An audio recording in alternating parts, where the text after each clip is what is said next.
Hello, hello, beautiful people of the internet. Hello, curse word, Squigs, the Chaucer, Psycho Ling, God Lancer, and Blastardissimo. Hello, hello, welcome one and all. This is a not quite EU friendly start, stream start time, but it's like EU friendly-ish. It's like, late evening. So starting the stream earlier than I normally am able to on a weekday. I'm out of sparkling water. My house is out of sparkling water. I have to get more tomorrow. I'm drinking lemonade. It's not the same. So you've been slacking this? Man, I've been doing the opposite of slacking. Hosted a bridal shower, had some, the other half of my musical duo over. We did a whole bunch of singing. Hopefully my voice maintains its composure. Had a very busy weekend, but I figure I'll wind down with some Spire. Korea-friendly stream? Boy, what time is it? Current time in Korea? It's like the middle of the night, right? Yeah, 5:16 a.m. Ooh. IRL work doesn't count, only stream work counts. Yeah, fair enough. But yeah, we're currently on a 2 streak from the previous stream a couple days ago from Necrobinder and The Defect. Pretty fun runs, if I recall correctly. Oh, yeah. Oh, yeah. The old double fasten run. That was great fun. But we're back and we're here for more Iron Chad. Now, so far, I feel like this character is probably the one I'm doing the worst on. I should probably run some numbers. The run history is all just like JSON files. I could probably pretty easily cook up like a parser if one doesn't already exist to kind of give some stats. But I'd be curious how my Iron Chad performance has been. I think it is not that good. So we'll see. We'll see how this goes. Or maybe I just don't worry about that much and just enjoy playing the game. Some will call him A, some will call him B. All right. Pretty not that exciting starting options. We can get a couple good campfires after some card rewards here to maybe upgrade some cards. And fight an elite, do a shop near the end. Might kind of work.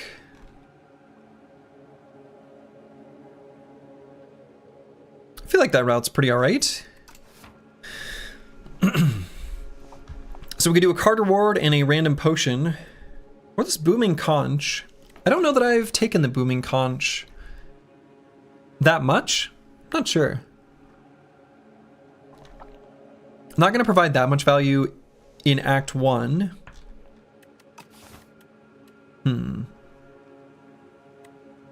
Maybe Lost Coffer is pretty okay. I mean, I've had problems historically, I think, with the Cursed Pearl. I might try the Lost Coffer. It's not a very exciting start, but that's okay. Conch seems bad.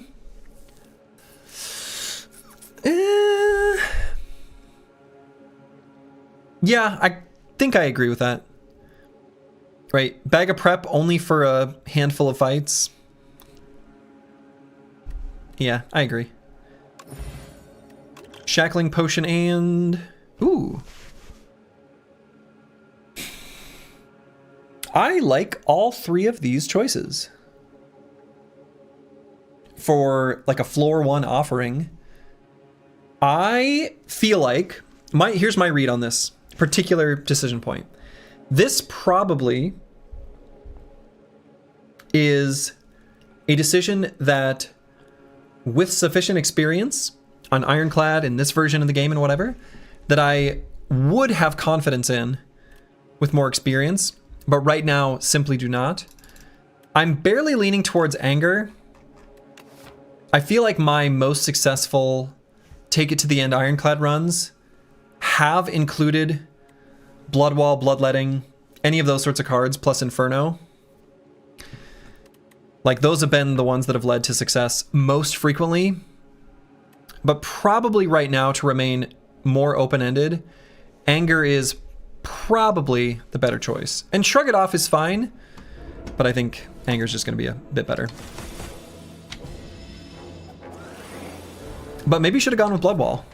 Wow. What a draw. That sucks.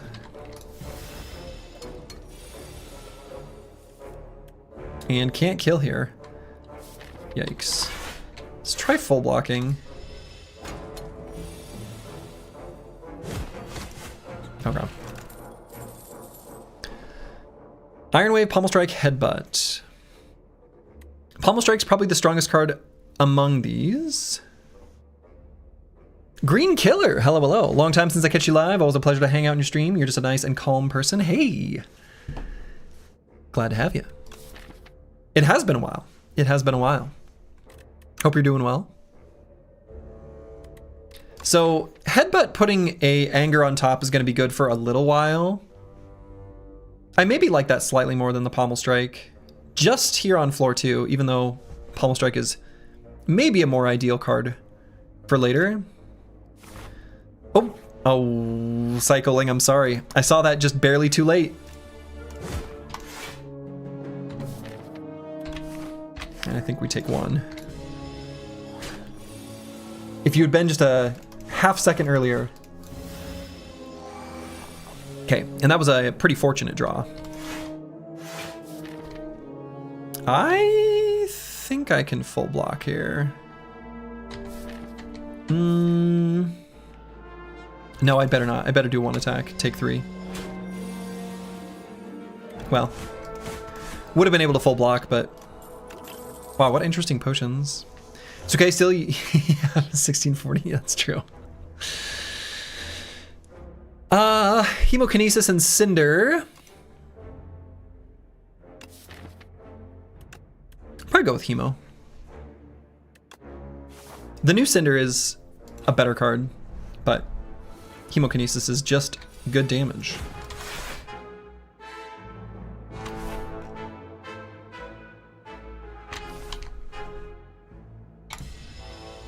Most valuable potion. The Mazaleth's Gift.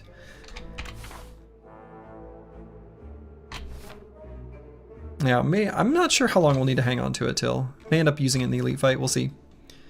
And do I have lethal here? 8+, no, probably not. But we're gonna start out with that way anyway. Oh, we have exactly lethal, all right. Didn't need to do the math there because I was happy to like, just play the block. Or the defend rather.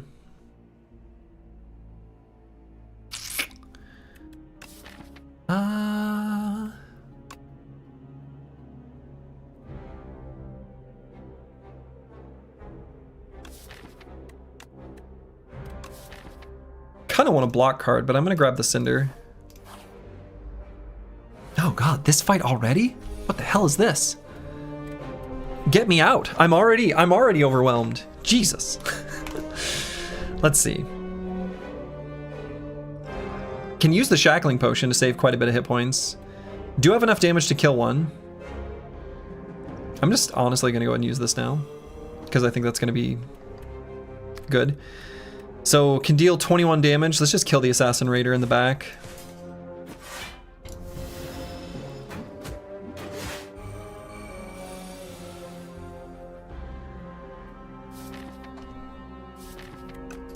And let's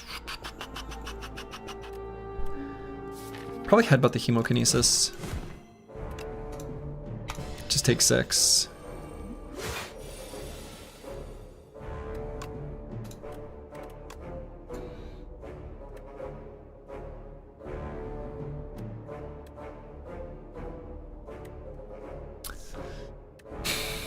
Can't kill both. I don't think, yeah.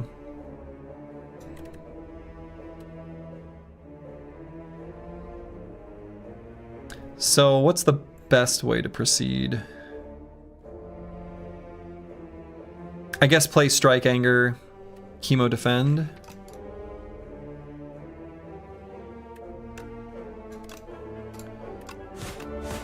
Yeah. Ow. Okay. Bit of a yikes there. Ooh, these are good options. We're gonna go with Battle Trance for sure. Deck 1's card draw, especially since we're a little bit out of balance between offense and defense.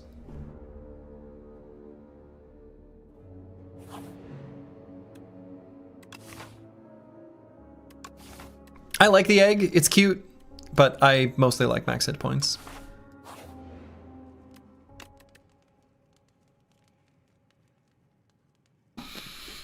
Probably just upgrade Bash here. An upgrade on Hemo is kind of tempting. 20 damage for 1 cost is kind of a lot. But I'm happy to upgrade Bash.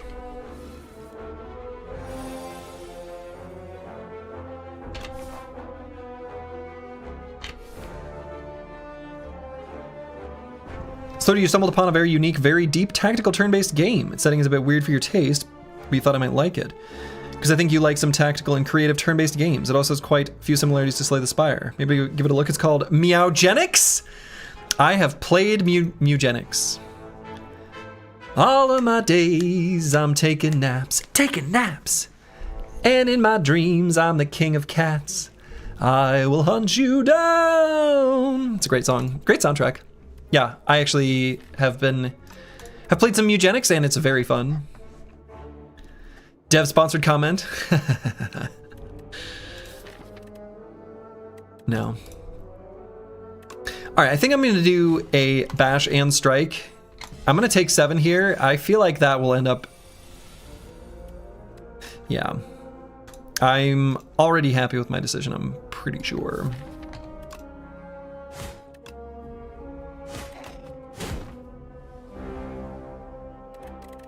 He's gonna hit kind of hard. I don't know, do I need to bash him to take him down faster? It might.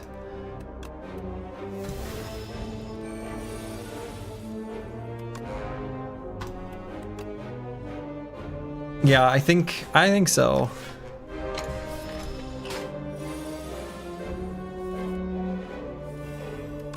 All right, got enough to be lethal here. Yikes, these fights have been tough. All right, Flame Barrier's good. So we've added like a nice like pile of standard cards, which has me a little nervous because I've kind of discovered that's not quite enough, right? And we're not really well suited to fight the kin right now with the deck as is. You genuinely thought Slurgy might like it, and it seems like you already played it. Yeah, right. Yeah, no, Meowgenics is it's fun. You've been trying to get more Ironclad practice in, and you've had some luck building more aggressively as Clad specifically. I think Inferno so far has felt like I judged it as an important card, and it has seemed to me to be even more important than I've realized, if that makes sense.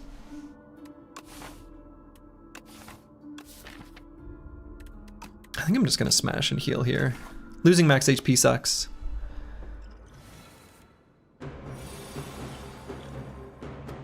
Let's see, this is probably the worst possible elite fight to find. The deck is not good at dealing AoE damage. I think I'm gonna start out doing the Snecko oil.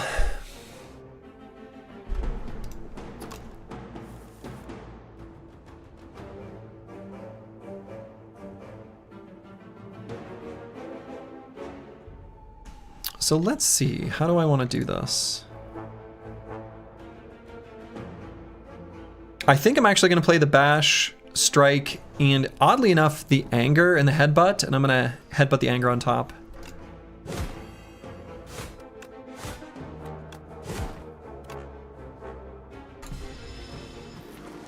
The costs are only randomized for that particular turn. So draw pile is not great as is, so let's take him out and then draw. Actually, what we want to do is kill with the Flame Barrier. We want to kill with Flame Barrier, because then we get a full turn to attack. Inferno's very good, though you're starting to think Pommel Strike and Bloodletting are even more important. Yeah, I mean, sure. Yeah, I think I agree with that. Those cards are very important.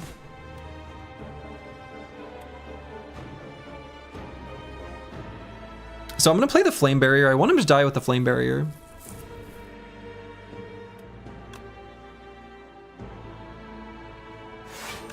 I'm gonna hit him with 1 strike so that we don't take any damage.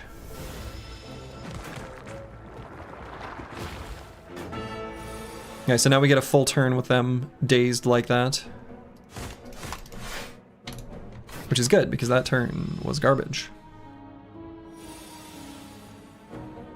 Is this a new character? No, this is the Ironclad.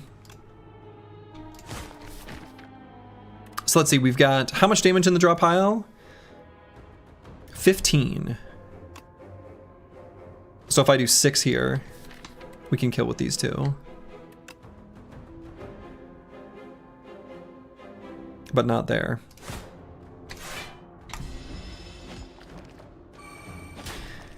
But it's true, you really want some AoE card? Yeah, for like this fight. For this fight. Slice the Elder. Good. Hood afternoon.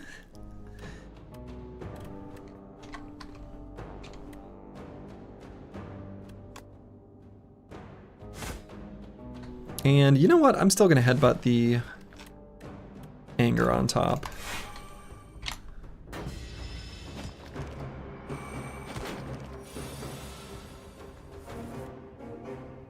Okay. Thanks for great content. Hey, thanks for being here. Glad to have you. Glad you're enjoying. Much appreciated for the subscription. All right, that fight actually went pretty well. Self-forming clay is a crazy good relic in Spire 2. I think it's even better than Spire 1. Even better than Spire 1. Oh, let's see. You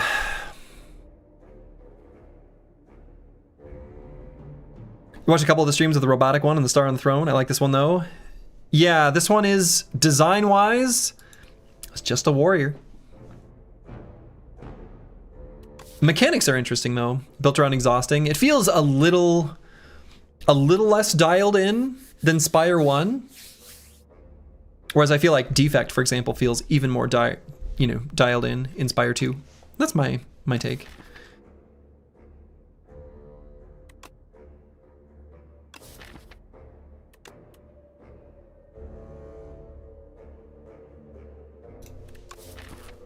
I don't like it, but I think I'm gonna grab a True Grit. I like having 1 True Grit. Just in general.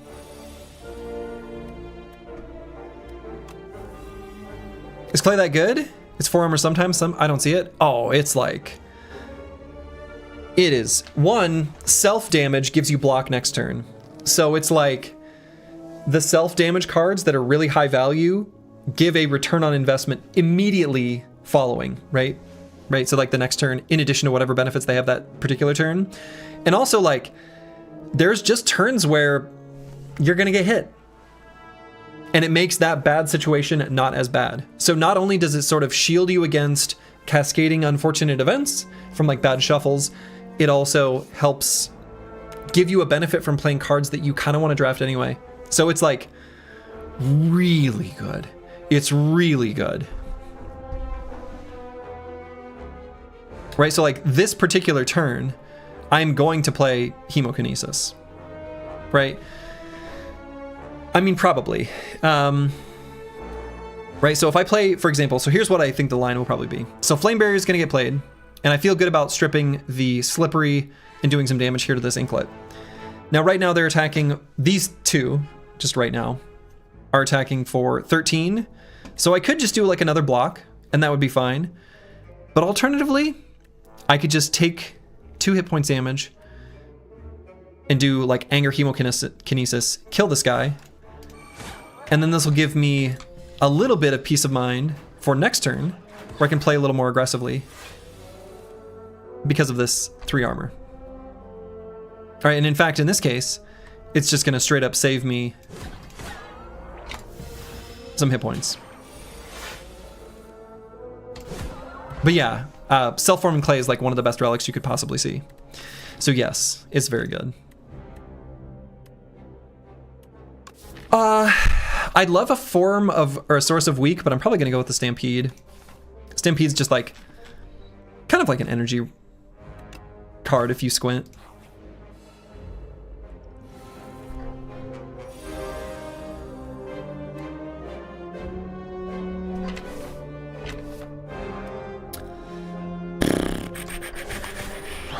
This is not a very good opening hand.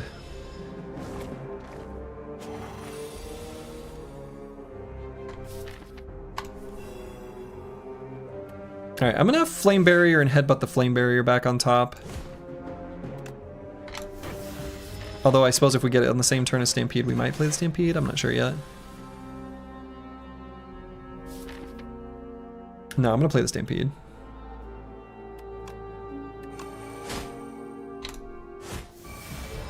Goodbye, Flame Barrier.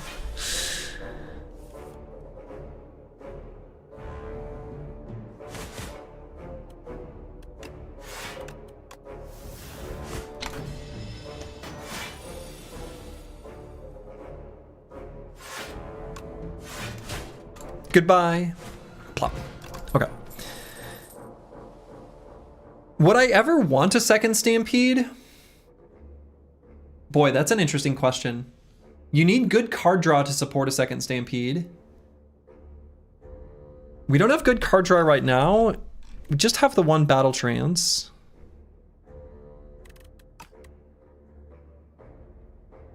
I mean, I think the answer might be yes. This is a pretty interesting decision point. I think I'm leaning towards yes already, but there's going to be times where that whiffs, or times where we like having the second one because we just weren't in a position to play it the first time we see it. Yeah, exactly. You can kind of not play it, right? You can think of one of them as a curse situationally, which is fine. It's just a really strong card. And I don't want either of the other two, and I think we need to keep increasing the power of the deck. A third Stampede? No.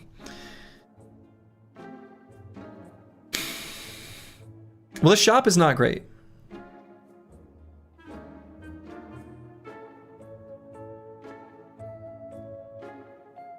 No, Rampage is just not a good card. I'm not going to take a Rampage.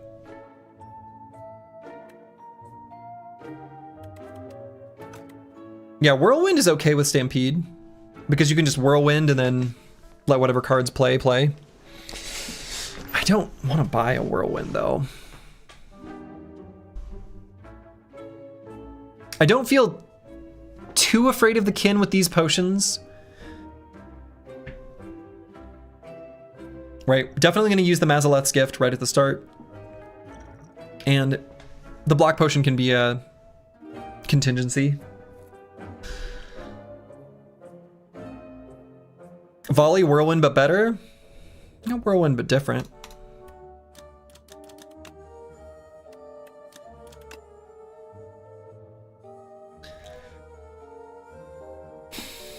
No, I think I'm just going to card remove. I'm just going to take out a strike. And I'm going to upgrade the True Grit.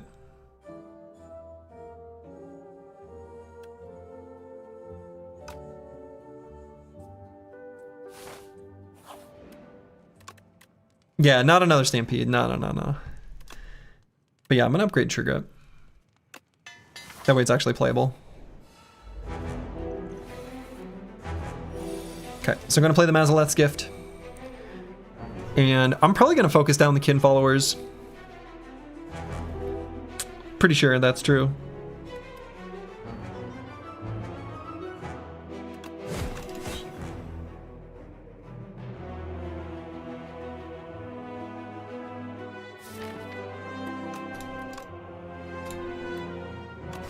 No, I'm going to defend.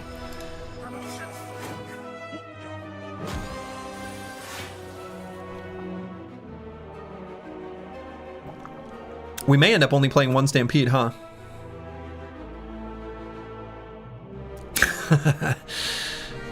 Uh-oh. Right? I think the way this drew, we're only going to play one of the Stampedes. Because I'm going to play the True Grit, and Cinder's going to get played, and, well, you can see what's happening here. Yeah, so I think I'm going to do it, actually, in a way that's a bit not great. But just like that.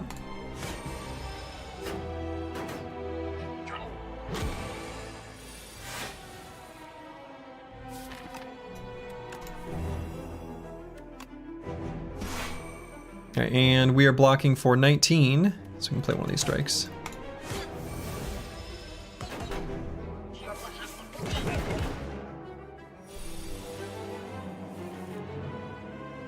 Okay, we're gonna headbutt the battle trance back on top. Pretty sure. And we can kill this guy, so we will. We can also headbutt the anger. I'm gonna go with the battle trance though, based on the yeah, okay.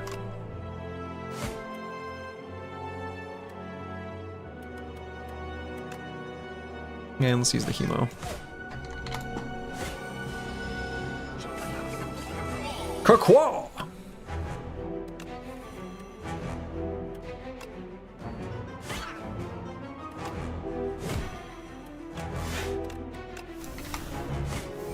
Alright, this is going fairly well, actually.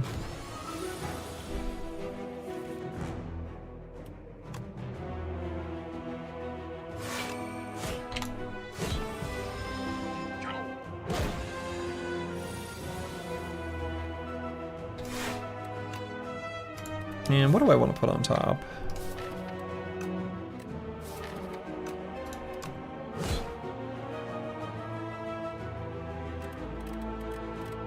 I guess we'll do that one.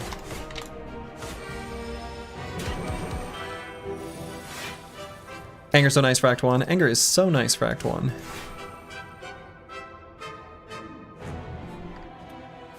What was that?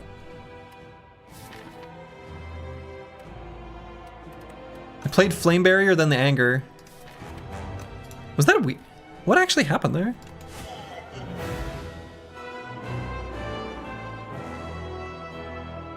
Huh. Anyway. Alright. Immovable Aggression 1-2 Punch.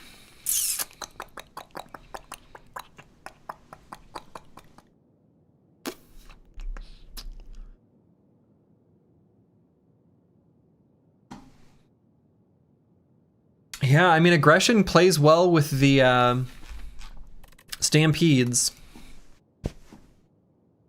I don't love Aggression, but I think it's the best choice given the deck right now.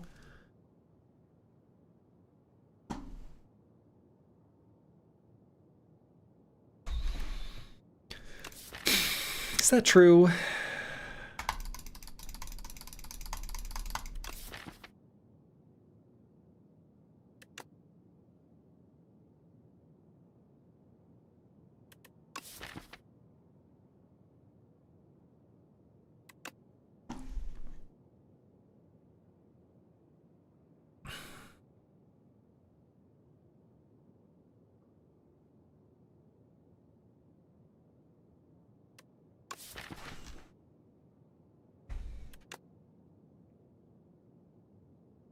I might just take Unmovable.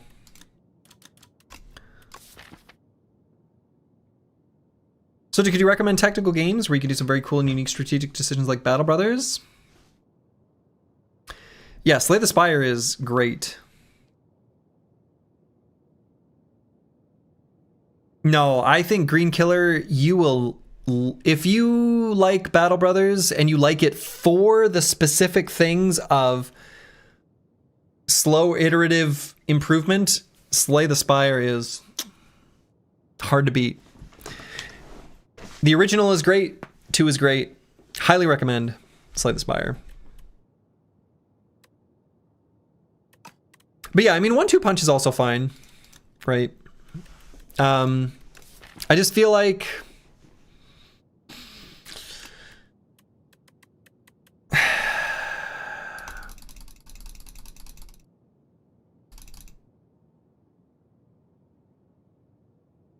I'm gonna try Unmovable. I don't know that I've played with Unmovable much. I might regret that. I might regret that. It is pretty expensive. Goes down to 1 when you upgrade it. Same cost as Stampede. Alright, we're gonna be facing the Kaiser Crab. And have had a lot of luck with the Alchemical Coffer. 4 potion slots. There's a lot of problems you can solve with potions.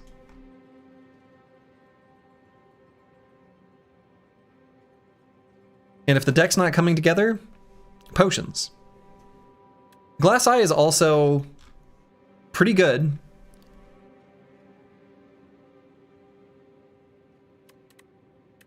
What's Black Blood? Heals for 12 after every combat.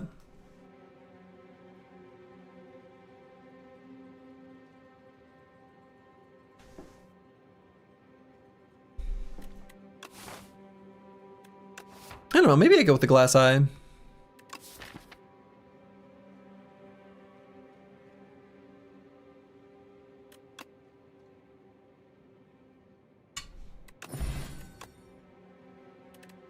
Not too interested in those. Not too interested in those. Maybe Havoc, probably not. I guess an uppercut is fine.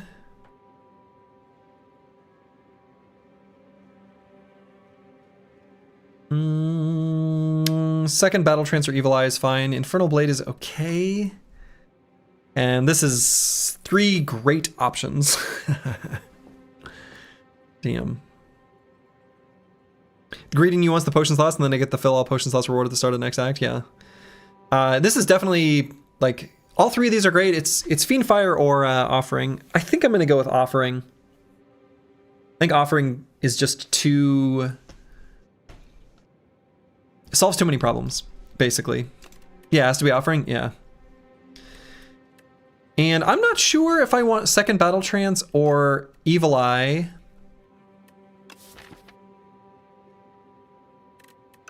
I kind of think it might be Evil Eye.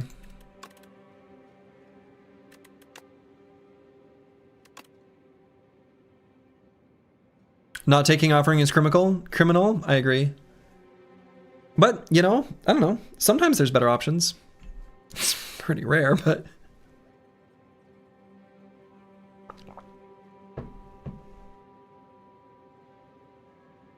No, I'm going to go with another Battle Trance.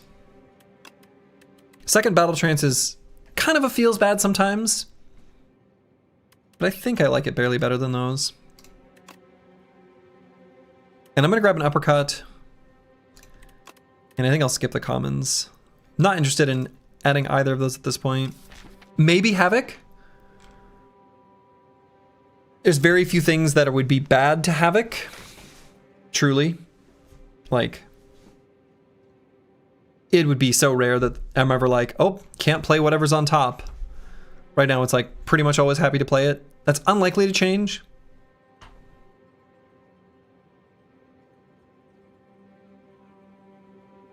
But yeah, I agree. Usually worth to have a second Battle Trance. Thanks, Clergy. Definitely going to give Slay the Spire a try then. Excellent. I would say the impact of RNG in Slay the Spire is... not 0, like it definitely is there, but it's less than Battle Brothers even. It's similar though.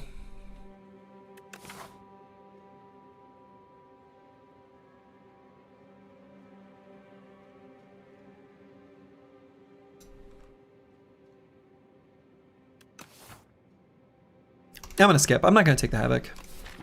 I might regret that. No, I'm going to grab the Havoc. I think I've got enough expensive stuff. I think I'd rather have it than not have it. We got the Headbutt. We can put specific things on top. Ryanok, hey. I did see the 0.8 Reforged release. I have not looked at it, but yes. I did say, because it was true, I had just a little insider info. I knew a little bit more, but I had to keep it to myself.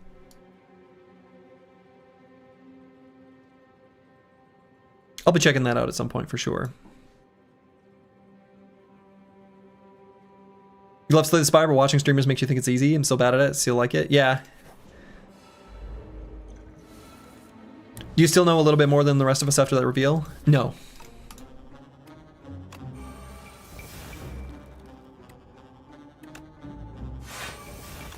Okay.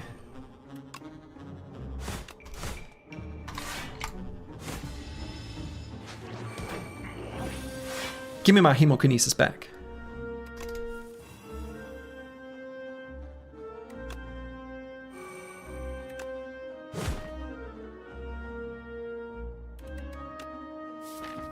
Let's see, we got our other Battle Trance that'll be in hand.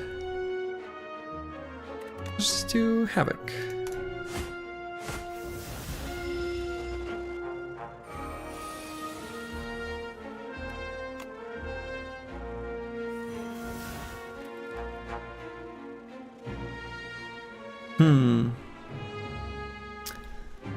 Yikes.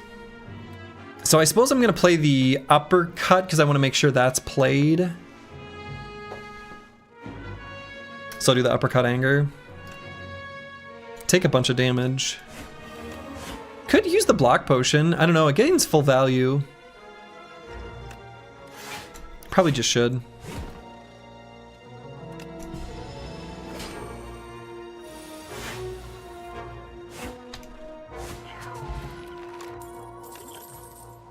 And do I want the hemokinesis back? Probably do.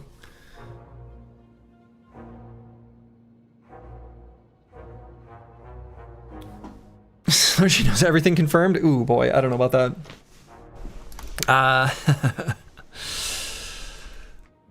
I know some things. And I know that this is a hard game. This is a hard game. And yeah, getting too excited about card combos, having your deck get too big, then having one bad draw and die, very real. Very real. So Dominate is just a great card. We don't have that much vulnerable, but especially the upgrade, I think it's a good card.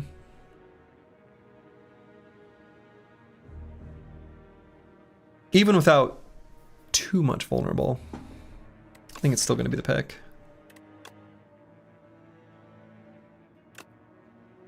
And I probably still take the hemokinesis back. Oh my. Well, let's take a little time. Or we could pick at random. I mean, so all three of these relics. So one, you gain block whenever you play an attack.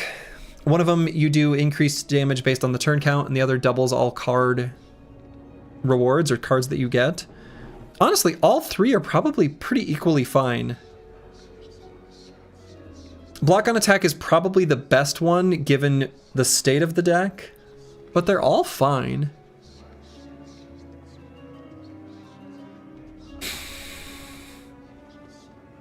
Bing Bong is such a interesting one.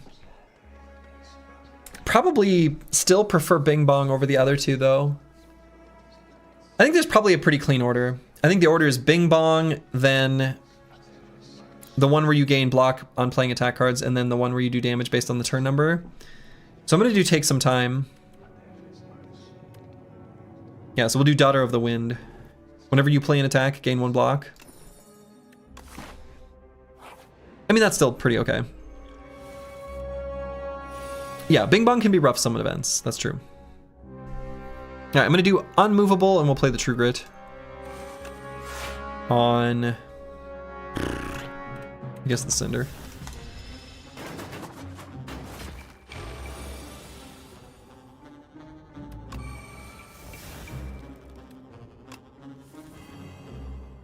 Flame Barrier, where are you?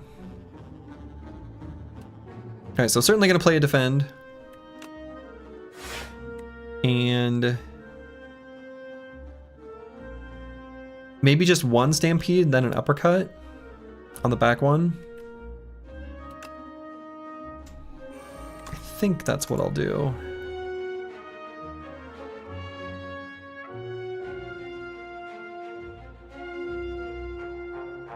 If I played the other Stampede in the Anger, there's like an okay chance, of hitting an Uppercut on one of these two. Basically, it's a 2/3 chance that it gets played, and then a 2/3 chance that it's relevant in decreasing the damage.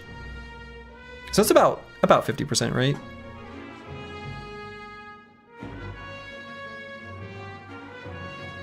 Four ninths. That might be worth getting the Stampede in play.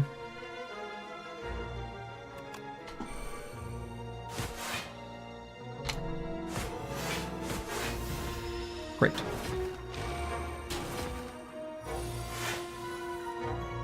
Bing Bong, is that like from Peak? Yeah, it's from Peak. It's from Peak. Devs from both games are in the same building? Hold up. Hold up. Let's back way up. That's true? Really? That's incredible if so. Like the same physical space? That's awesome.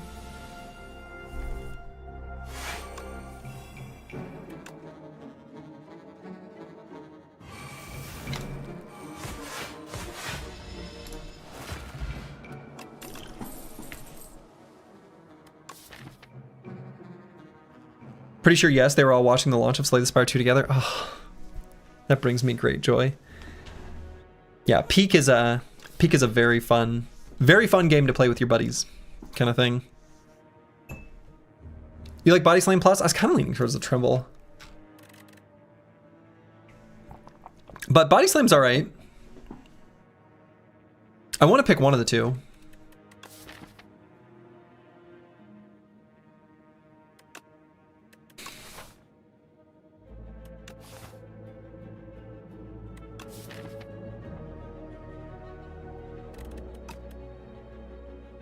I guess the deck has enough card draw. I think the plus on that makes it worth. We've upgraded our strikes. Wow, look at us go.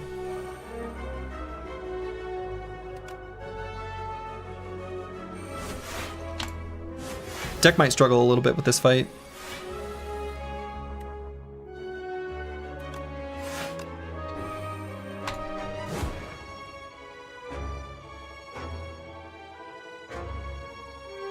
Let's put that on top.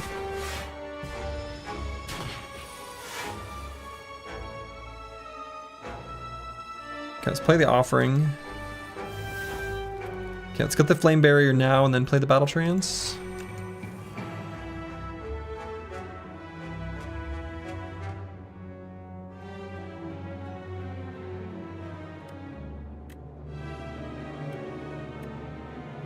I'm gonna play True Grit and then the Unmovable for future turns.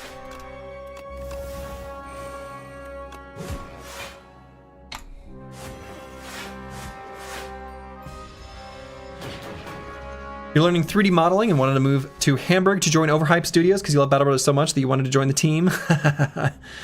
I mean, hey, I feel like if you've got those dreams,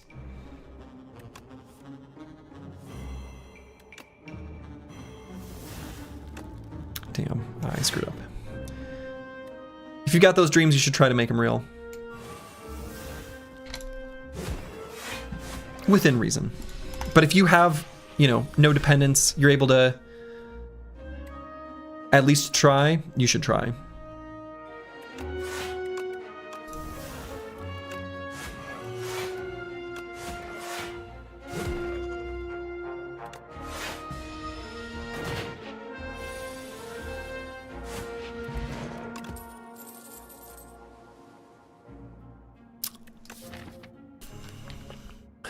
Might skip here. Maybe Pommel Strike. Pommel Strike gets a little bit awkward with the Battle Trances, but not so bad.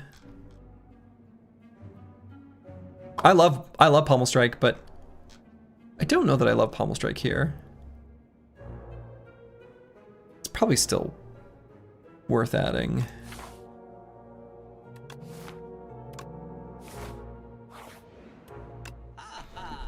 Okay. Okay.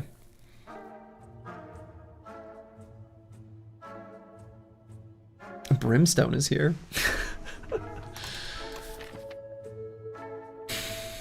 You'd skip, it needs a plus and you have other cards to upgrade. Well, could have gone either way.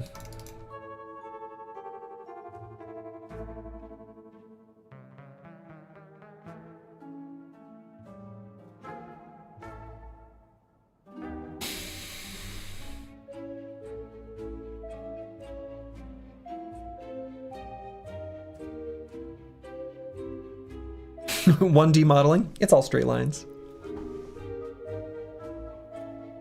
Brimstone seems like death. I have yet to take it. I don't think this deck can quite pull it off. But I feel like a deck with like Stampedes and Immovable, you can safely build up that layer of powers and take out the enemy before it becomes a problem.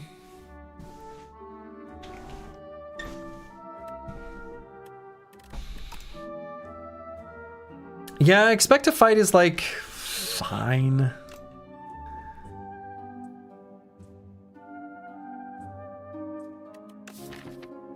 A lot more palatable with the Battle Trances, but I don't know that we have that many attacks because of some of the power saturation, I don't think I want to take Expect to Fight, actually. It might just simply be card remove. Yeah, Expect to Fight with 2 Stampedes is weird. Yeah, exactly. So I think I'd rather just card remove. These strikes are really bad. They need to go. They're really bad. Get another anger? No, no, no, no.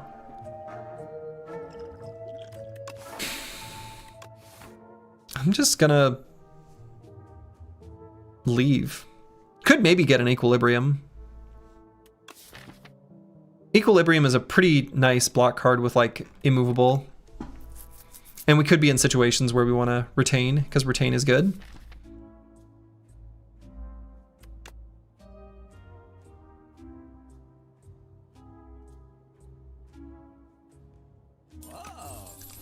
I kind of like it.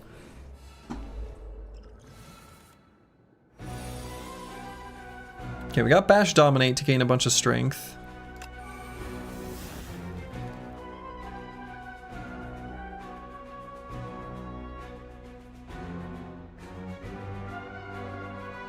Deciding if I want to headbutt anything before I play the Battle Trance. I probably don't. Okay. Unmovable is here.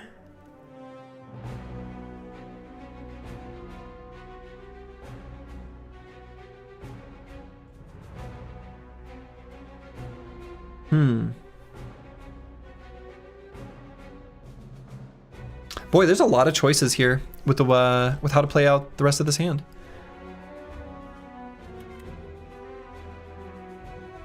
Like, I feel very called to do Bash Dominate, but I really want to get the immovable in play. And then I kind of want to block a little. So I might just do unmovable True Grit Stampede.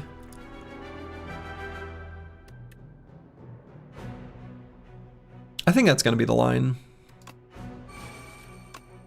And we're going to True Grit away, I guess, just the Havoc.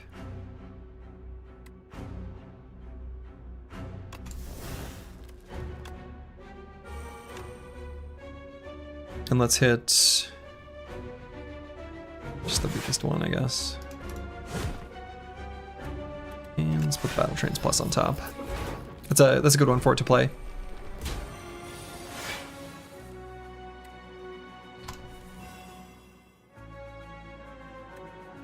Alright, just Stampede defend.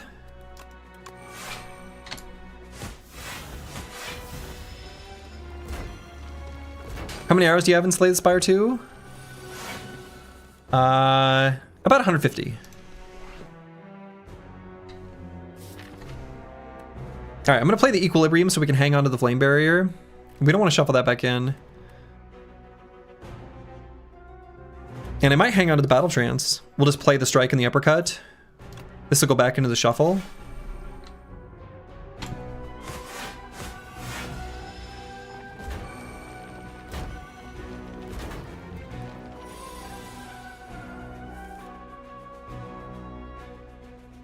Okay, let's see what this draws. So I feel like I've got to play the Flame Barrier. And the back one will die. We're not full blocking, are we? 16 plus 20, so 36. But pretty close once we play our attacks. 4 attacks. Yeah. No, we will get there, actually. So we will full block.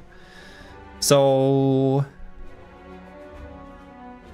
that's assuming I play an attack instead of the Dominate. Actually, I think I'm going to.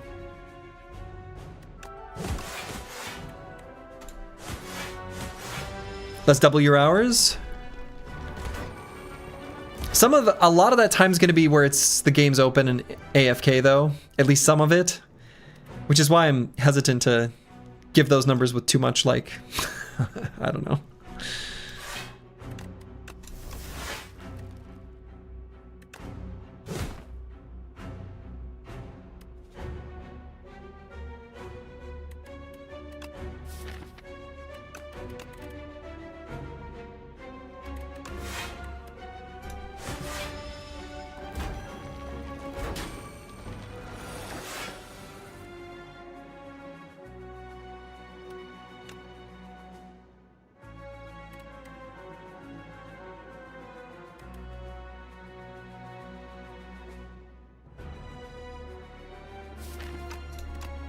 Boy, might even be able to kill.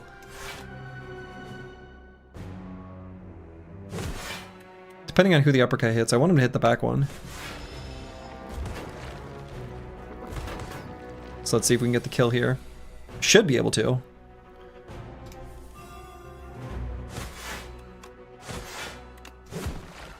Okay. Potion belt. Bloodletting plus. Bloodletting plus. Bloodletting plus. Gnomes are watching you. And we're gonna rest. Take a little nap after that fight.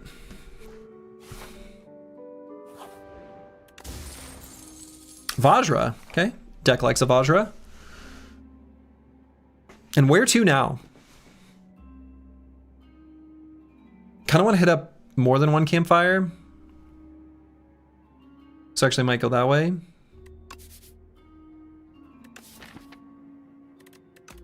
Not really too keen on shopping with this amount of gold. It's not terrible, but I just go that way. Unlikely, but might take the elite there depending on what this event is. Probably not going to do that elite there. Is question marks for fight anyway? I mean, probably. And gonna play the defend, I suppose.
Anub Jin, hello, hello. It is indeed the Slurgy in the flesh, the one and only. Yikes.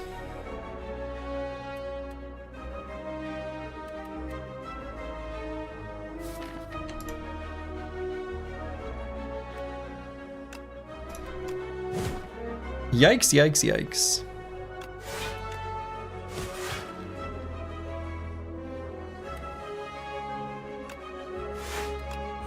How'd you come up with the name Slurgy? So when I was but a small little child, but a wee lad, my older brother and I were playing the Windows Goodies WinRisk game. And I don't remember if we were like fighting over the keyboard or whatever, but my brother went to type in my name and he just like did with his fingers and out came Slurgy. And I kept it ever since. I was maybe 8 or 9 years old or something like that. I was very young, maybe even younger.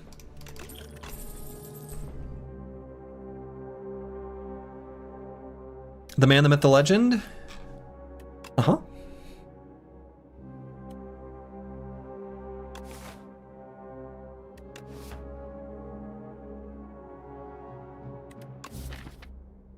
He had a beard then too? Yeah, definitely. Shrug?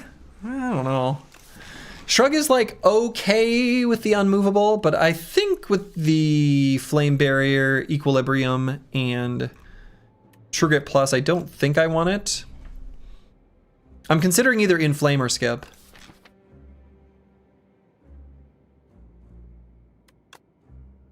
I think it might be skip.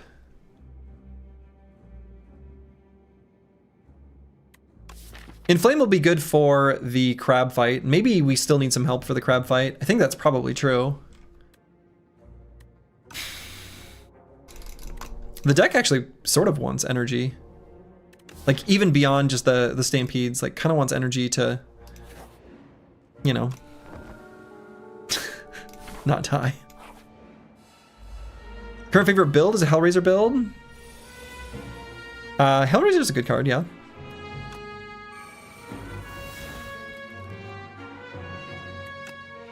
Okay, I'm gonna play the unmovable here. And we're gonna bloodletting.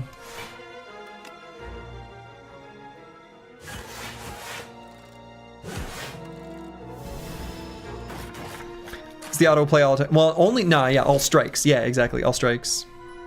And thus the legacy lives on. It's always the nicknames from kindergarten age. Yeah, exactly. You just combined your favorite color and a cool word when you're 8. That's actually really cool. Like, legit, I think that's awesome.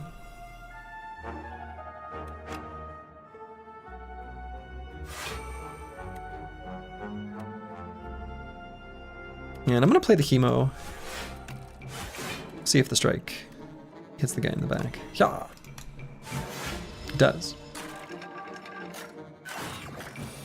Your brain man strikes, your fingers type the wrong word. It happens.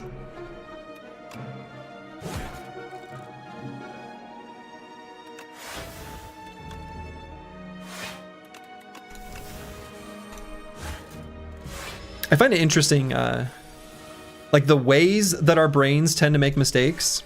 And by that, what I mean is sometimes my brain will choose a word that is similar sounding to another word, but is the incorrect one. And in other cases, my brain will choose a similar concept to the one that I want, but maybe like it's like a related concept, but it's just totally the wrong word. And I've noticed those same pair of mistakes when other people speak. Like, those are the commonest ones, most common ones we do as humans. It's very fascinating to me, like how that happens within the pathway of whatever sort of computation goes before the words come out our mouth.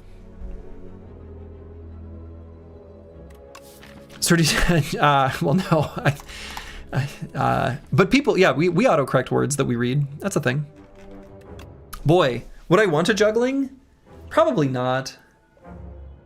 Juggling can be kind of cute if you have like a specific card that you can set up to autoplay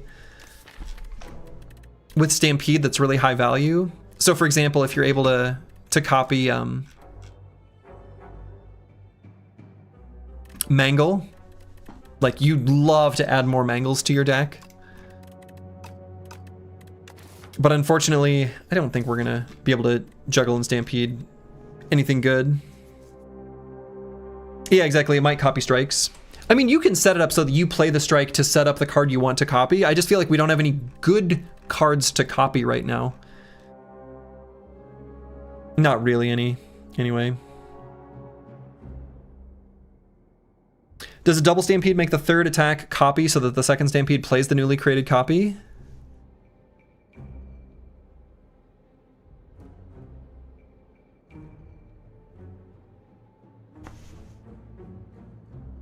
I have no idea.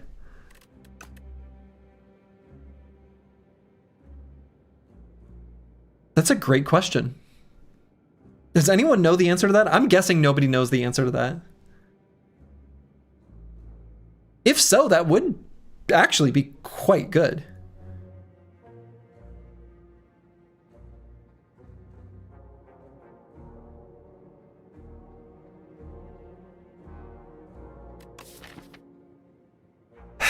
Boy, we're filling the deck with kind of too much crap.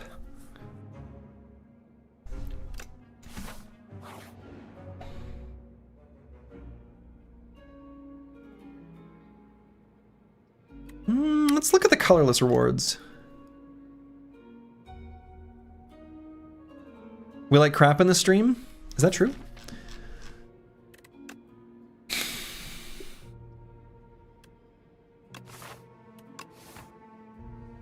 All three of these are actually kind of okay.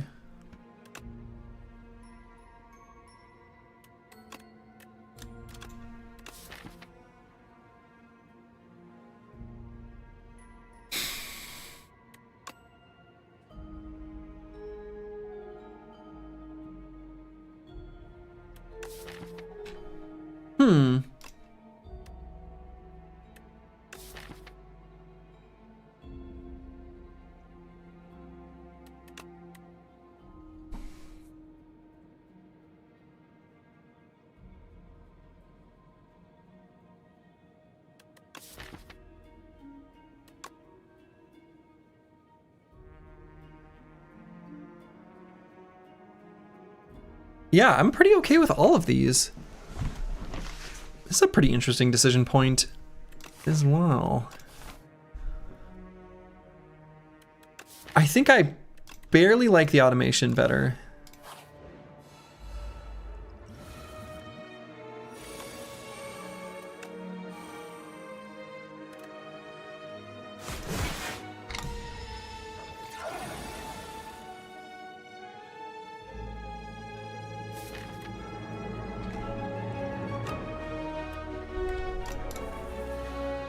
That's better. All right, so we're going to be able to play basically everything here.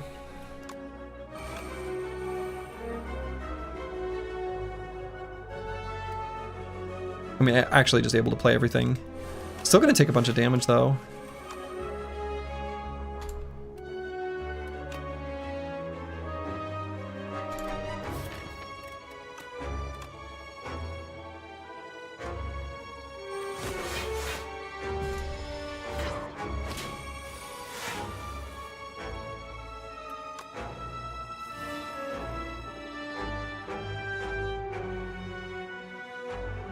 Yeah.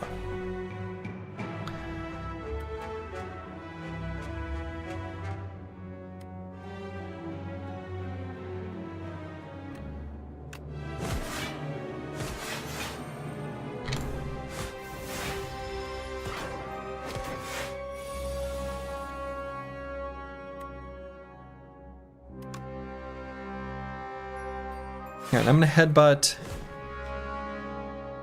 the Equilibrium back on top. Sure, why not?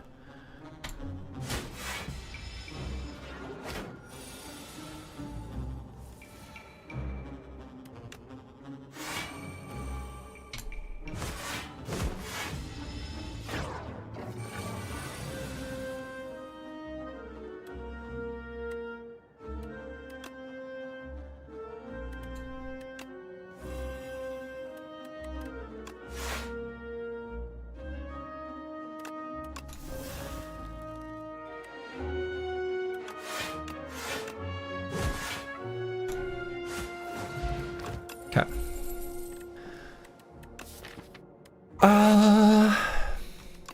Another bloodletting or skip? I like the one that has plus on it more.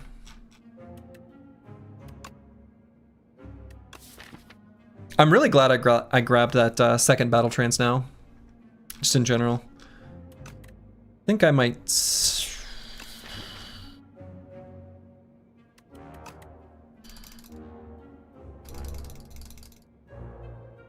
I'm not worried about the HP loss. HP loss is good, right? Self-forming clay makes that a positive. Like, this is, the way I see it, this is borrow 3 hit points from the next turn.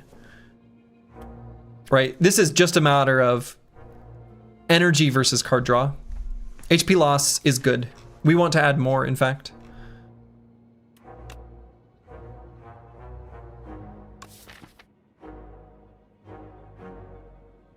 I'm just thinking that since we added the automation, it just makes it a little slower to get through the deck.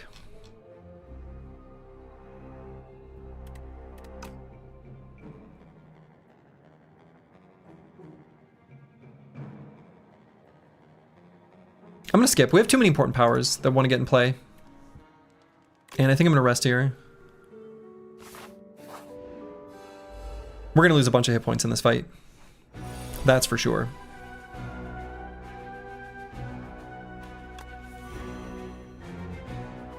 Yikes.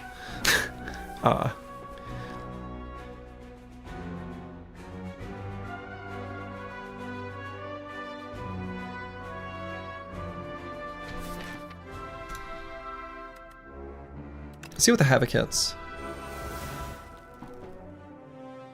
Okay. Equilibrium, Stampede, and then face to the left. We're probably going to use the weak pot on Rocket when the time comes.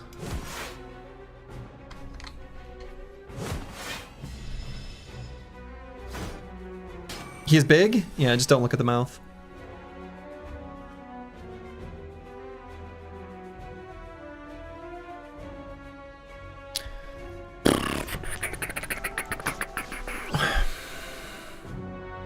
Yeah, Stampede can change your direction. Yeah, I know. I know.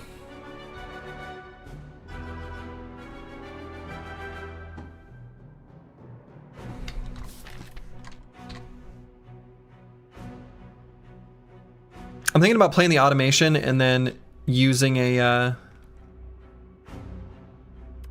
no, I don't know. I kind of really want these in play.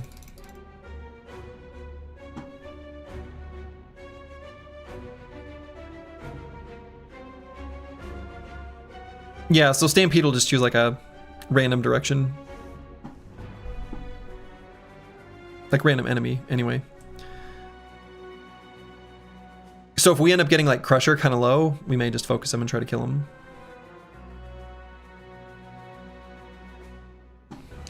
My lemonade's empty. Disaster.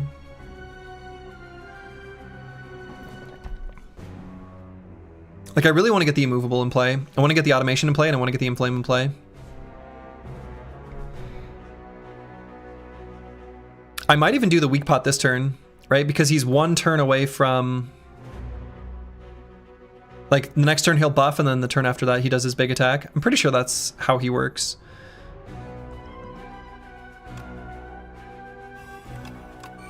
So I'm just going to play those two. And then turn the other direction.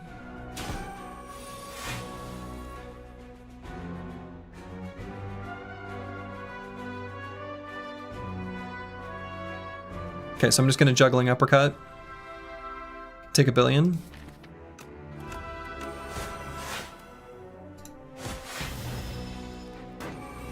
But we'll have our beefed up flame barrier. We'll have to use the Gambler's Brew to do it. I mean, could just die here.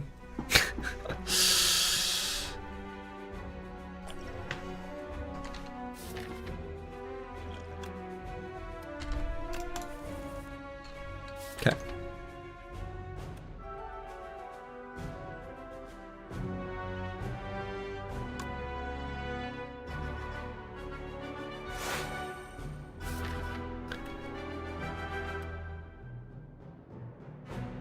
So I'm going to dominate this direction.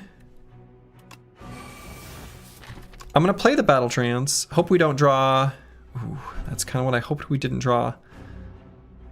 Was specifically 2 attacks.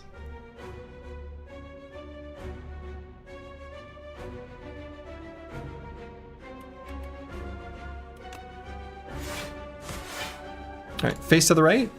You bastard. I guess it didn't get that bad. 7, but still. Alright, let's get the other Stampede in play. And we're going to answer a science question. Which direction are we going to face?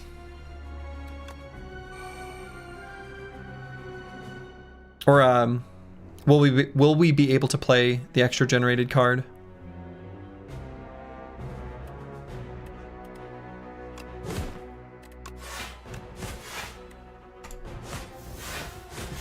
The answer is yes.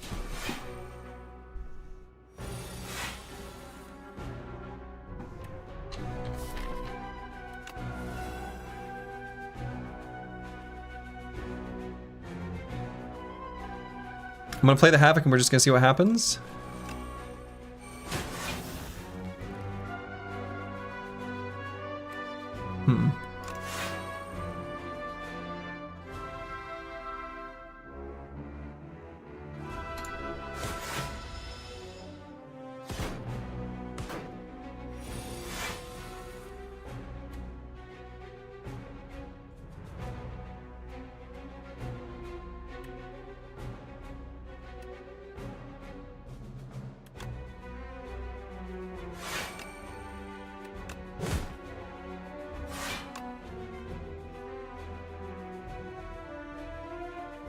I guess whatever direction we face is fine.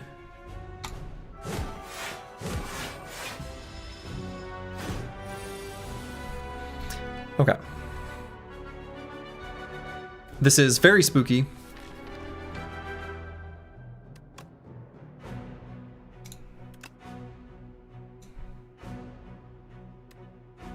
But well, actually, no, we're going to have him weak next turn, but only if we make uppercut the third card we play.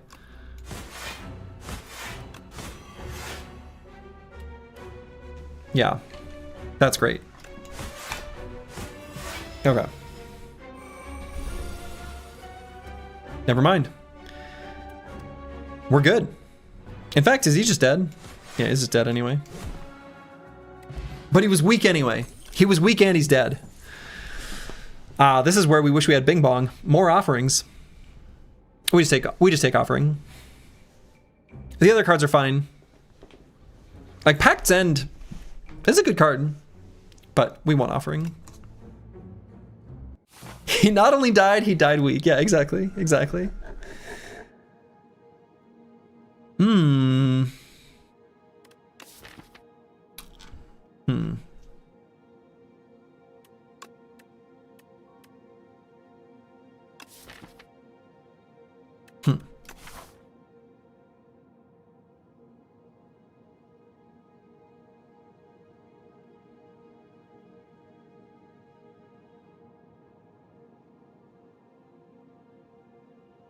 All right, I think the deck's just gonna go with the crossbow. Random attack into your hand, I guess. Could be good with juggling. The deck does not quite feel strong enough to comfortably fight the Queen and Doormaker. I definitely want to hit up a late act shop to try to get good potions for the fights.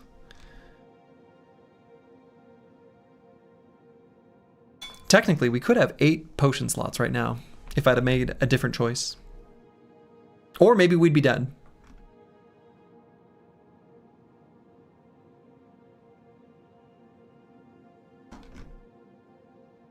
So my current thought is head up through this way.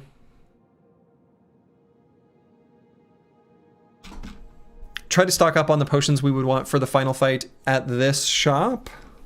And or cards, right?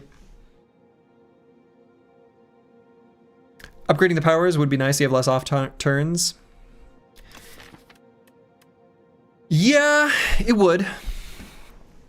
It would, but I also feel like upgrading Equilibrium right now is really good. I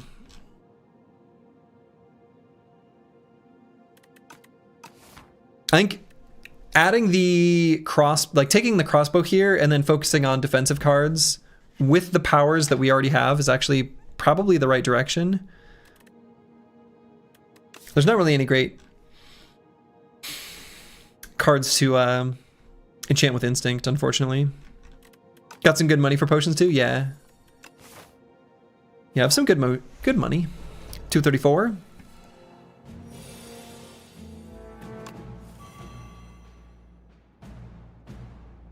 And what's more important, unmovable or stampede?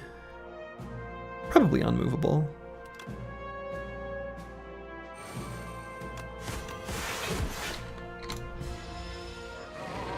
Maul isn't terrible either in this deck. Yeah. I mean, I guess. But I don't like it.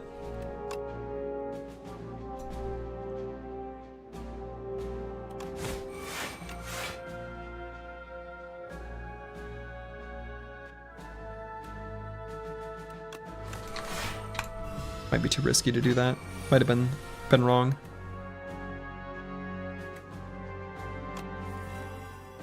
Okay, found our bloodletting. Found automation.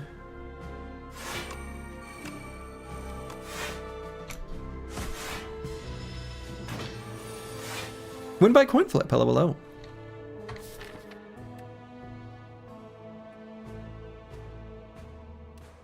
So let's see, is there something I want to play more than once with juggling? So let's see, is the crossbow a liar? It's free to play this turn. I think we've determined it's a liar. Yeah, it's not this turn. It's free to play once this turn.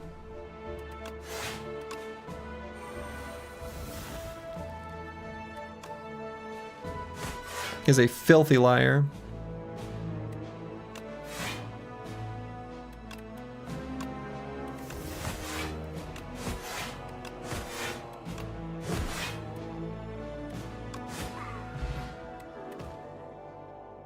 You're heading to bed. It was awesome to catch you live. Always enjoyed here. Have a great day. Hey, have a good sleep, Green Killer. It's free to play the turn you get it. Well, not really. It's free to play just once. Seems like some rough early acts judging by the relic bar. Yeah. Not really. Just didn't have good pathing through elites that we wanted to fight. It was fine.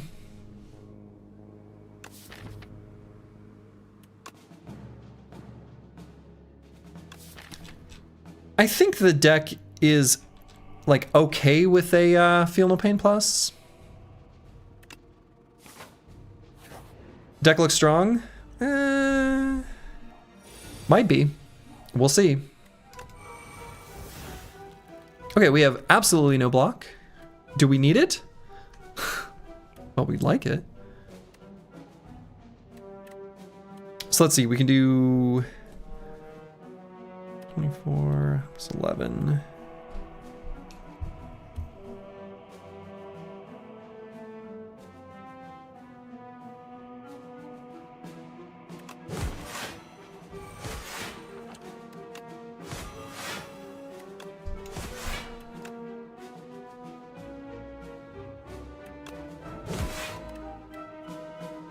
Okay, we'll get hit once with our -2 HP loss.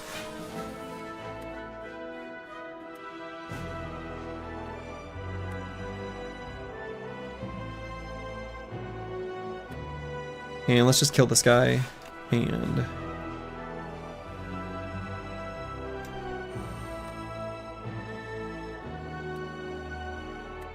hang on to this hand. What is the relic next to the clay? Looked like Snecko to you at first. No, it's the glass eye. So it's the reward from the weird snake looking thing. I don't know what it's called.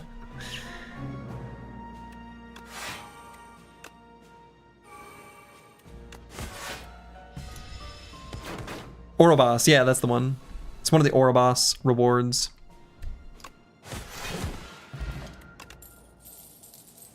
Molten Fist, Blood Wall Plus, and Anger. I think with the self-forming clay and the unmovable, very happy to add a Blood Wall Plus to the deck.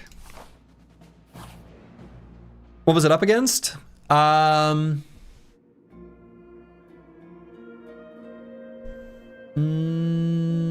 was it up against? I think we can actually... No, I guess we can't see it now that we're not in that act anymore.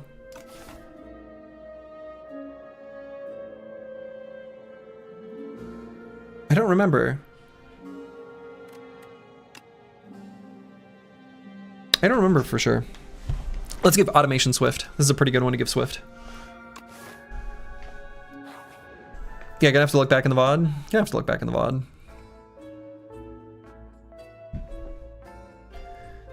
Okay.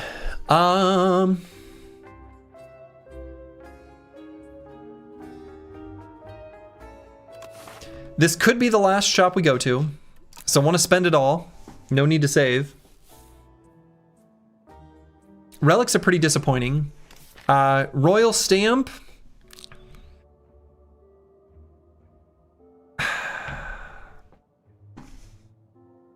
You wait for the run summoning? Yeah, remind me when we reach there. We can take a look. I remember it wasn't an obvious decision. There was another one I was considering. Stamp Offering? Yeah, but we usually just play Offering. The benefit to stamping Offering is if you play a Battle Trance, you get the an offering in hand, and you don't want to necessarily use the energy that turn, or you want to get more card draw off of it, you can play that. Often, even if you hit the Offering after a Battle Trance, I feel like usually the play is still just going to be to play it though.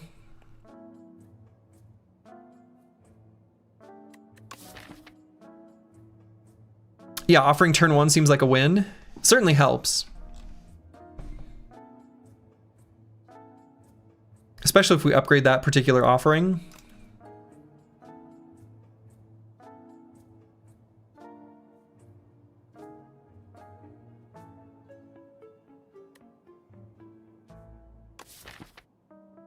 Like we'd wanna upgrade it.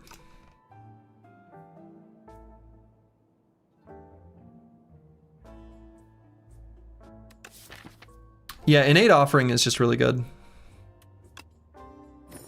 Let's just do it. I think innate offering is too good, and a rupture I think is a positive for the deck. So I'll have to pick up some potions along the way on fights. And here I think we just play the offering right at the start. So Feel No Pain, Stampede, Unmovable. And we just play the attacks.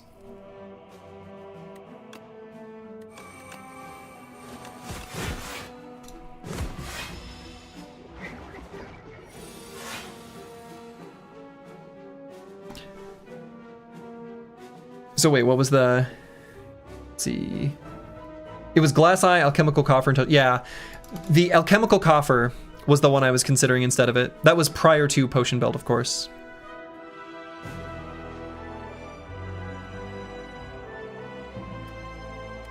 So I'm gonna play the True Grit. Kinda wanna play the Rupture, but...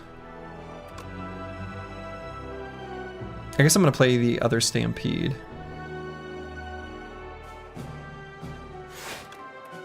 So we'll just do the other Stampede.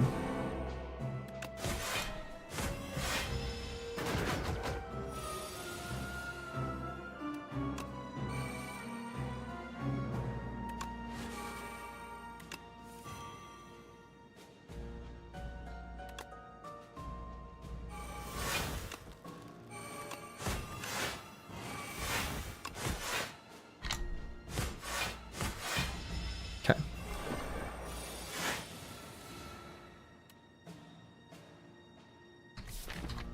See what we draw.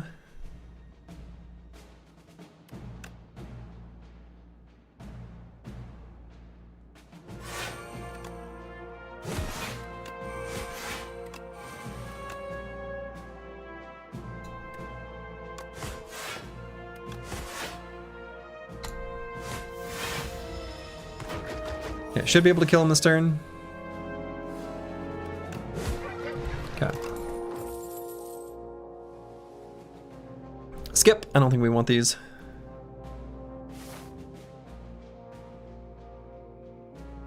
And there's some upgrades we want to do. I do really want to enter the boss gauntlet at full health. That feels more important than anything else, truly. But I'm going to upgrade the royally stamped offering. Art of War. That will not be very relevant for us, huh? We're a simple ironclad. We see enemy, we attack. We see enemy, we attack. We see enemy, we attack. None of this like waiting around. None of this Art of War nonsense. So here I'm kind of thinking of resting. Honestly, again, the main thing is, what upgrades do I really want here? Don't get me wrong. Some of these upgrades would be nice. This one in particular, I think, appeals quite a bit.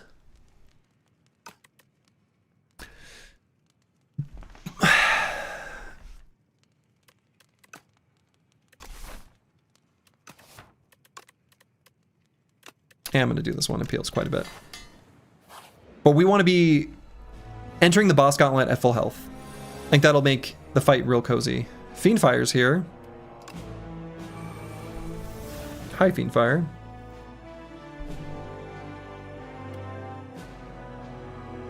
So let's see, I want to play the Unmovable.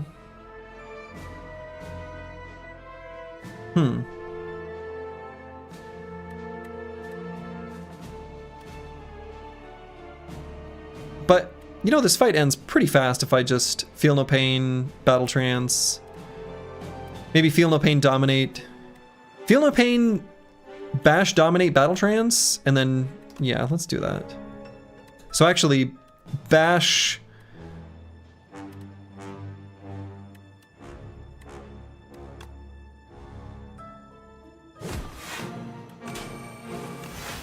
Do it like that, in that order.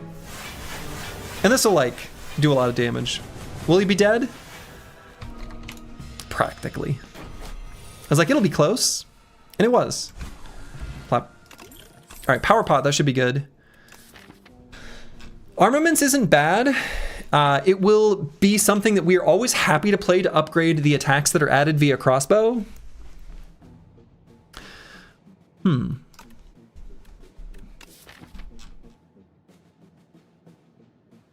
Right, so I think Armaments Plus is actually... It's weird to add this to your deck in Act 3, but I don't hate it.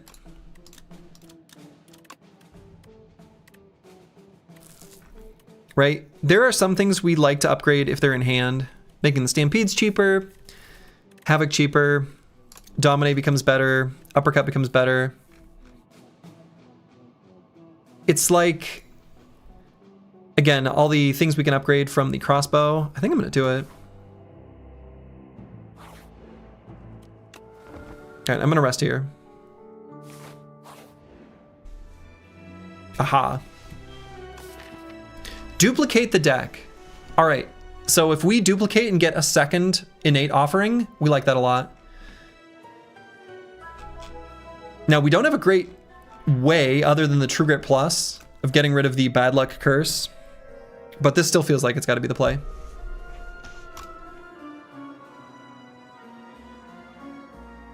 A lot of it is just that second royally stamped offering. That's so good.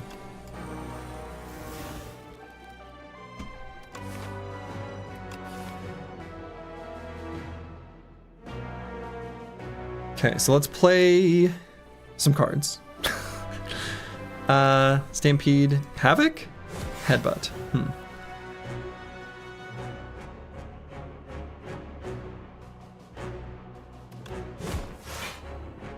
Ah! No, go away!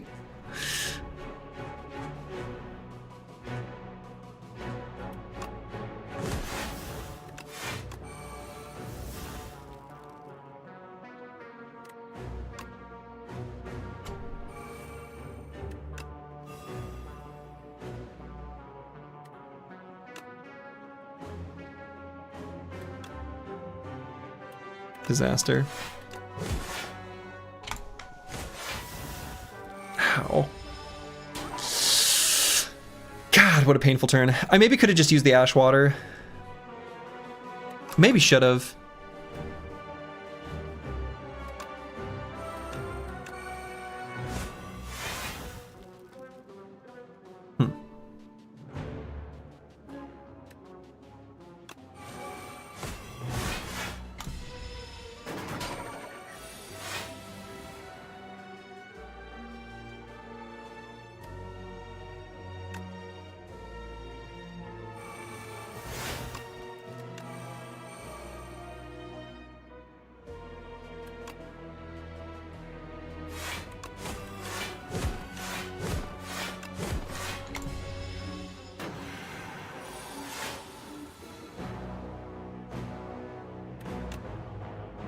Bludged.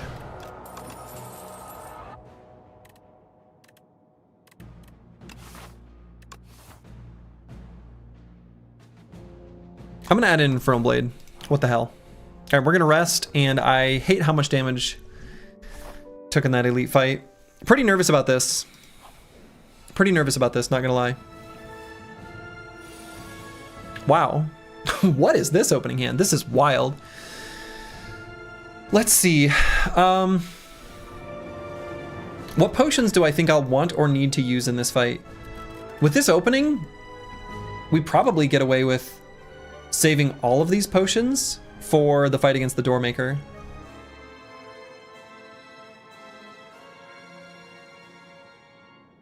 This start looks just insane, right? With Rupture in the opening hand.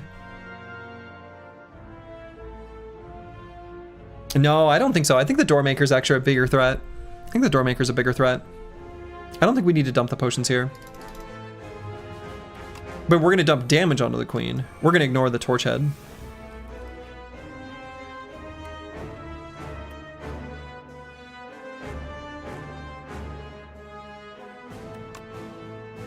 And I'm going to trigger away the Cinder because it's hard to play while we try to draw more cards.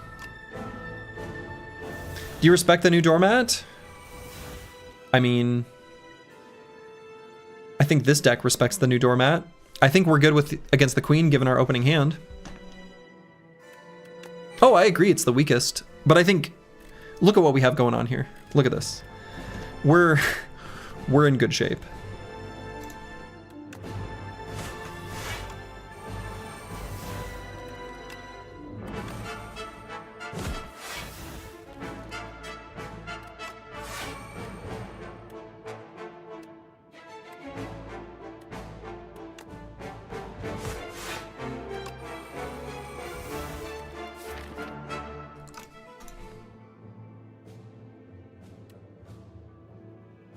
Kind of hoping to make the dominate bigger than what we're getting right now. I think I'm going to headbutt the Havoc on top, actually.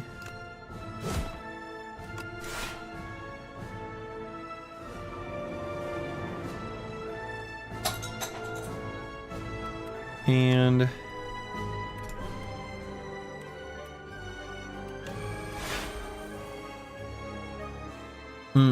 okay. All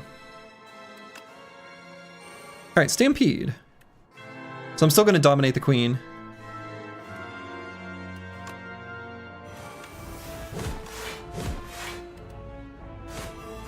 Okay. Dropped a guitar pick on the ground. Don't worry, I got it. All right, let's retain this hand.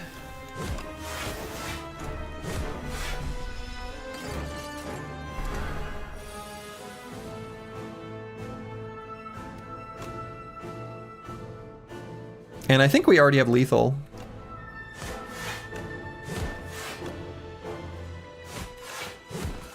Yep.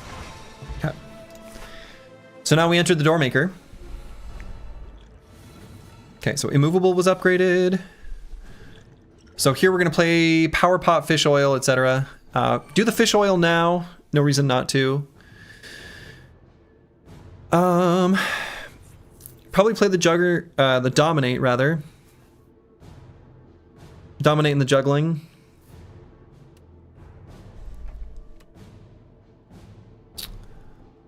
And I guess play a Power Potion on the first turn.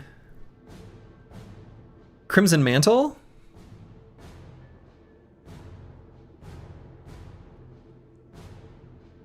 Yeah, probably Crimson Mantle.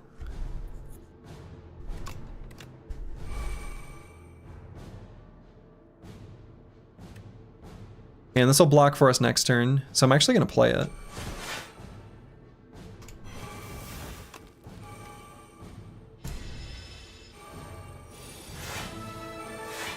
Okay.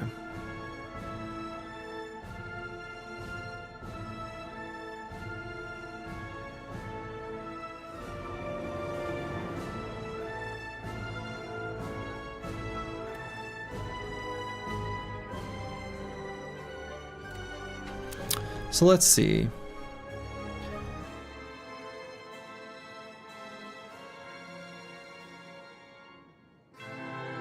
I'm gonna start with a Swift Pot. Even though realizing it only draws 2. I'm gonna play an Armaments to play the cheaper Stampede. And we're gonna try to hold on to the Conflagration. I'm not sure. I'll play one Offering. Okay, Automation is good.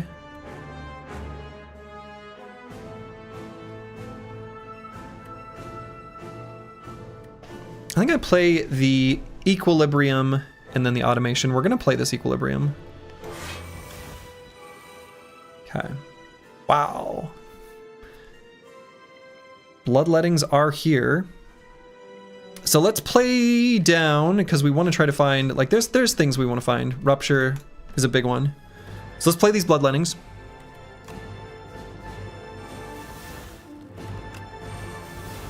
And I'm going to play just the Strike, Body Slam, draw 5. It's good, Feel No Pain. So now we can play the Battle Trance.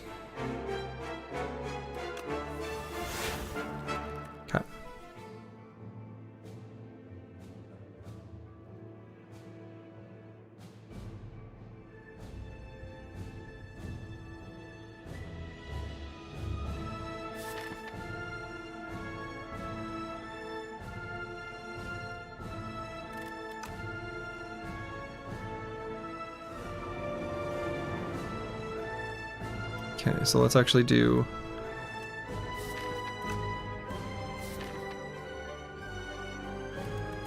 Yeah, Body Slam is the next attack. Because we get an extra copy. Haha.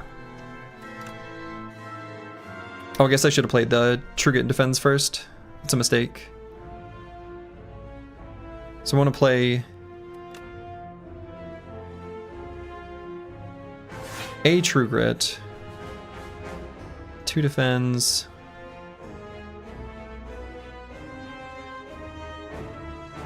Actually, I'm really... This is kind of a... This is just a very weird... Because I don't want the Cinder to hit something we don't want it to hit.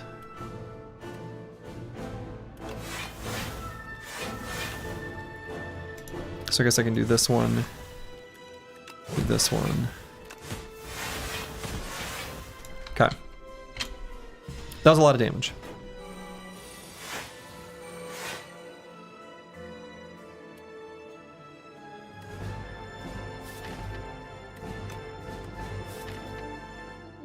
So, what do I want in hand for the next phase? Where things cost a little bit extra, at least at first. Might still be the Flame Barrier, because that's when I think he does the multi-attack. Gonna take a bunch of damage, though. Nearly gonna die.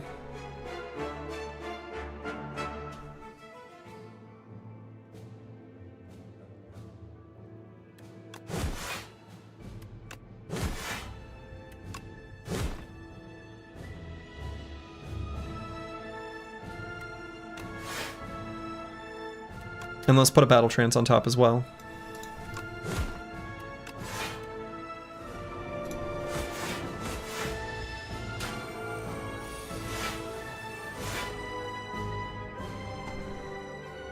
Oh, this is not the one where he...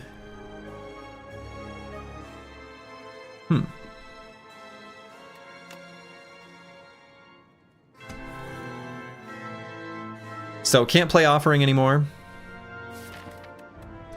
And if we draw the bad luck, we're dead. So, there's that.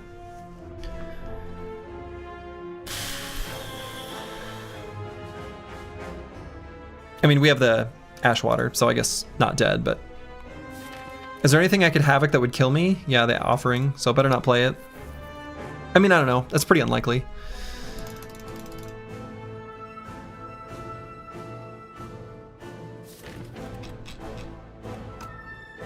I might still play it. It's pretty unlikely to hit that, right?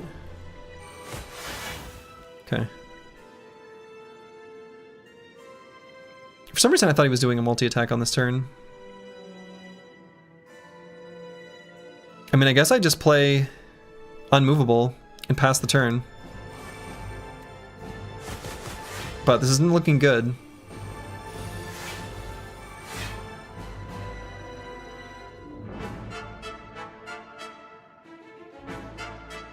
Alright, Feel No Pain's obviously very good here.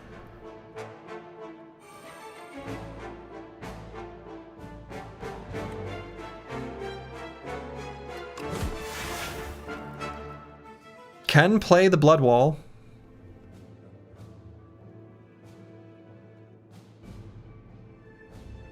So I guess do.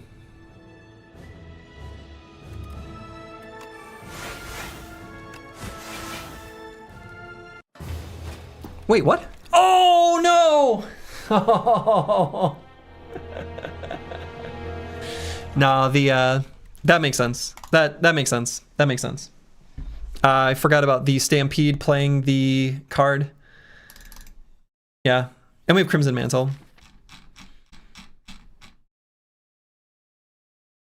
Yeah, I forgot about the Crimson Mantle. Anyway, that was like I said, that was a door maker. The deck was not well suited to fight. I could have played the turn where I could have done a little bit more damage with the body slams on the turn where we were able to get a ton of damage that second round. But I don't think it would have been enough. He still had enough hit points at that point. I don't know, maybe there was a smoother way to execute, but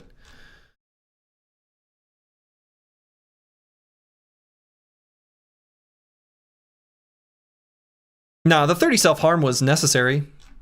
We got way more out of that than he did. And we still were barely able to block, right? I think this was just a hard fight for this deck. Might have survived that turn. No. It was we have the Crimson Mantle. Oh, I see. You're saying from the block from Feel No Pain. Would it have been enough? I'm not sure. I don't remember the exact numbers.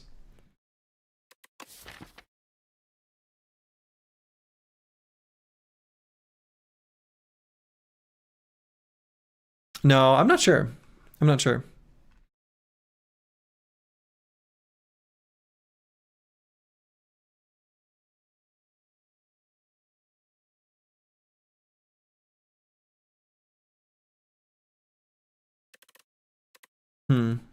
Damn.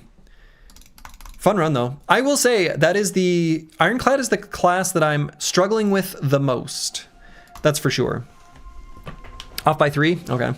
Yeah, Ironclad is the one that seems to be causing me the most problems. Right, I think I've gotten where I feel very consistent with Defect. Pretty good with Necrobinder. I feel pretty good with Silent as well. Well, let's update the strength number. It's 0.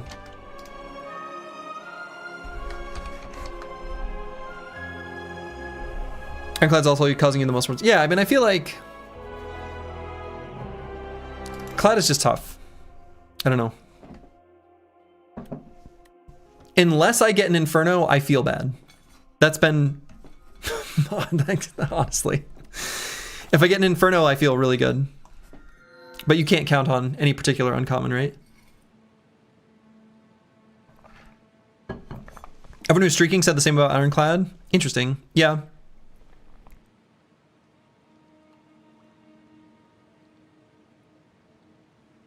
Yeah, I don't know. Feels like if I don't get Inferno, I'm in rough shape. Okay, in the underdogs against the Soulfish, I think that's a pretty tough enemy for the Silent to face in general. Might go with the Lead Paperweight.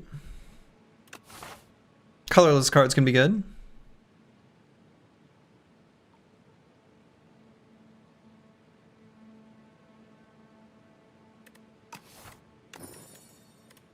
Ooh.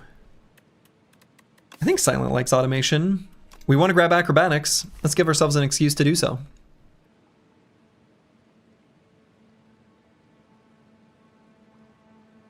All right, Ladex shop here, so let's path down through that way. We'll probably end up skipping that one most likely. And let's head through the events in the underdogs. I like that.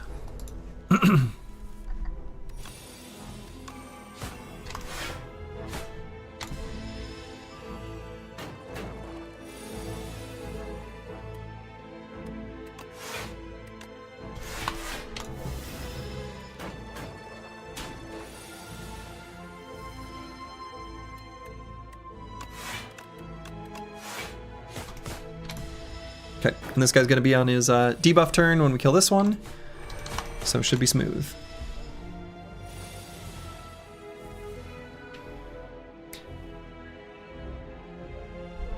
You feel like you end up taking more damage from HP cards than you save if you were just another class? Nah, all of the cards that cost HP are like easily the best ones for Ironclad. And if you have something like Self-Forming Clay, or there's another relic where you regain the hit points the first time you lose HP during your turn, or you have an Inferno, it's just so much value. I think those are, for me, those are the ways I found, if I'm able to get an Inferno, I feel pretty good about my chance to win. If I don't, I feel pretty bad. So, what's weird about Ironclad is they've removed the strength payoff and status cards, which synergized well with exhaust. Right, yeah, it's tough to know how and when exactly to do your exhausting. Dominate Inferno are the biggest, yeah, yep, that sounds right. Alright, let's grab a Deadly Poison. We like Deadly Poison. We like Backflip a lot. We like Backflip especially with the automation, but I'm a big believer in the Poison. Now that we've added Poison, I feel good about removing a strike.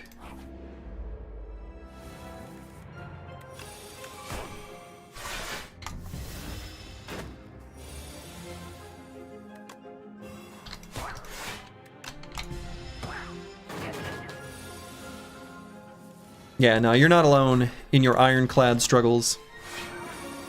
Ironclad's a tough one.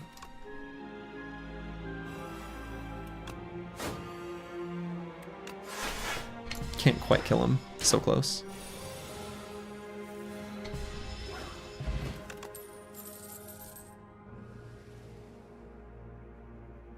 Ooh, this is interesting. So Dash is definitely the best in the deck as is, but Speedster plays into what the deck already kind of wants to do with the automation. I'm leaning towards the Speedster, and if it ends up a curse in the deck at the moment, I'm fine with that. And let's not carry a potion.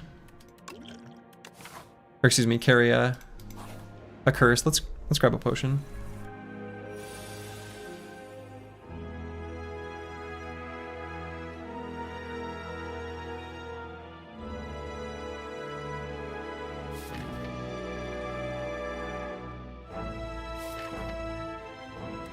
Probably won't take damage here, right?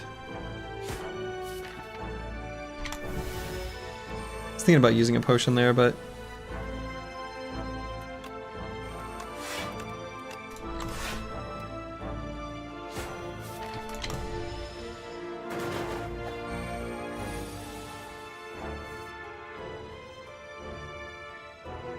could just speedstered Snecko Oil, and that'll end it.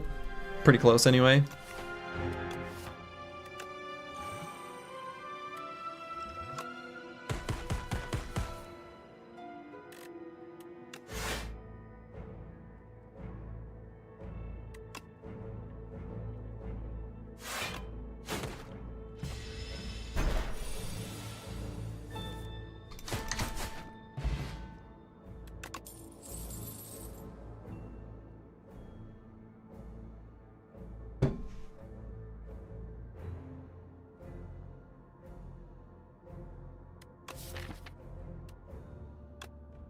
So Outbreak's good for AoE, but I think the Speedster hopefully gets us covered there. I might just grab another Deadly Poison.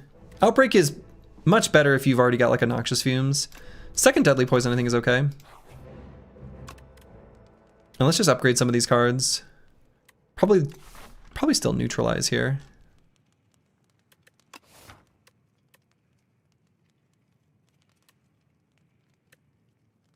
Yeah, Defect to me is not only the most well-designed, but the most fun. Ooh, Greed is tempting here. Greed going into a shop soon.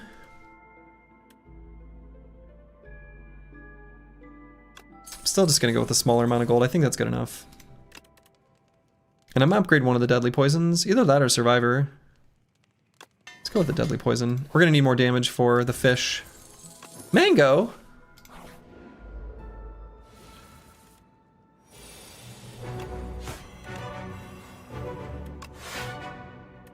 And I could do 4 more damage, or prevent 3. I don't want to prevent 3.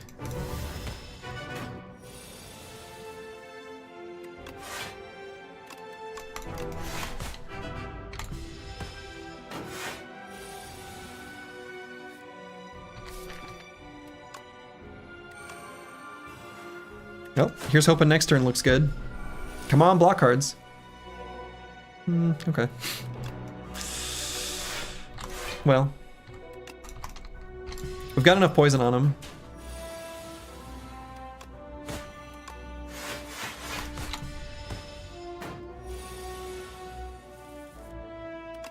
Now we have enough poison on him. No, now we don't have enough poison on him. Well, we do, but I guess I could have saved one. Could have saved one there.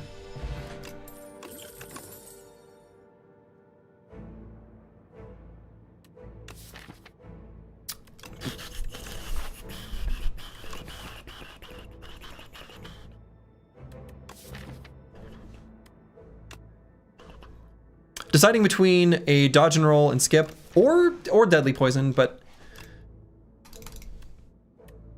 Deadly poison, dodge and roll and skip. Not flick flack.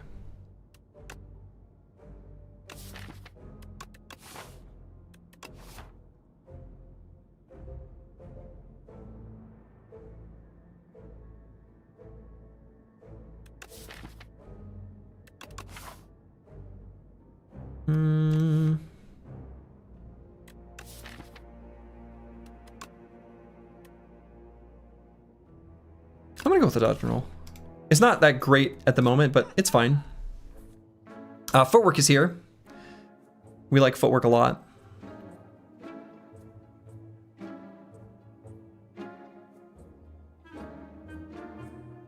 An anchor is here. We like an anchor a lot. May not be able to grab it though. Yeah, I can't do both. Just shy. But footwork, Carter move, footwork, Carter move. We could grab the snake bite too. Feel pretty good about that.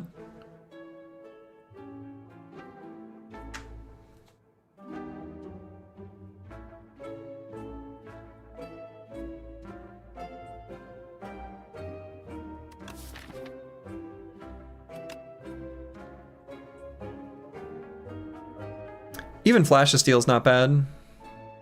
Anchor might be better than Carter move to you. I mean, that's fair. But I think the footwork is better than anchor. I think long term. I don't know. Maybe that's not true. Anchor's really good. Even Flash of Steel is not terrible with the speedster.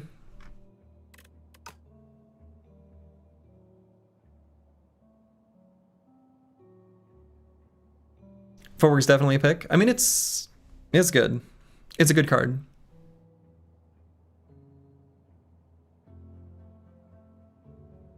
Regal Pillow, also really good. We like having a good rest, you know? Sometimes you gotta get a good rest in.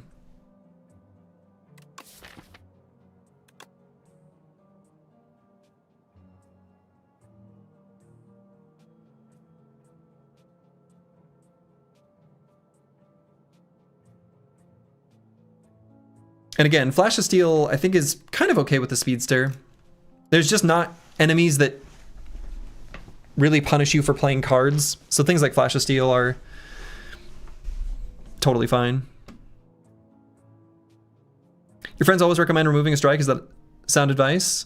If you're a new player, sure. A lot of times you don't want to, but I think if you're new to the game, if you take that as like an axiom, like just always remove a strike when you get a card remove offered, as a new player, I think that's actually probably pretty good. As you become more experienced, you'll realize that that's a pretty nuanced decision.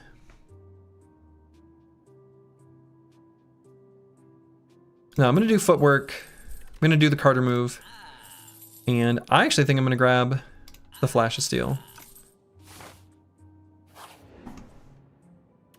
Ooh. Enchanting Speedster with Swift 2. Again, this isn't very good right now. Could also do it on Automation. It's one of these two for sure. Maybe Automation is the one I want to do because I want to play it more right now.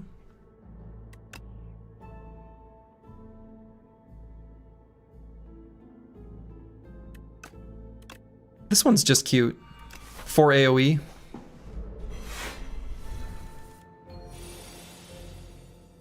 Ow. Might use the energy pot here.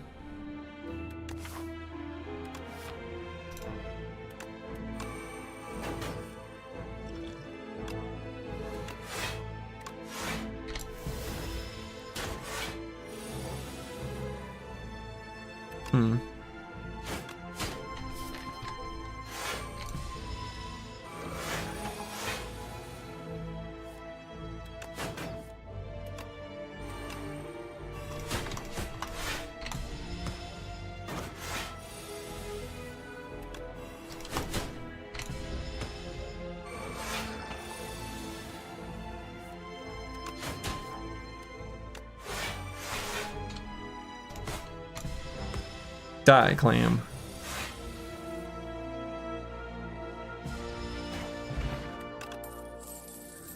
Prepared. We like prepared. Ugh, rats.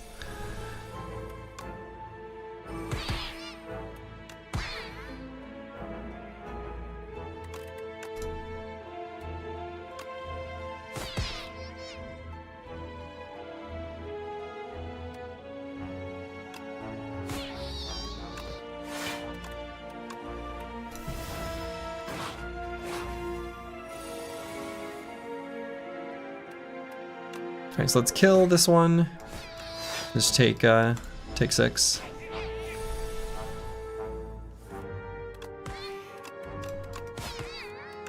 No. Now we gotta fight 2 rats.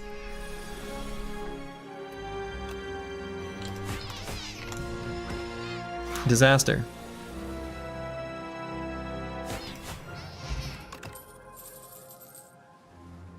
Those dirty rats, those dirty rats. Piercing Whale's really nice, but I think another prepared with what the deck has going on right now is totally fine. And do I think I have to rest because of the Soulfish? Yeah, I might, but I kind of feel like upgrading Footwork could be close to as good, and I think I can get away with it. Think Footwork will save me? Maybe. I don't know. The fish is pretty tough.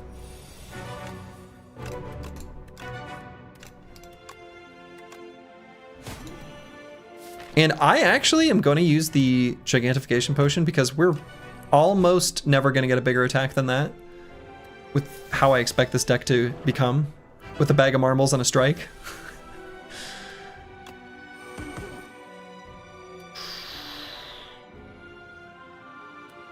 Yeah, prepare to help versus the fish.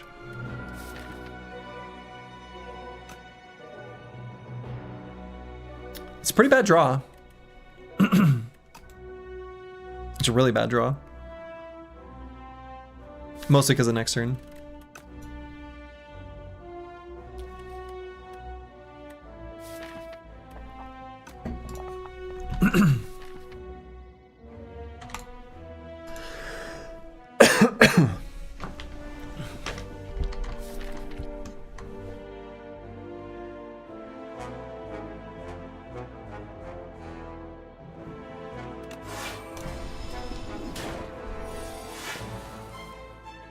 Okay, I definitely want to play the Deadly Poison Plus. Get that shuffled back in.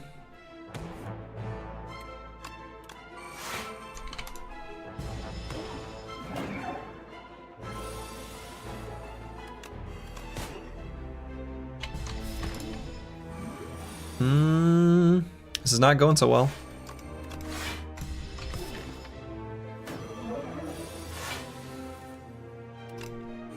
Okay, let's get neutralized back in the draw pile.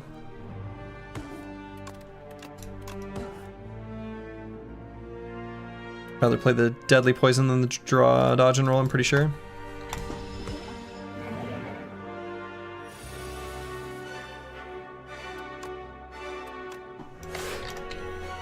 I don't know. This is gonna be close, and I think it might be death.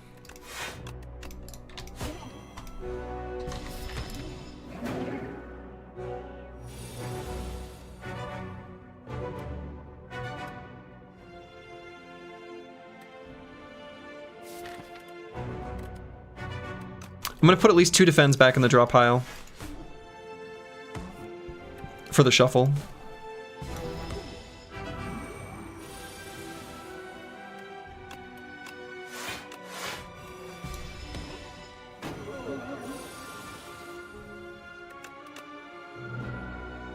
And he's dead next turn.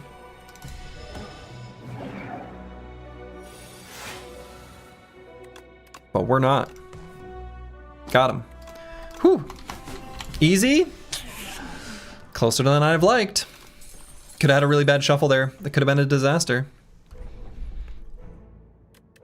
Alright, I might just grab Shadow Meld. It's like okay. Not interested in Master Planner. Not really anyway. I think Master Planner is like okay with the prepareds, but damn, it's slow. It was already a bad shuffle, poison on bottom. Well, yeah, but you can get a bad shuffle twice in a row. Easy. So it's either Master Planner or Shadow Meld. I think Shadow Meld's like, it's all right.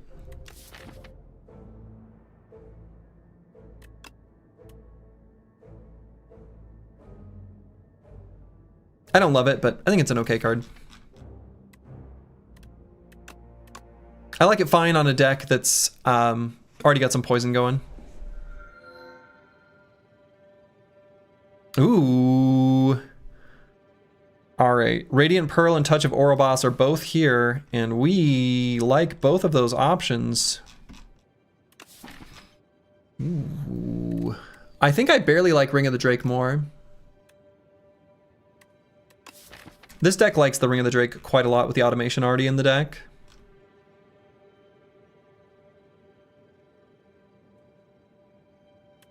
I think so. I think we'd rather have that than the Radiant Pearl. So Ring of the Drake is like the Ring of the Snake times 3. Glass Eye is also pretty good, but I think the Ring of the Drake is just hard to beat. Hard to beat.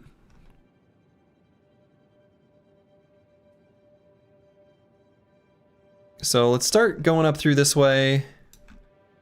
And maybe able to do Elite Campfire, Elite Campfire. Or Campfire, Elite, Campfire, Elite. Campfire before the boss. That might be the way we do it. Seems alright.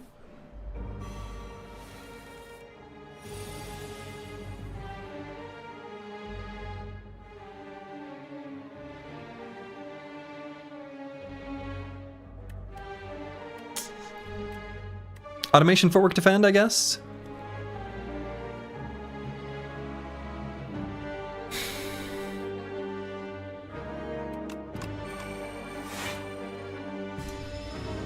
Don't really want to take 7.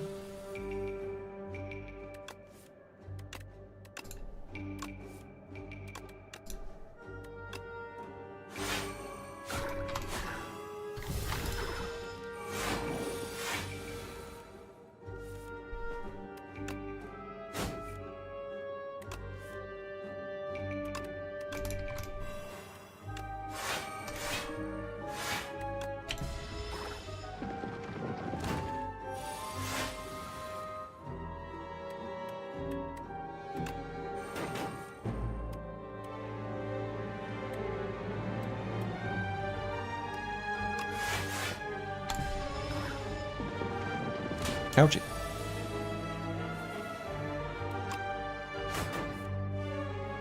I got Shadow Meld here.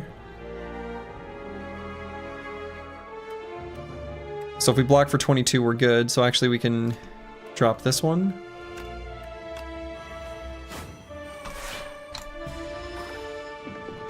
Pretty much just killing him with the poison.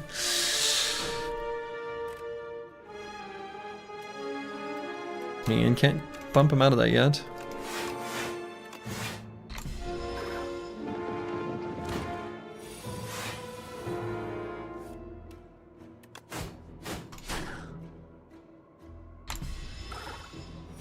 Okay, and he's dead. Took forever. Ship in a bottle, it's pretty good. Acro is here. Escape plan as well, but I think we just go with Acro. Escape plan is great. And maybe we like the escape plan slightly better, actually. Let me think about this for a bit. It seems crazy to see Acro and not pick Acro, but the reason I like escape plan so much is partially because of the Ring of the Drake, right? I feel like Ring of the Drake means that we are very likely to be in situations as we draw through the deck the first time where even just the extra energy cost of Acro is pretty inhibitive. If we didn't have this, I would take Acro, but I think given the Ring of the Drake, I like escape plan just slightly better. We have a ton of skills, which is good. It's kind of how we want to be rocking and rolling. I think I like that a tiny bit better. Ah.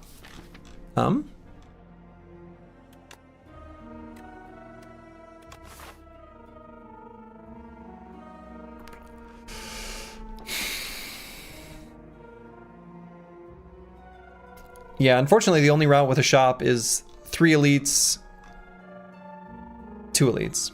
2 elites in a row with no campfire between, which feels a little sketch. Alright, so I don't think resist is correct. Unfortunately, the normalities may be too bad. I don't know, I guess with the prepareds, maybe it's okay. Makes it better. Removing 2 strikes is great.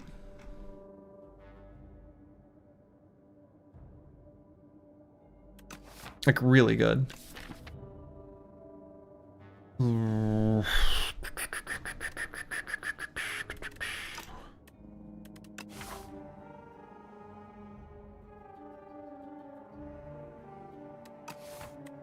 That normality is going to be a real problem, though.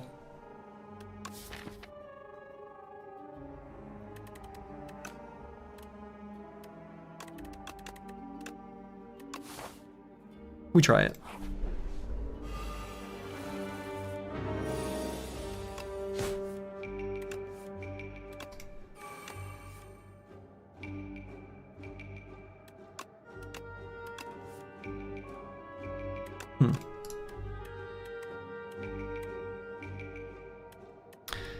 Could footwork defend and use the ship in the bottle? This guy's gonna attack again next turn.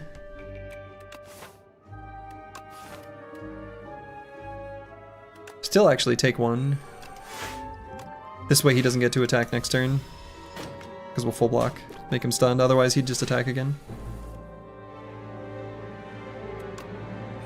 Plop, plop.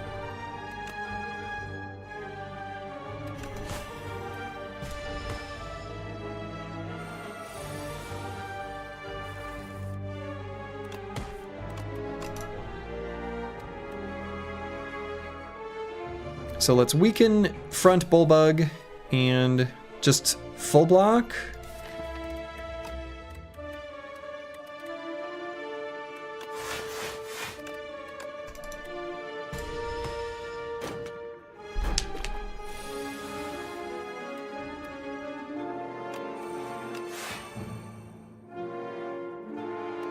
It's a lot of block.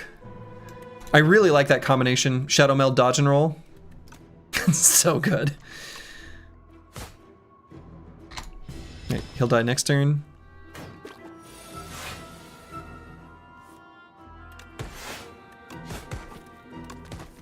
I'm making sure to always play the prepared only by the third time through.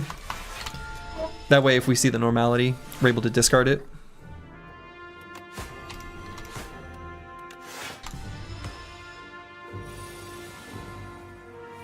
See you later, nerd. Backstab Plus isn't bad with the bag of marbles. I would not take this card if we didn't have the bag of marbles. Can make some of the hallway fights a little smoother.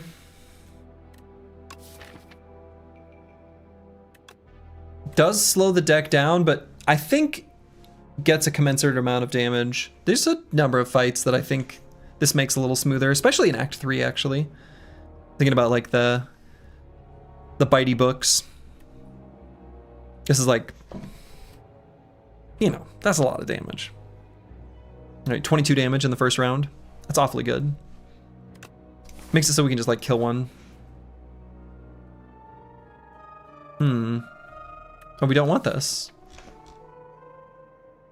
22 damage, turn 1 is so good right now. Yeah, it's good. It's good. I guess I'll go with the Exterminate. Some AoE is fine. Not really what we want, though.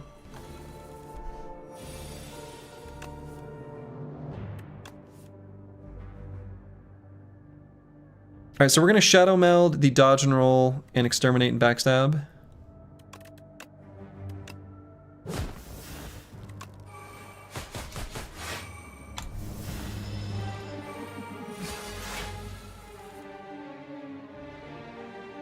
Do I even play the Speedster here? I guess I don't.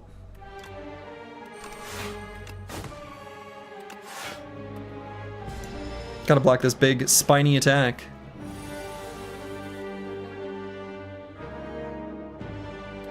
Normality is here. Shadow Meld is here.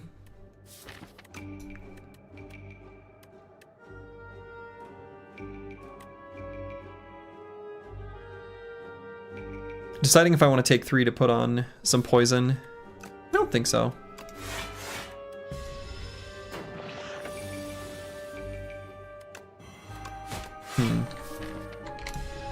Yeah, maybe I'm gonna regret that.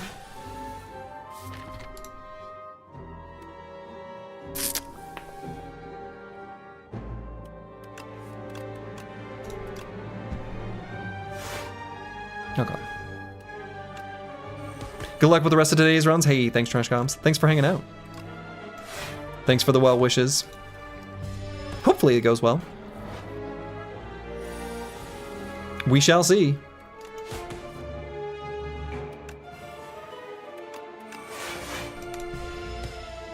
The deck is definitely slow. I don't think we've taken damage yet though, right? Actually, I'm gonna discard this one. Now I discard this one. Solve the riddle. I guess it doesn't matter. He was gonna die this turn either way. Well, it felt smart. I think skip. I don't think the deck needs a snake bite. Snake bite's like fine. But I don't think we need it. We'd like to see just like noxious fumes, I think. One more source of poison would be good, but I think it's a skip. You like this enemy's design? Very thematic with the thorns and the big attack from the spikes flying out. Yeah, it's pretty cool. It's pretty cool.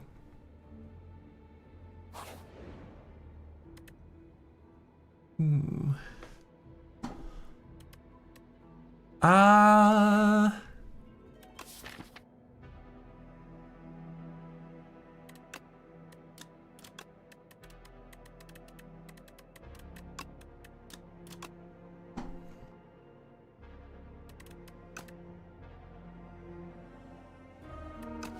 I'm just gonna take the gold. I'm not gonna go deeper.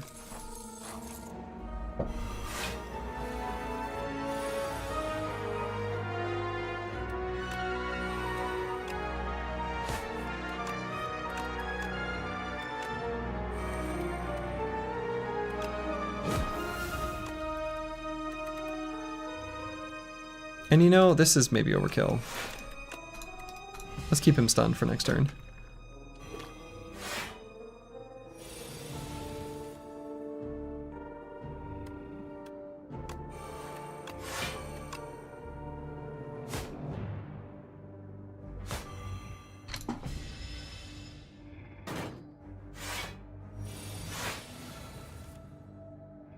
And certainly going to play the Speedster. Putting a lot of cards not in the draw pile that we kind of want to shuffle in. I guess it's fine, but not exactly ideal.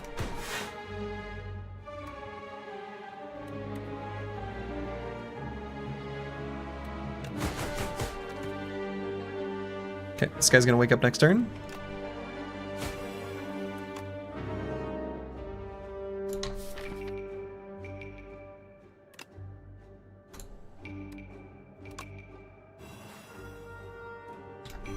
Let's just do that.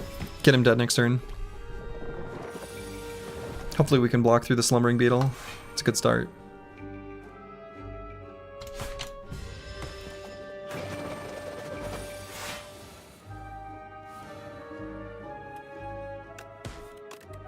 Plop. Prepared is making the curse not such a big deal.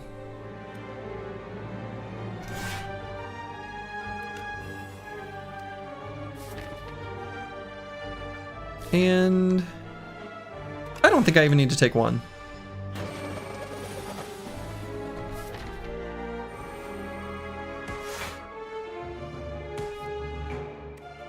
We'll see if that ends up being true.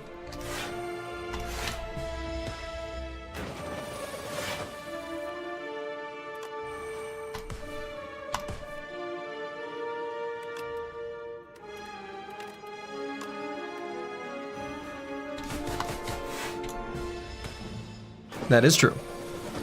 Did not need to take any damage, and didn't. The deck would... Ooh, prepared or backflip? I might like a backflip. Do I like that better than the prepared? I think... just... barely. Backflip and prepared are both great additions here.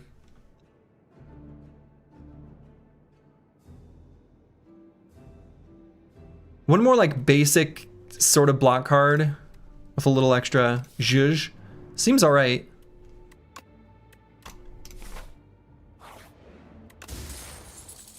Vajra, sure. So I'm going to try to upgrade here. We'll probably rest at the next campfire, almost for sure. So what's the meaningful thing to upgrade here? Kind of need to upgrade the Deadly Poison before the Knowledge Demon. If I think I'm going to have to rest here after the Elite fight and then at the end before the Elite, or the end of Act boss, I kind of feel like I guess I need to upgrade the Deadly Poison. I think that's true. I think that's true.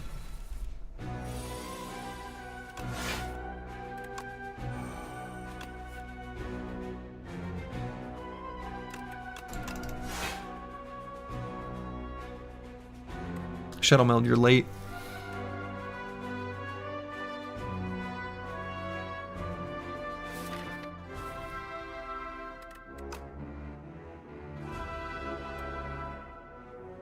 I'm just gonna play the Survivor, I guess.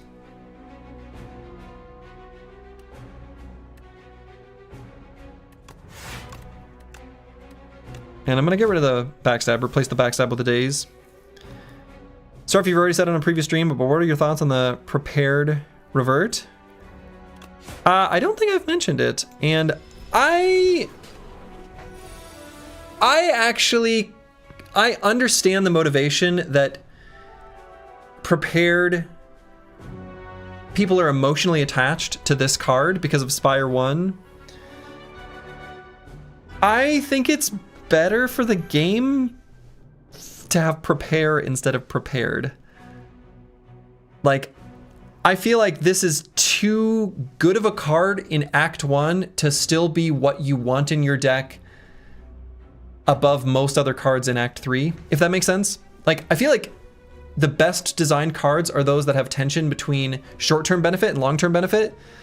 And right now Prepared is like, oh, this is like a little good now and really good by the end of the run. And that feels too good in sort of a strange way. So that's my take on it. Oh, I didn't discard the Normality. Oops. Shit.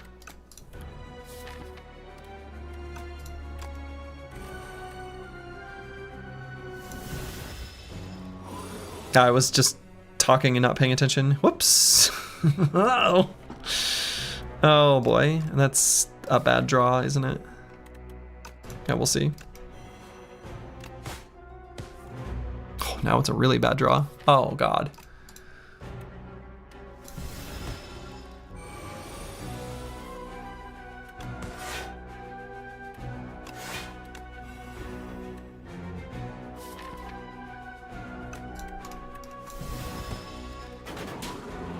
Card feels like it's doing too much, but I think they plan to address the discard package later. Yeah, I think so. I think that's true. They have said as much.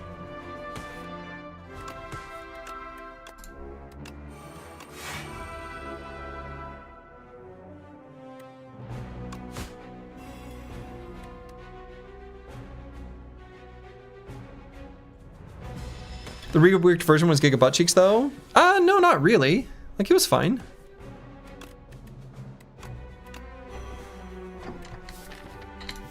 It was fine. It was a fine card. It was basically like, it was like a Spire 1 card that's totally serviceable.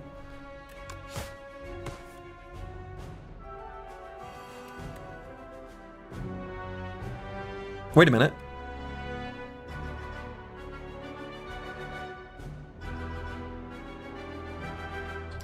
Uh-oh.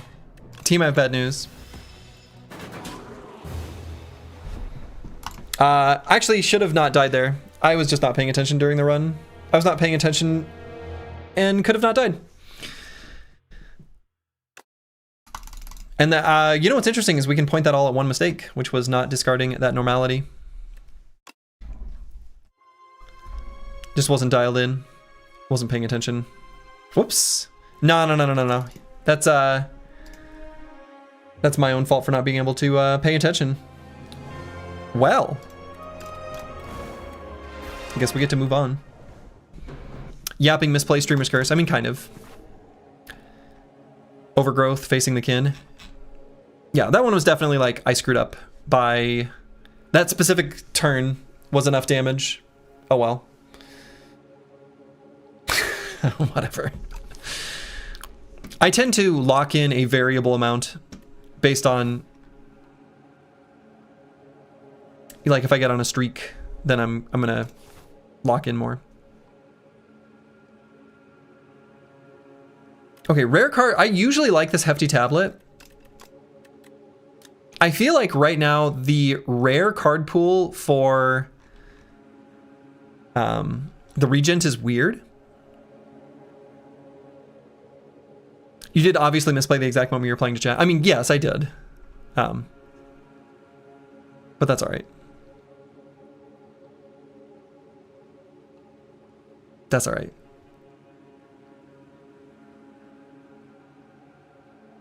I feel like if you get to choose it though, for Regent, it's pretty good. There's a few big whiffs, but there's a handful of really nice ones. I also feel like Lava Rock is one that I have underestimated, but I think is actually probably pretty good. Is streak 2 now? You got to change it? No, it says 0. Should say 0, unless I didn't update it. Is it not updated? Oh, YouTube is off because I can't update a YouTube stream title midway through. Oh, streak 2. Oh, I get it. Okay, I see. Never mind. I understand now. It is streak 2. You're right. Okay, so these are not really what we wanted to see.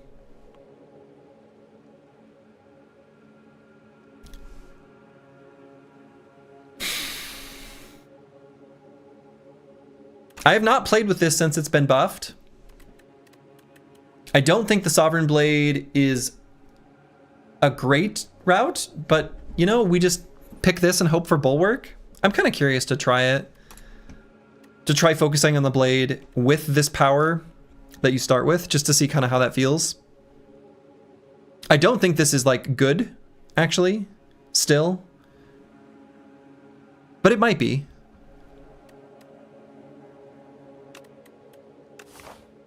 Obviously, it's really bad right now because we have literally nothing. So let's go through this way.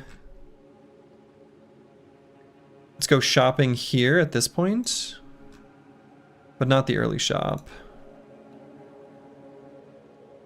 Maybe something like that.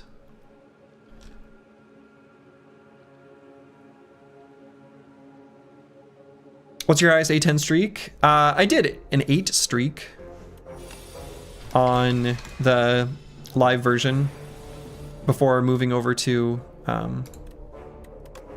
the beta.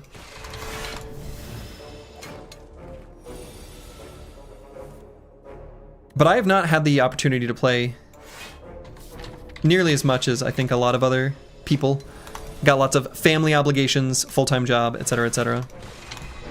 So I just haven't put in like the hours yet that I plan on still putting in. Just because I'm having a lot of fun with this game. Okay. I like all these options fine.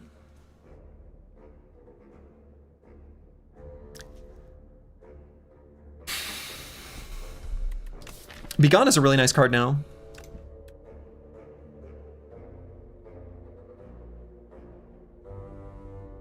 Might just choose Be Gone. I don't know. Gather Light's also pretty okay. Even if we're going for a decent Sovereign Blade, I think we still like Leap with Star Generation. Right? Gather Light lets us not play Venerate on our first shuffle through the deck and then still get a second Falling Star in with the starting 3. I like that on floor 2.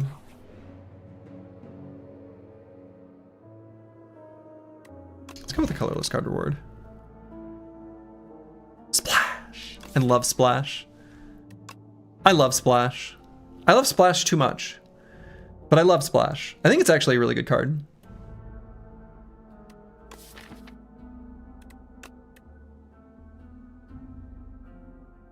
I think Prep Time is also kind of good for Regent. Not with this setup, but go Splash.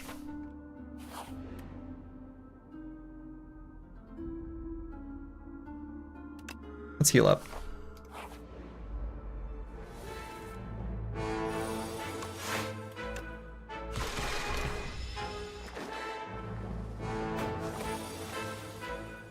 All right, let's splash, see what we get. Sort of sucks, but you never know. I guess we'll just do the backstab.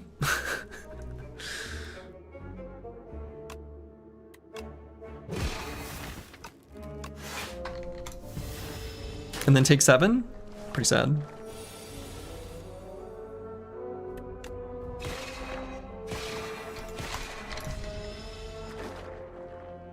The backstab costs 0 mana with splash, that's crazy. I know, isn't it? Like I said, it's crazy, isn't it? See, we can do stuff like drain his power. Look at this. Look at this guy's power. Drained. Reflect.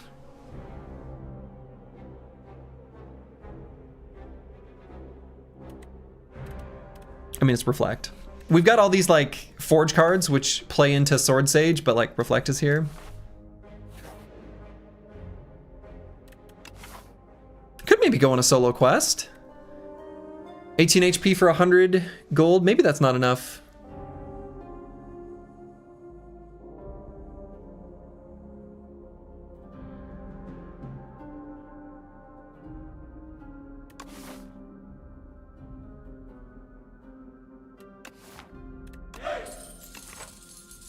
Looks like it's time to reflect. Yeah, exactly.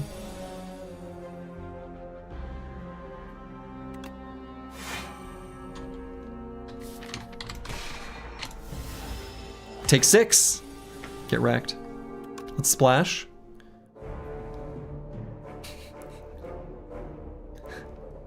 Okay, so splash has not shown itself to be very strong yet.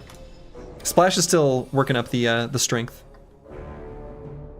I saw you play Slay the Spire 2, so I got the original Fantastic game. You've reached Ascension 8. It's getting hard now, so it'll be a while till you get 2. Hey, awesome. Yeah, it's a great game. It really is. Glad you're enjoying. Take 13, nerd. Get reflected.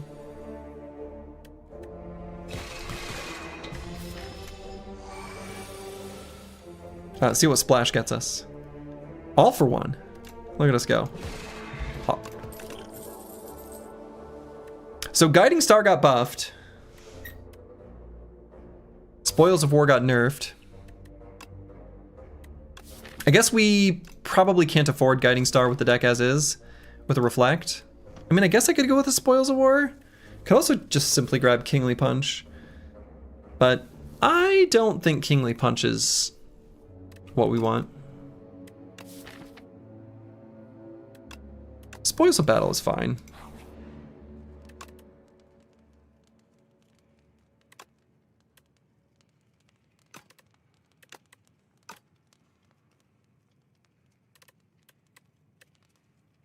Honestly, probably gonna upgrade the splash. I think that's the best upgrade at the moment.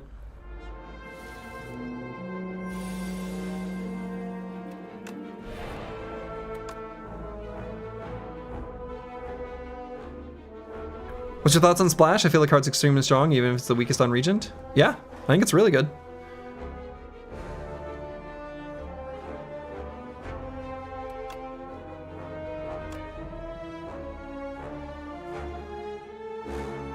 So I guess it's the Sword Boomerang.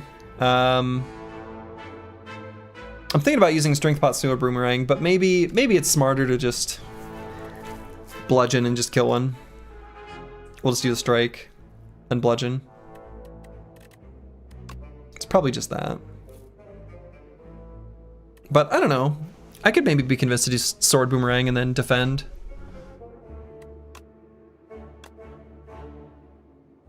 Or, I could still just Flex Pot, right? Let's just see what it hits. Let's just see what it hits. That's not exactly how we wanted it. But it's fine.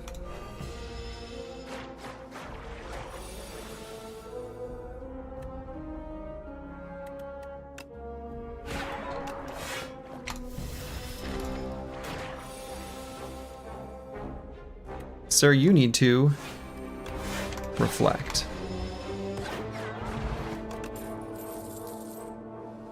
Tyranny.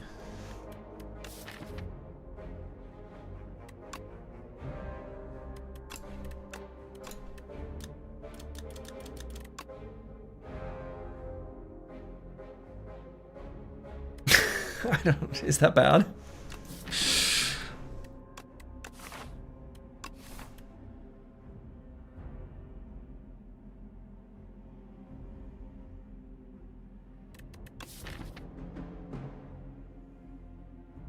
probably fine. There's maybe good things we can do with it.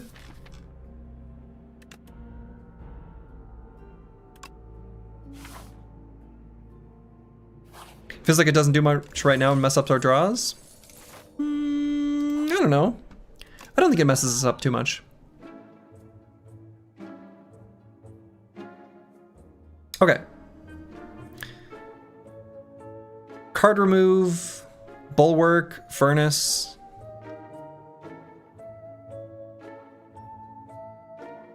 Card remove, bulwark, furnace. I think that's just what I'm gonna do.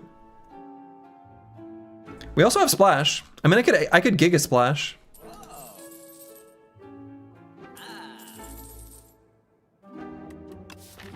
I kind of want to try to lean into Sword Sage though. We're not really giving it a proper trial by taking splash.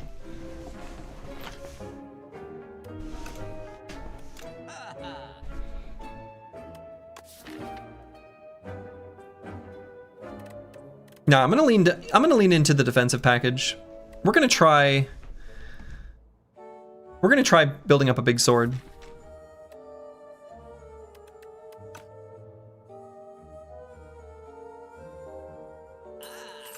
I don't think this is good, to be clear. Like, I don't think this is it's not something I would advocate for, I'll put it that way.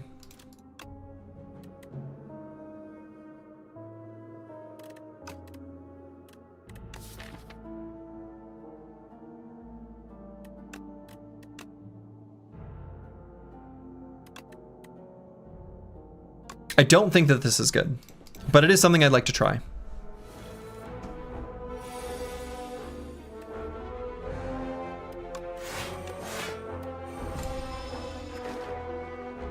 Get reflected.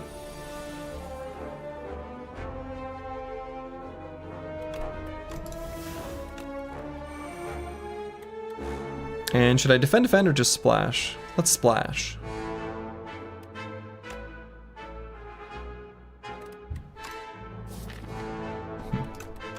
No zero cost. I guess just so.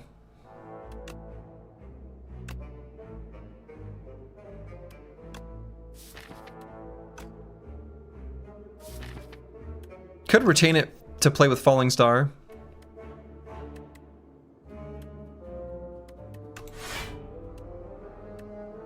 Oh, I suppose it's only free to play this turn, right?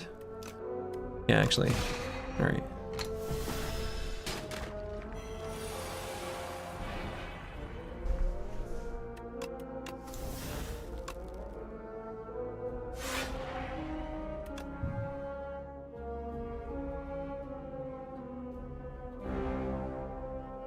I'm gonna play the Venerate and actually pass the turn in case we draw a Reflect.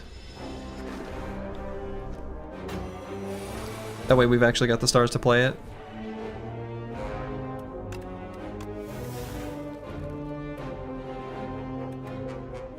Why is he attacking for so much?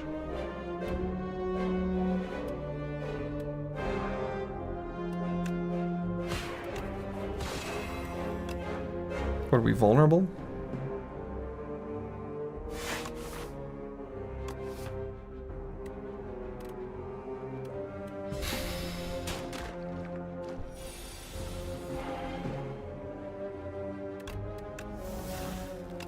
Let's splash and mangle. Okay. A Know Thy Place I think is totally fine here.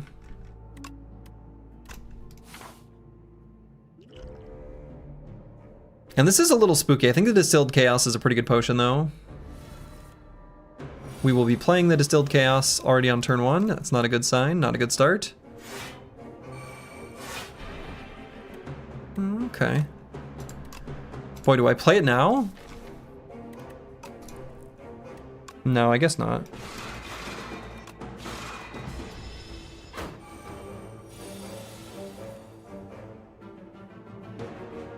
Alright, defend is looking pretty, or reflect is looking pretty good here. So I might just reflect Sword Sage and then kill him next turn.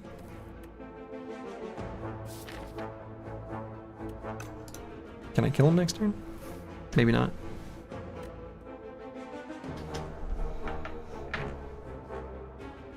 Probably don't play the Sword Sage then. Reflect, Gather Light, Splash. Let's splash and see what it is then.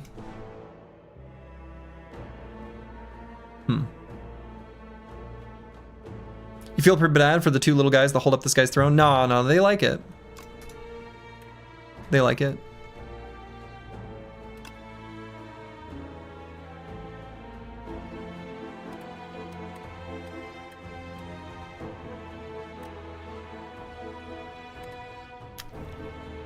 Do I have lethal, actually?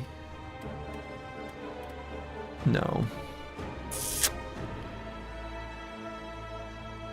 Would I have lethal next turn if I don't play the Reflect, though? It takes 7 here. I actually don't take 7. Take 4.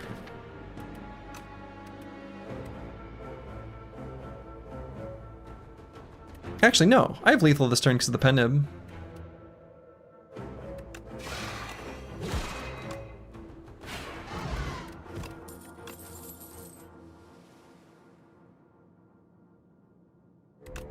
Another Reflect. Need more star generation. Ugh. Not a good opening.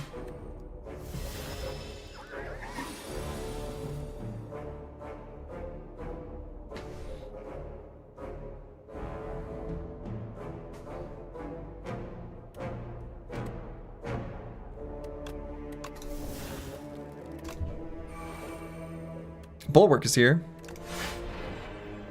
And I'm gonna keep the stars. Not gonna play the falling star.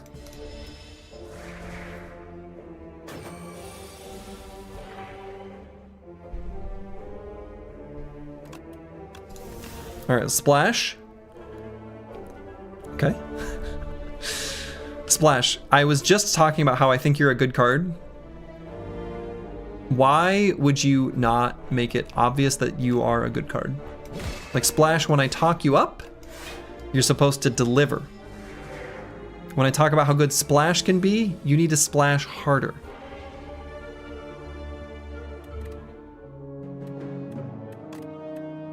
Actually, do we have lethal? The 2 strikes might be necessary. You know what? We're not going to shuffle, so instead of thinking... No. Not quite.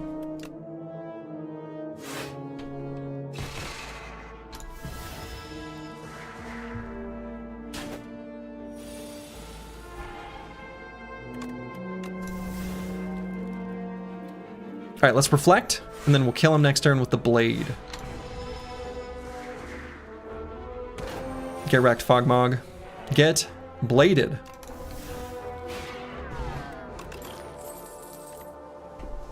Collision course is okay. Do I want to add a collision course, or would I rather skip? Collision course is a good way to help set up pen nib. Right, so the 0 cost attacks are not worthless here.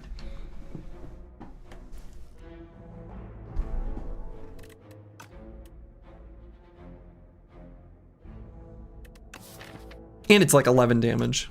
It's 11 damage. We like 11 damage. I think it's rest. Hit point's a little bit too low.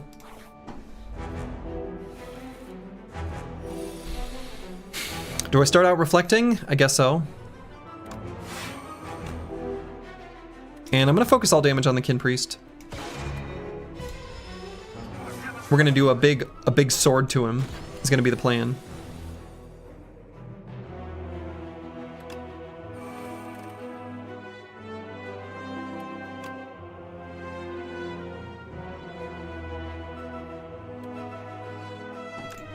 Barry. I guess we'll be playing the Falling Star.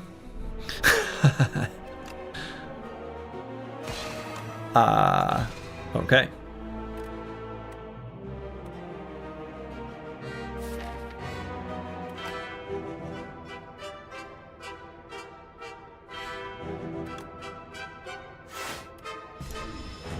Ow.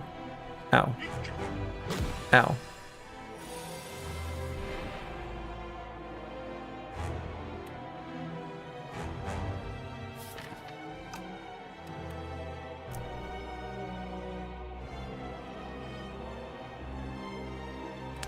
I mean, I guess I still play the Bulwark. Like, I kind of want to play the Sword Sage, but the Bulwark Plus is just doing so much. This is overkill in block, but what you gonna do, you know?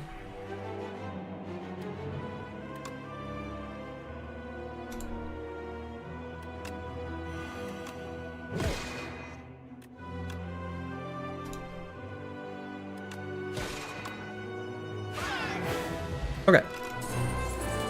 I am invincible. Comet Crash Landing. Wow. Comet is here. Comet is a very good card. Crash Landing is here. Crash Landing is a very good card. Sea Splash is great. I mean, Splash did provide there. I'm invincible. Comet Crash Landing.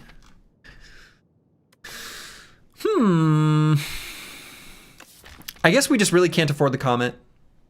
And I think I'd rather have the Reflects. I love Comet. I think it's a great card. Like, just applying a bunch of weak to an enemy. Comet is a block card, you know? But Crash Landing also is pretty good. Big AoE, big damage, cheap cost.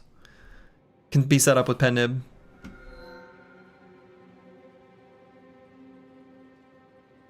Well, these options are all disappointing. Cool. Great.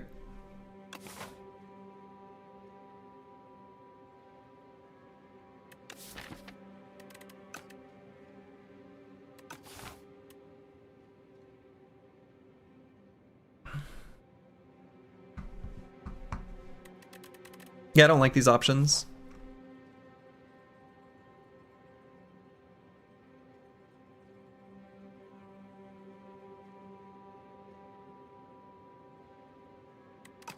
They just all suck. They just all suck.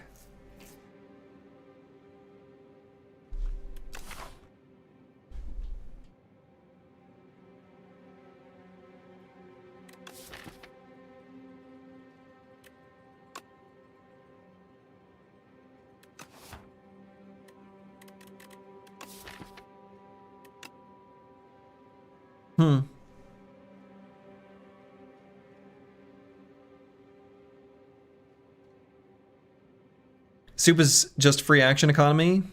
I mean, except the fact that they gain Eternal is big suck, right? Drawing the strikes is a problem. Think of it this way. Pumpkin Candle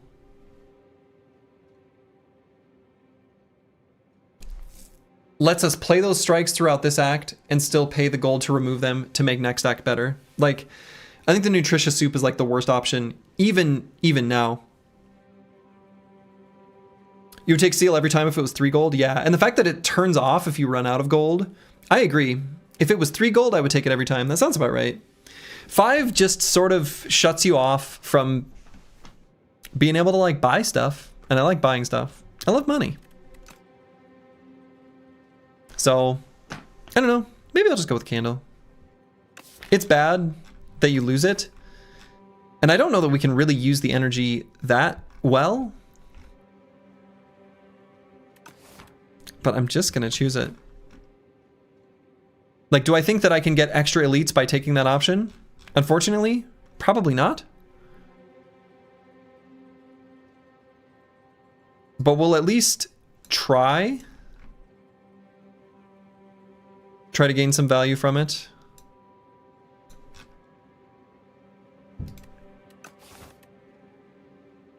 I would take Seal of Gold if I were entering Act 3 and I had a decent amount of gold and I wanted the energy. But right now I think it shuts us off from too many potential ways of improving the deck. Let's splash, baby. We sunder.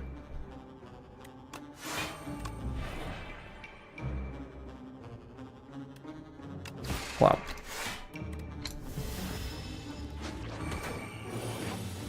Oh, we want that reflect back. Give me my card back, you nerd.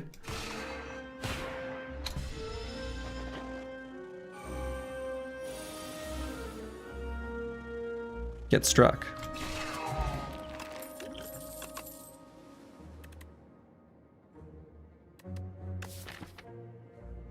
Now I can't take a Cloak of Stars. Need more star generation if we're gonna take that. So I think this is just a skip.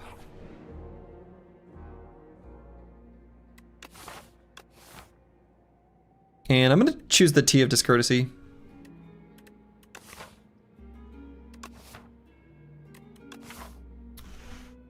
Well, is that true?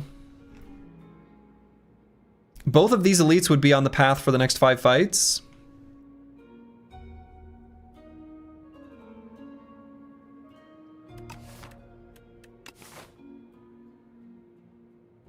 Alright, so we could take 2 elites with an extra 5 strength.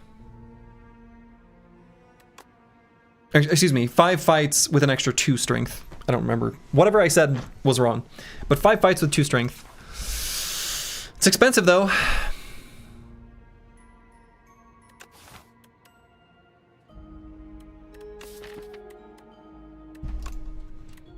The deck doesn't gain that much from strength, but it gains enough that I think this is marginally worth.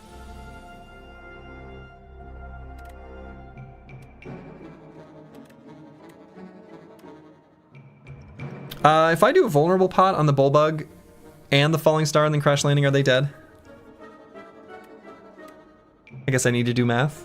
Ugh, math? No, they're not.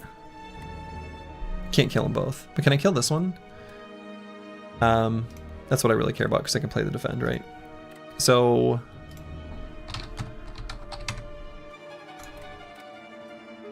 So 34 plus 15. It's exactly enough, but only if I use the vulnerable pot. I guess I do that.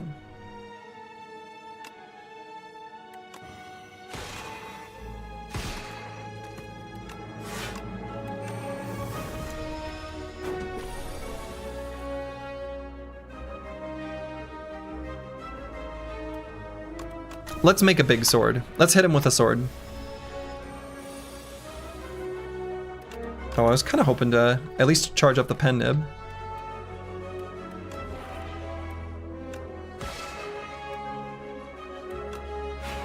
Put it on 8, that's fine.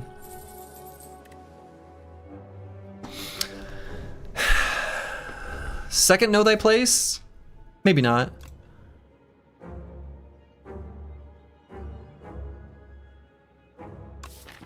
Second know thy place is fine.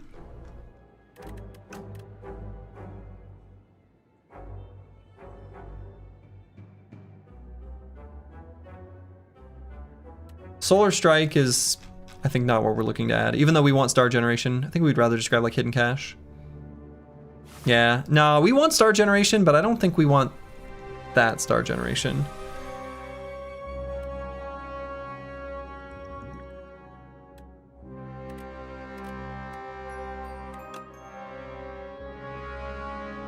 Damn, if the pen nib were charged.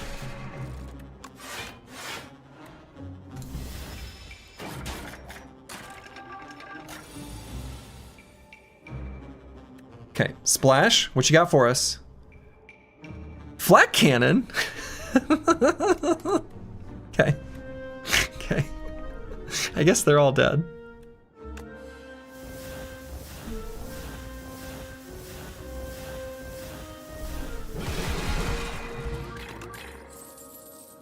Conqueror. I don't think it's a good card, but I wanna at least play into it. Okay, love bridges. All right, B-Boy.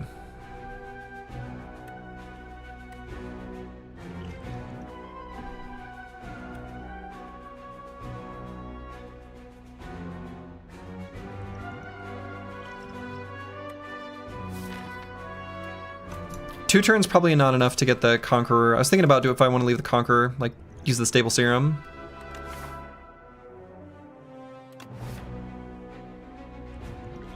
I mean, I guess I don't have to use a potion, but I'm thinking about using one. Maybe I use a Power Pot. I kind of want to save the Power Pot for the Kaiser Crab.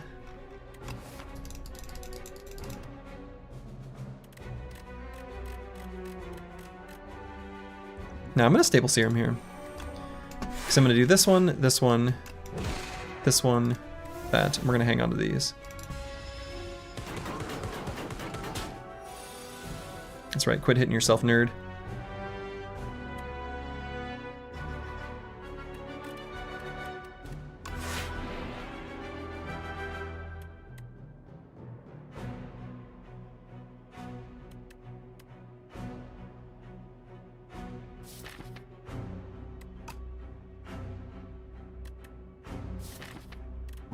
So we only have one more turn of Retain.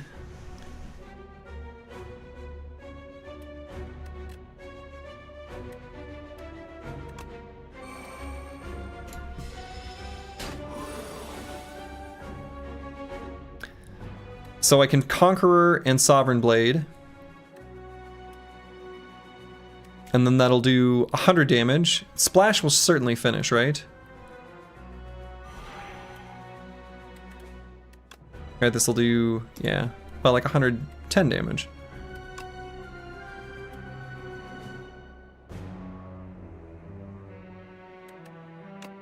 Oh, these are terrible, actually. These are awful. Splash!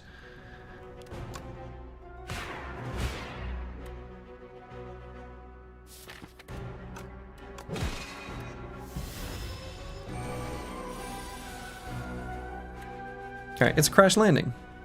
Plop. Oh. Black Hole's here, but I think we grab the Hidden Cache. We've got some AoE from Crash Landing. I think that should be sufficient. Black Hole's a really good card, but the deck needs some star generation. I think the Hidden Cache is a good way to do it. So let's try to upgrade. And I'm going to upgrade the Sword Sage. Whetstone? Terrible choices.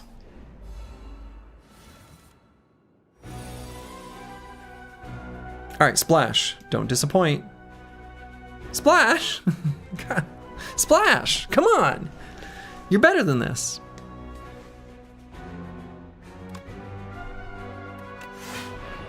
Right?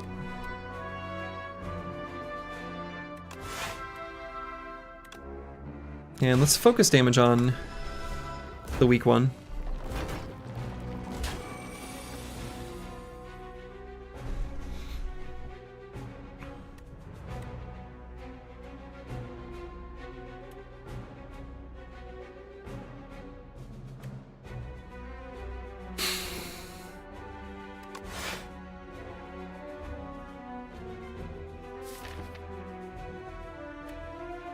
Reflects and Reflects and Crash Landing all waiting on deck.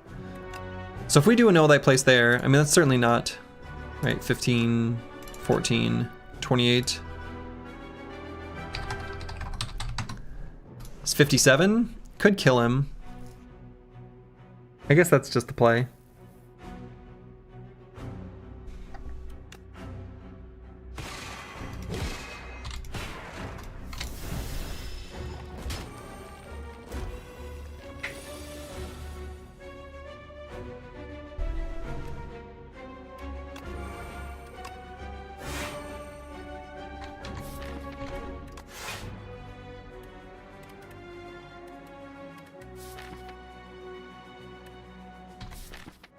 Unfortunately, we got the Crash Landing in this hand because we can't kill both.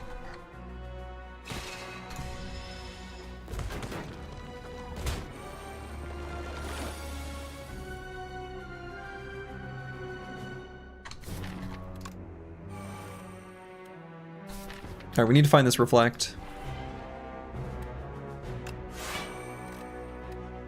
And do I play the Sword Sage on this shuffle? I guess I don't. Probably just play Defend.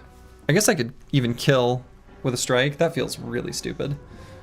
But maybe that's just the play.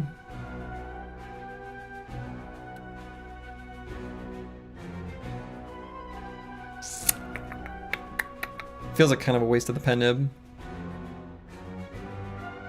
Could also just play Venerate. Would like stars for the draw.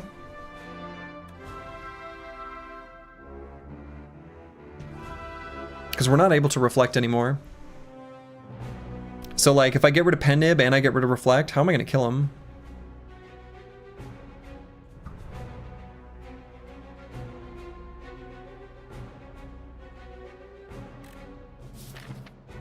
Do I just hope I draw Crash Landing with my Pen Nib? That feels like a bad strategy.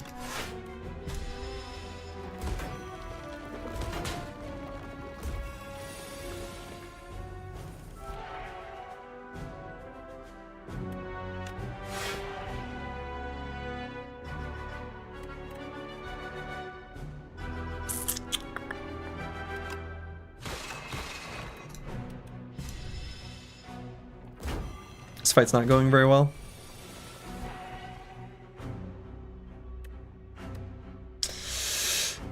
Uh-oh.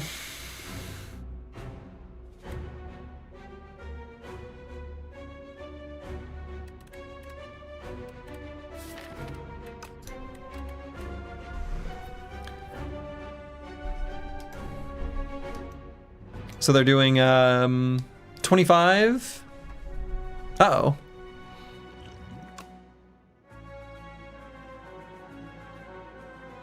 Uh-oh. Wow. These don't do anything. Yeah, right? They're doing... I'll just double check myself. 16 plus 9, yeah, it's 25. Yeah, we're dead. Even if I'd played the Venerate, wouldn't have enough for the Reflect here.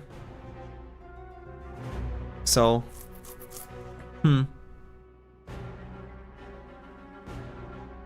Well.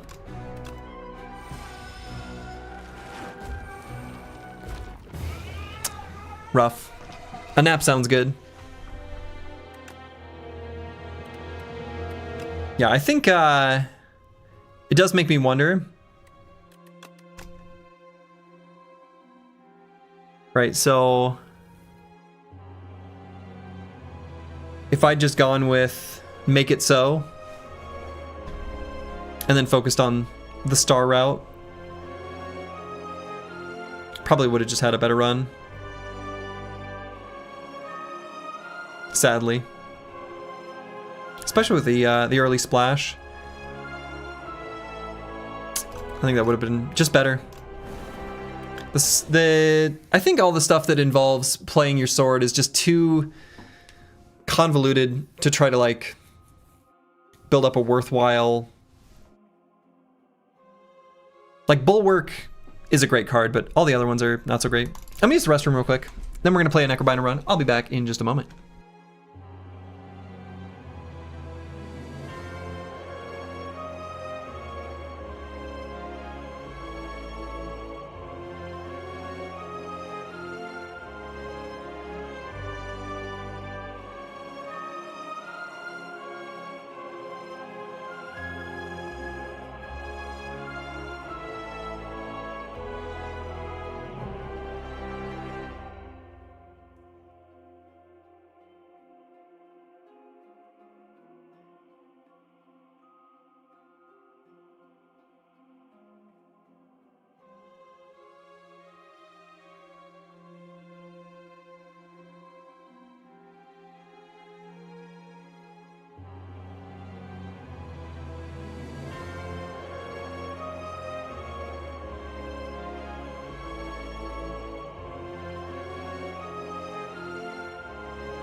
I'm back. Just did something of a splash myself. Let's roll with the Necrominder. See how this goes. All right, we're in the Overgrowth, facing the Ceremonial Beast. Tasteless joke? Little tasteless.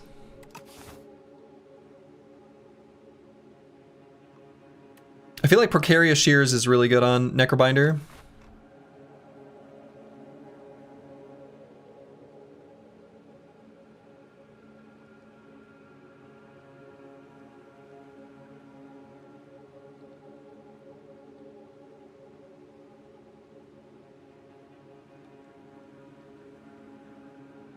So I'm going to do the Precarious Shears, then we're going to wind through here. I don't want to take a forced elite fight before we know what happens, especially losing HP. All right, so almost certainly you're going to need to rest there. And it's unlikely we're able to fight elites after that point. We'll see. You know, losing 16 HP is a big cost. Could maybe consider the Nutritious Oyster. I think Nutritious Oyster is actually a pretty good option. Like 11 HP is nice. But I think Necrobinder really likes removing those strikes. If we get really good card rewards in the first two fights, which is practically no chance at all, could go along this left route. But I'm not counting on that.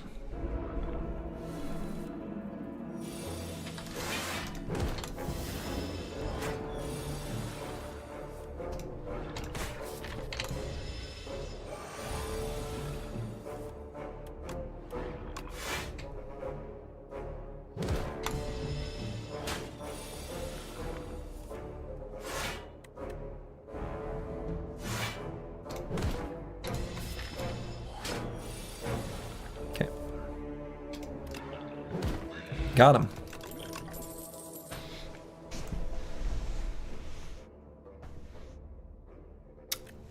Deck is okay with all these options. I think the Spur is pretty good here.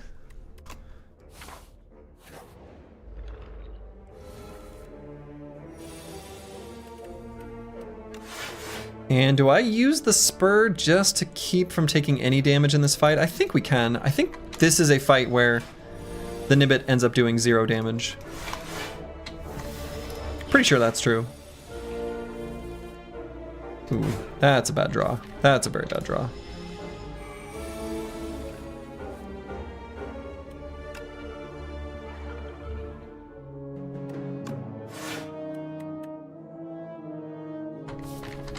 Let's keep building them up.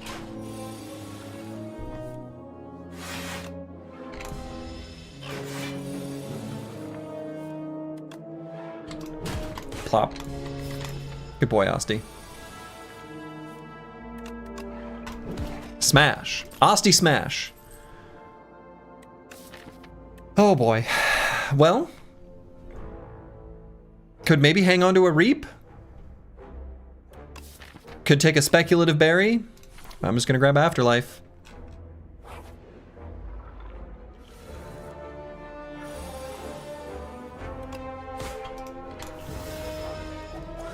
We're gonna make a big old Asti.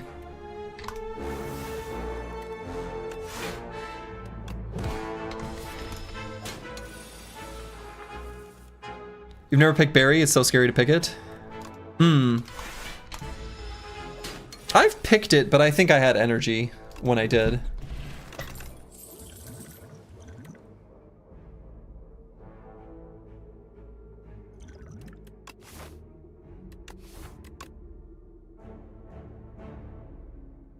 Dirge is okay here. Not that exciting, but I think it's fine. Colorless pot over one of these.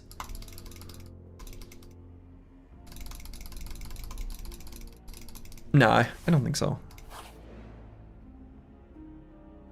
Oh boy. Chosen Cheese? Chuck E. Cheese? Go with the Chuck E. Cheese.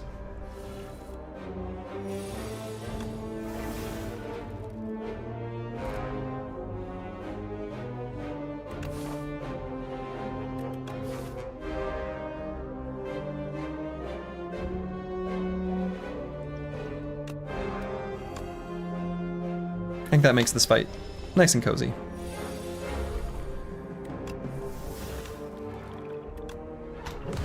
Plop.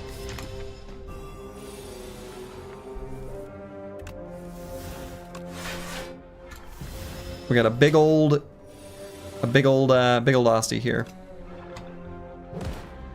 You love to see it.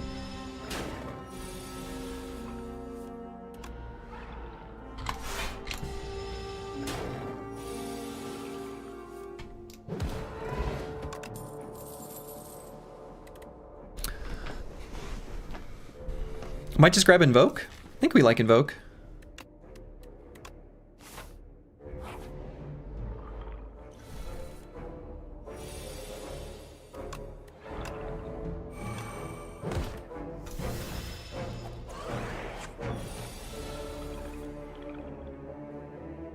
Okay, so we do this one and maybe just a big Dirge.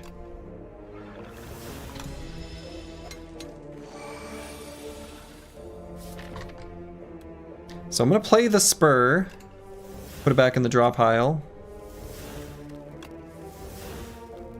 There we go.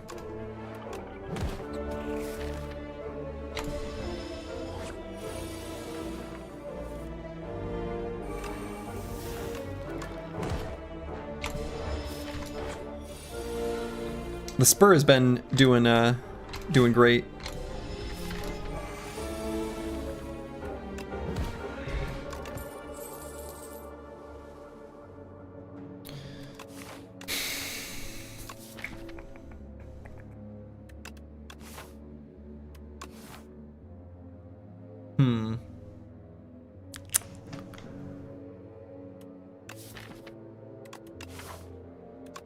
I might skip?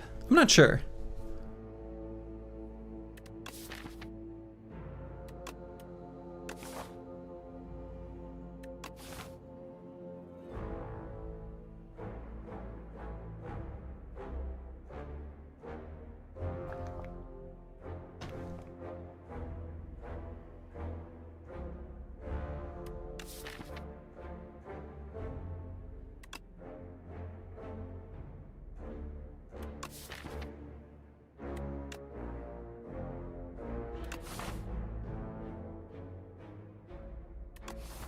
I'm gonna skip.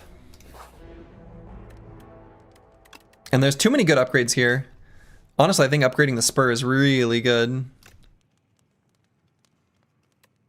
So I'm gonna do that one. Hopefully there's something good for sale here. Chemical X? So let's see.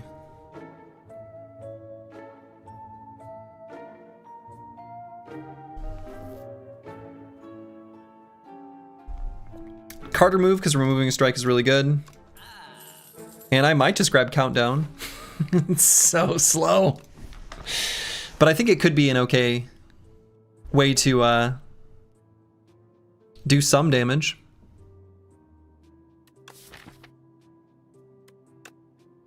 Right now it's just Unleash, which is fine. Final Countdown. Could even grab Impatience. No, we can't. We can't afford it. I'll grab Countdown. I don't think it's great. Bag of Marbles, that's pretty much worthless.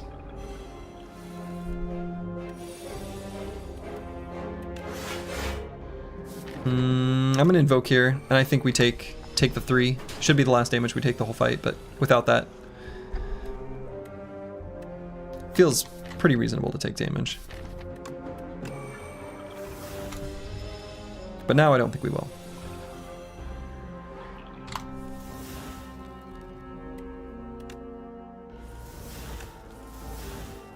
Let's get that Invoke going.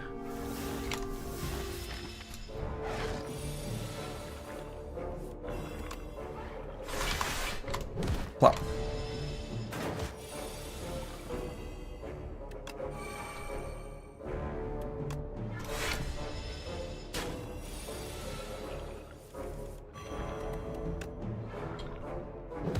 Got him. Skip? I think I skip. I realize I just bought a Countdown, but I don't think I want 2 Countdowns. That doesn't feel like it's probably a good idea. I don't know, maybe it is. What I want is a fasten.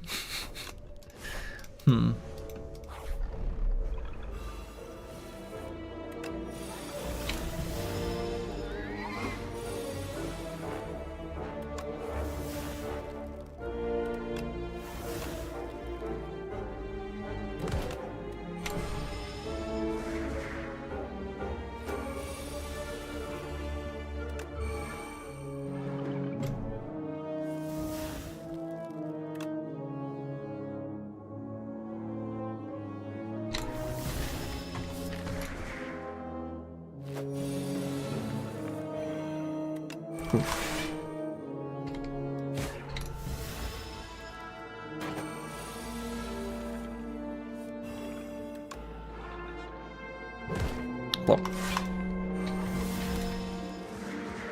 he'll be doomed next turn, almost certainly, right? Well, in a way.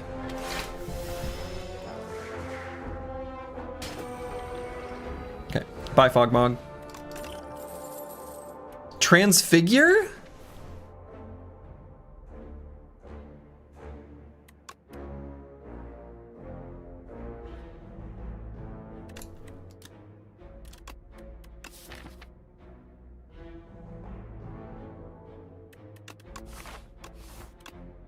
Okay. There's a kind of degenerate pattern here that we might have. It involves Transfigure and Invoke.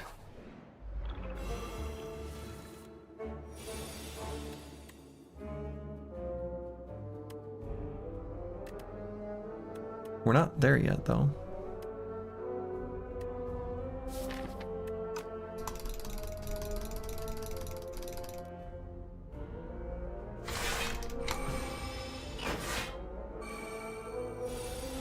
I don't know if I can actually outscale this. Especially with that draw.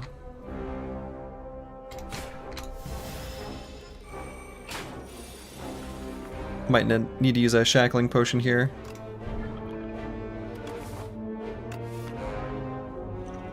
I'm going to.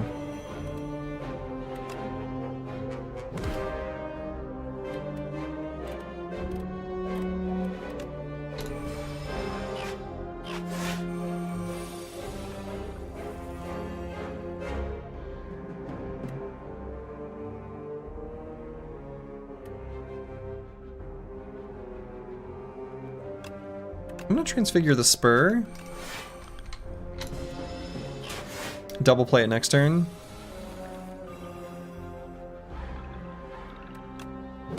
Wow. Okay. So now the fight's over.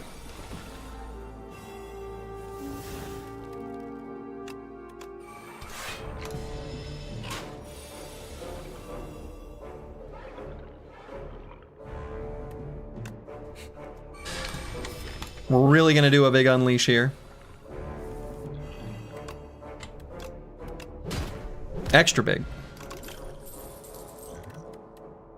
Dance Macabre becomes a little bit interesting with this Transfigure here.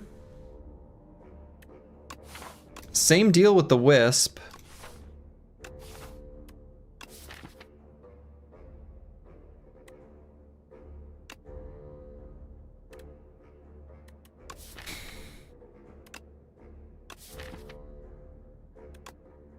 Dance Macabre is okay with Dirge. It's kind of a bad card, though, is the thing.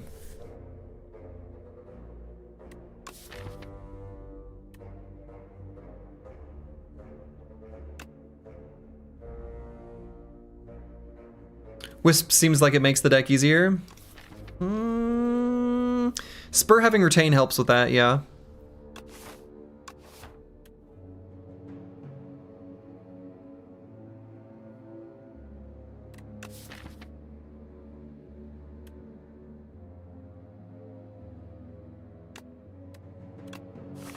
And do I think with these potions I can get away with an elite fight? This one's worthless.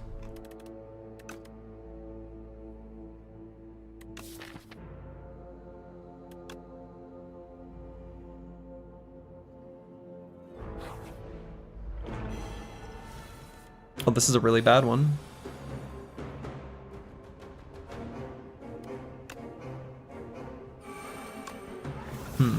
Uh-oh. Uh-oh.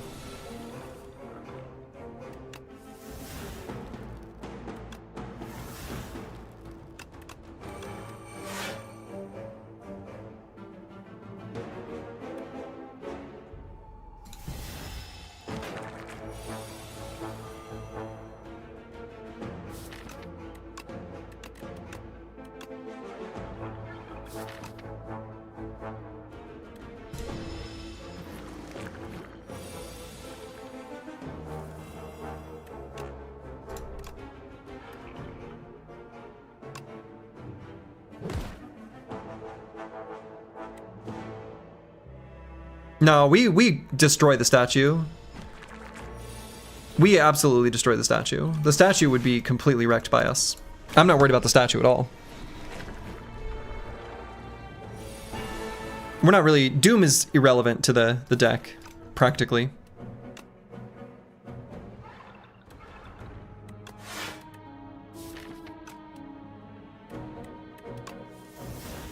Okay, I think that's actually a good draw.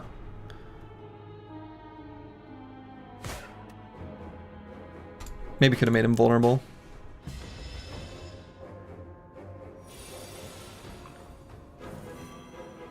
And I'm going to transfigure the defend, of course, because, well, we need to block.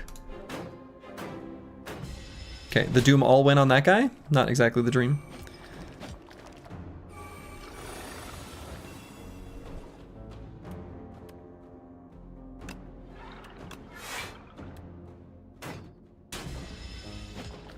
I'm mostly worried about the infections just going straight to our HP.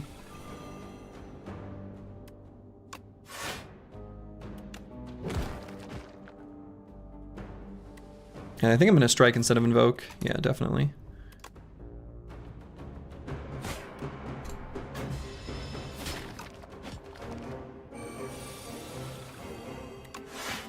And I want to play the Wisp because we don't want to redraw it.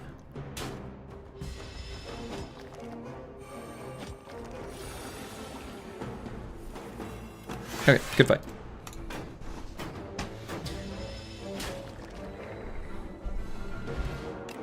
And we'd rather have a dex pot than these. I guess I'll go with dex pot instead of the Mazaleth's Gift. And does the deck ever want a Grave Blast?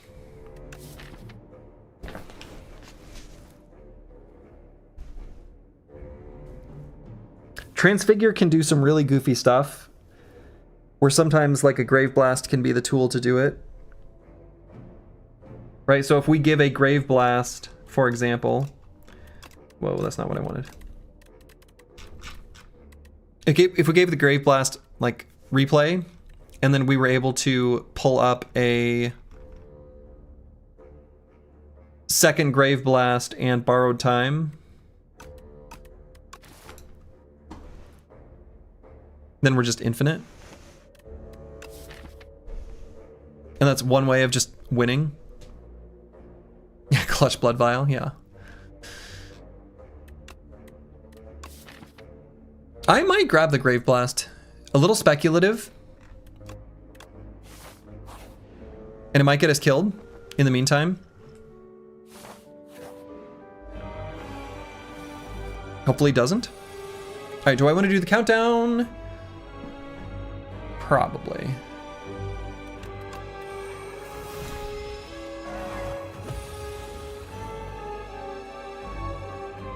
Alright, I'm going to transfigure the Invoke. And we'll take a little bit of damage here, but I think transfiguring the Invoke can do some stuff. It can do some stuff.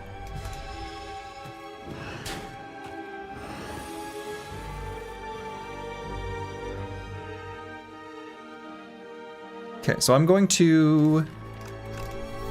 Yes. Grave Blast to grab Transfigure. We're going to Transfigure the Spur. Making a big old Osty. I'm going to go ahead and use the deck spot. Should have used it last time. But better late than never. Okay, gonna play the double play the invoke.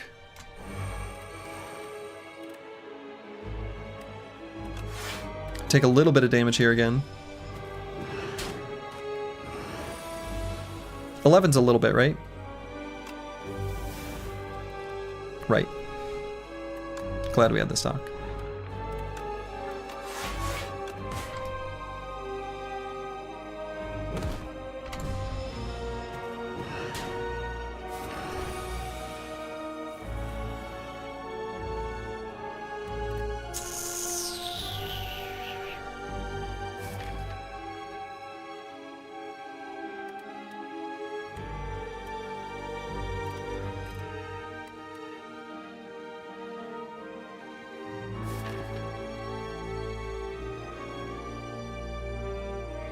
Not getting the transfigure to line up where we want.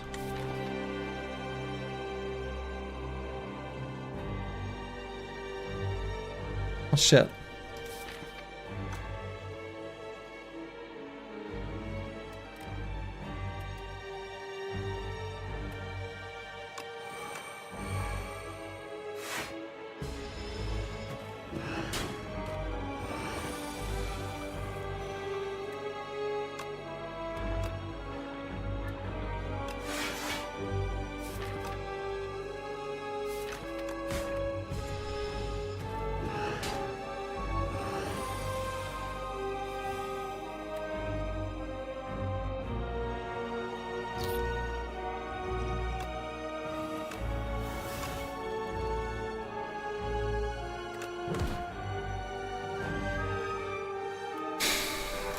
This is not how we wanted it to go down. It's a absolutely terrible place. At exactly 160.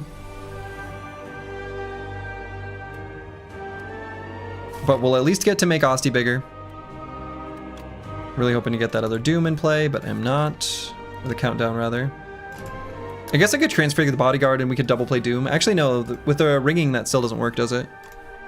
I think I've tried that before. Hopefully this will be enough. And I think we'll go with the countdown. And hopefully between Spur, Unleash, and Invoke we'll be able to finish him.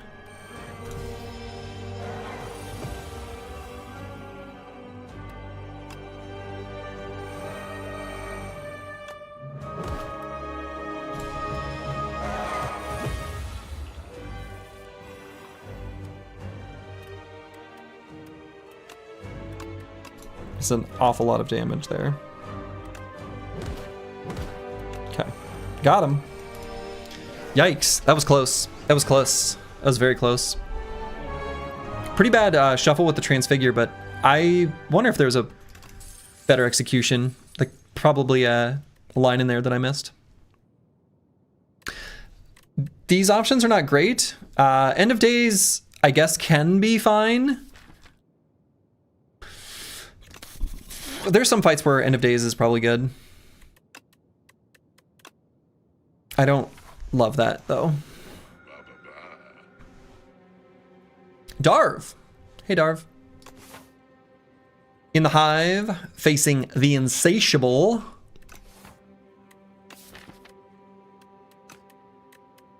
Forbidden Grimoire is here. Do we like the Forbidden Grimoire? Do we like Pyramid? We might like Pyramid. Ectoplasm. The deck is fine with energy. Here's the problem with Ectoplasm. Buying stuff is fun. That's the main problem with Ectoplasm. Buying stuff is fun. Buying stuff feels good. And it is good. It feels good and it is good. It's kind of hard to beat that. Sort of a golden combo.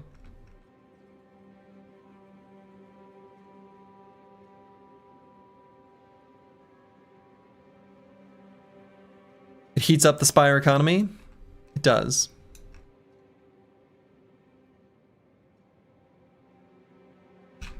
$208 gold is maybe enough to go to the shop. I'm not sure.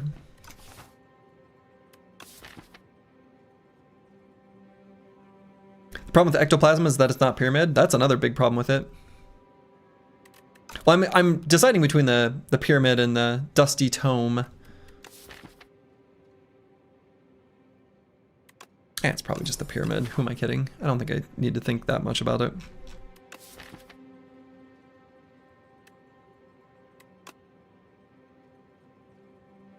We like pyramids.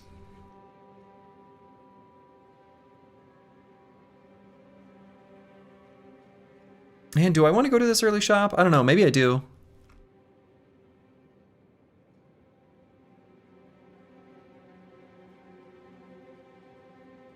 I have the guaranteed shop later.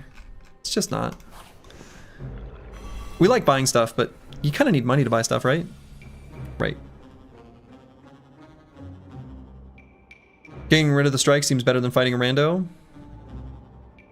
Yeah, probably.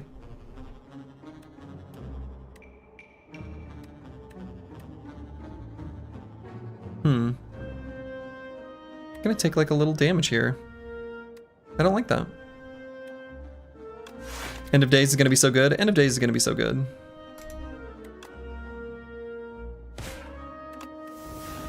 There's a lot of fights where end of days is pretty good.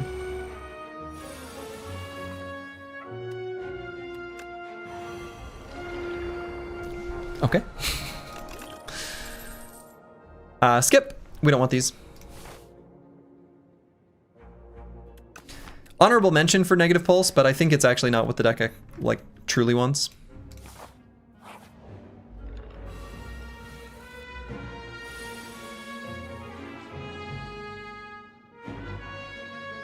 Okay, he's being mean.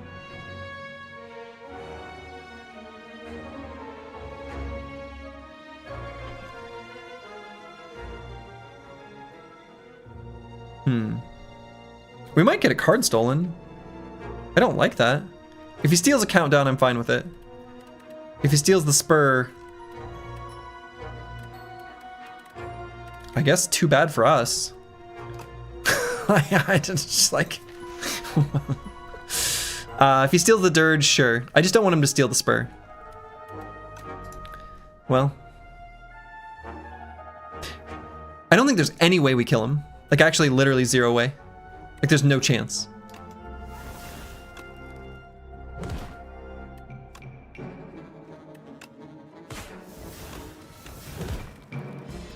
Oh, I guess maybe we can do enough damage we can end of days him. No, I think we can end of days him, actually.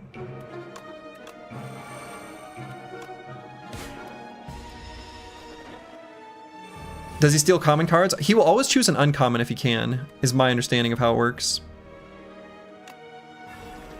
Alright, so never mind. We can get it back. Do I even want it back? Honestly, no. Uncommon first, then rare common equally? Okay, that's good to know. I think the deck likes a Defy. We like making enemies weak. Ethereal's a little rough with the pyramid. Defy is now a reasonable and balanced card. Didn't used to be. We still like it though. I think I leave the countdown behind, honestly. The deck strategy has been transfigured. We go more for the big unleash. Like, we transfigure invoke, and then with pyramid we invoke, and then we invoke, and then we invoke, and then we invoke, and then we invoke, and it becomes bigger and bigger and bigger and bigger, bigger and bigger and bigger and bigger and bigger and bigger, and we become unstoppable. So I don't think we want the countdown. We will take a Defy though.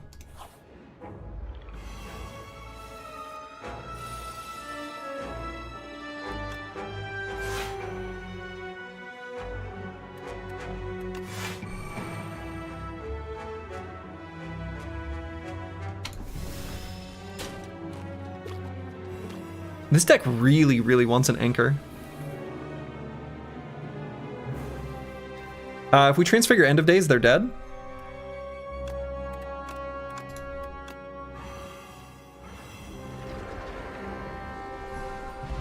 That was cool. Does the deck want another Defy?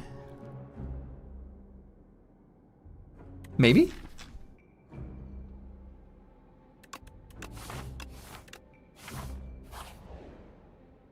Brain Leech. Did Doom change? No, Doom's the same.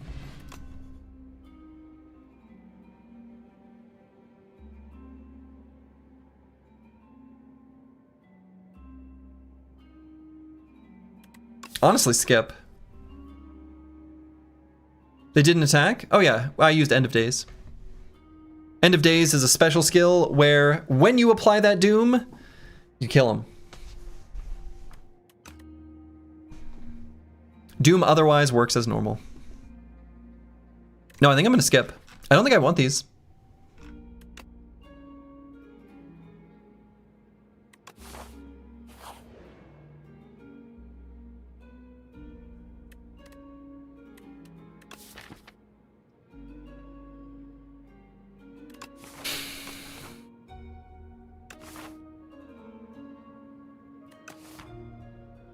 Boy, losing 10 HP to go down to 36 is a little bit dicey.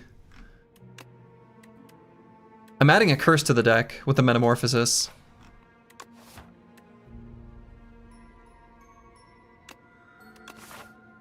But it is a heal. And a deck with Pyramid becomes a little tolerant of curses.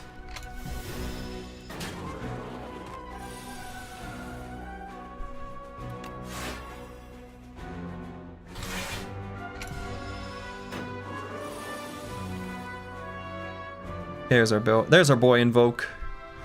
Invoke is here.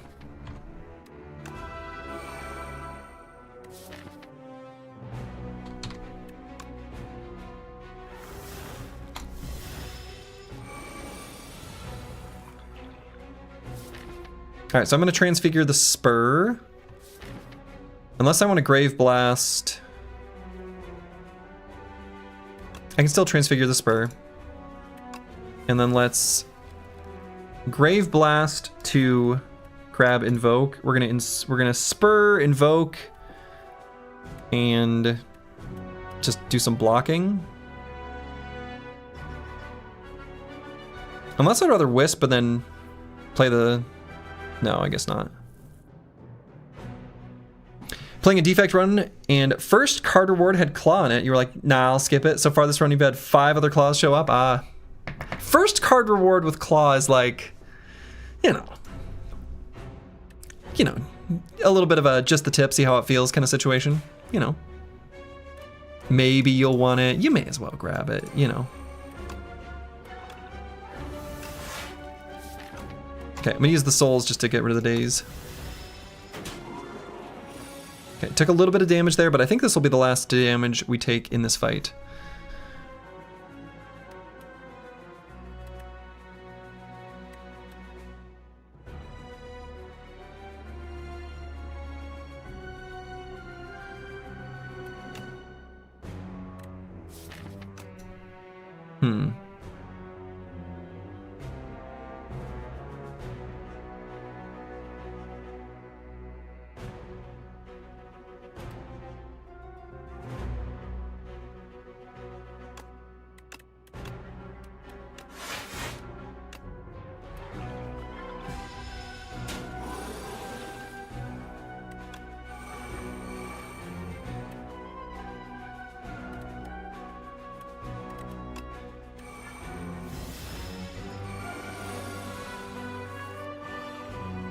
Damn.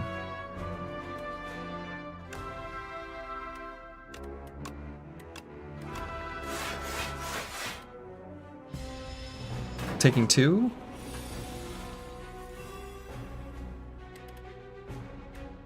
This isn't really working, is it? We have just a few too many cards.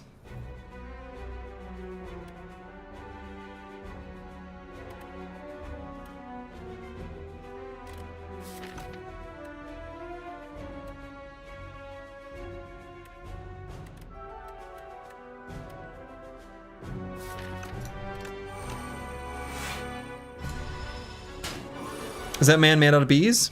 That's a man made out of bees. What you see is correct.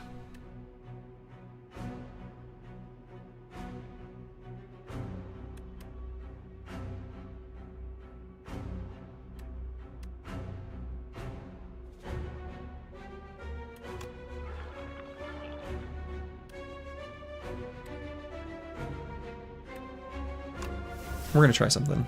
Oh my, okay. I think we're just gonna kill him when we draw.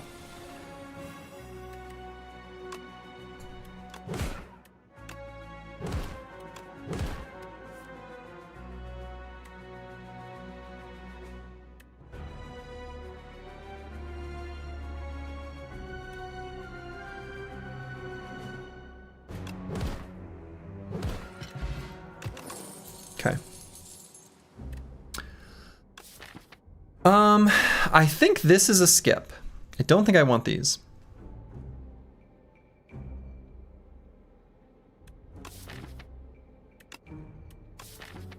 Nope. Skip. Let's keep our path towards the shop. It's too early? Well. What do we like here? We like a lantern. Fine. We don't like a lantern that much. We like a bone brew. How do we kill the insatiable? Do we kill the insatiable? Are we dead to the insatiable? Feeling a little dead to the insatiable right now.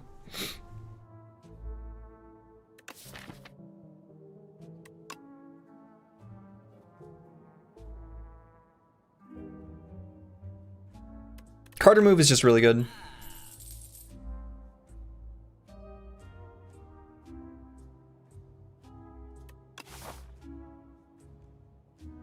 Might just save gold.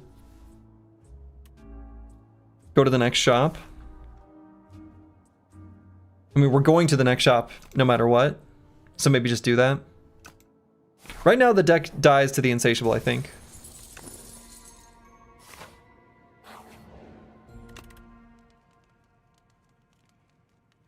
Let's upgrade the Grave Blast. That could be a way we beat the insatiable, depending on card rewards.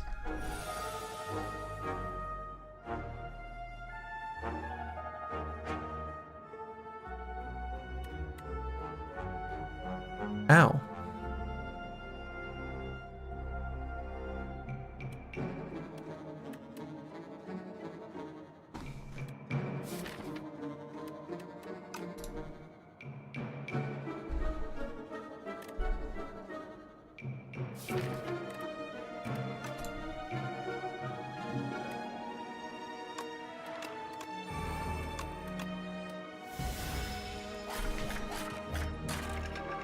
Okay.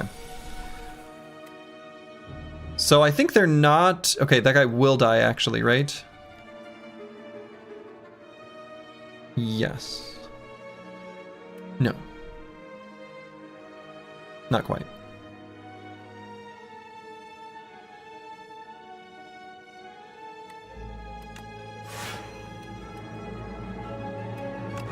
So we just block through this one. Actually, we can do this now since we're getting more energy next turn.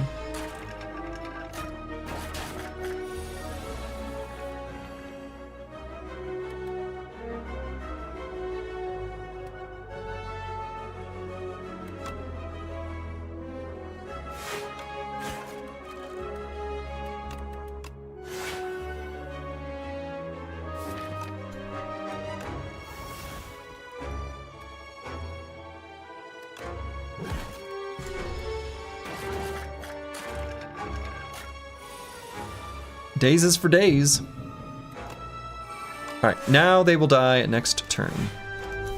We'll do a big old end of days, and we will say goodbye to these nerds.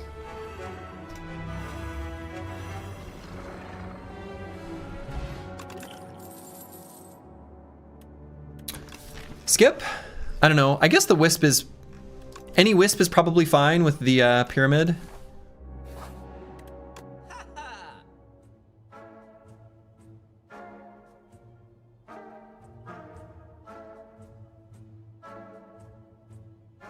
How do we beat the insatiable?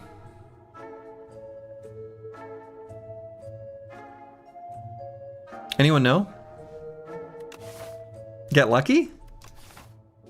The tools aren't here. Powdered Demise probably helps. Mayhem? I mean, Mayhem is potentially fine.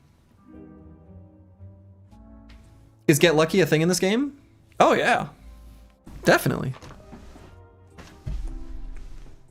You watch Dune for ideas and come back? Do I have to walk with like a strange rhythm? We deal damage until it's dead? Okay. I like these strategies. These are sounding pretty good. Powder Demise, probably highest impact. I mean, yeah. Powder Demise and Carter move, I guess.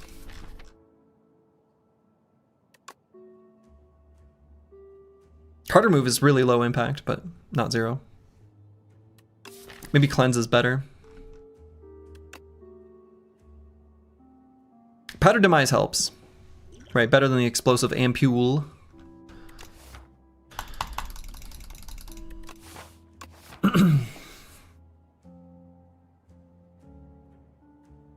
Certainly better than the Strength Pot. This actually literally does nothing. It literally does. Well, I guess not necessarily with Metamorphosis, but... I mean, maybe I go through the other elite fight. Maybe there's a relic there that helps. I don't know how. I don't know what it would be.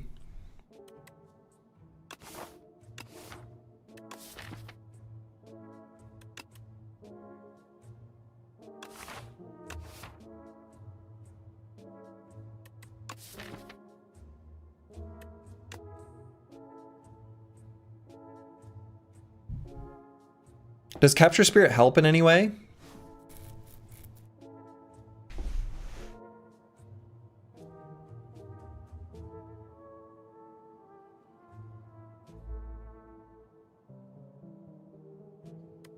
I don't think so.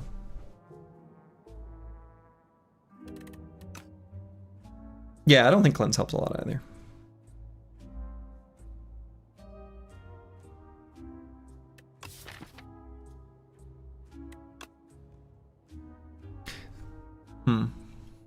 Not looking good. Gonna be honest. Maybe keep going towards this shop and maybe there's something there that's relevant. What would even be there that I think could get me through the Insatiable fight? Powder Demise helps.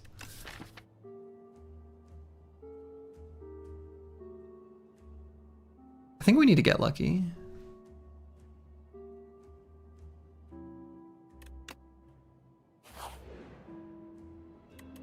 These are not it.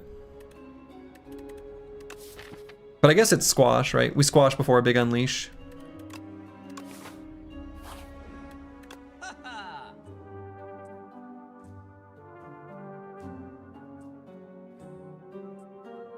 Friendship is good. I don't think it's enough, but friendship is good.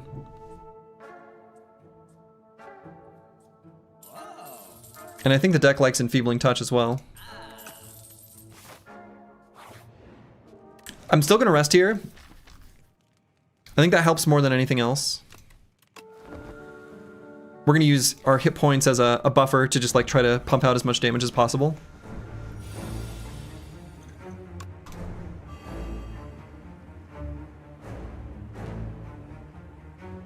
So we're gonna let Enfeebling Touch fall off, I think. Or am I?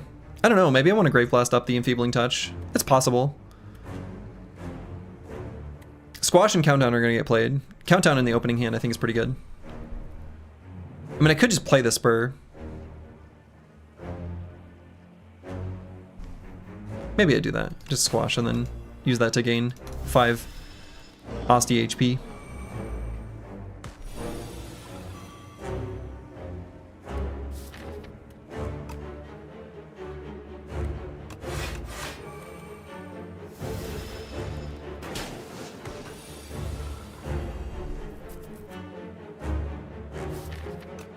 Could hope for something good on the Metamorphosis.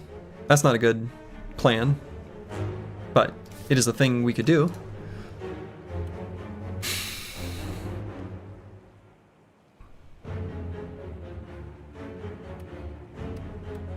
Defy is good here. Invoke. We're gonna play the Wisp, right? So Defy, Invoke, Metamorphosis.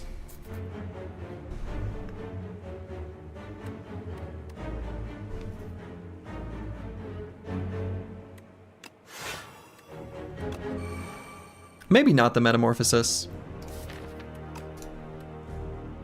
I might just unleash and then play a Grave Blast to grab the Invoke. Play it next turn.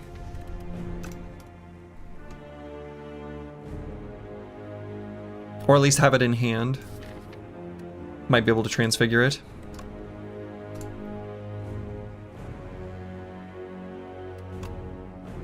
It's a pretty weak Osti hit.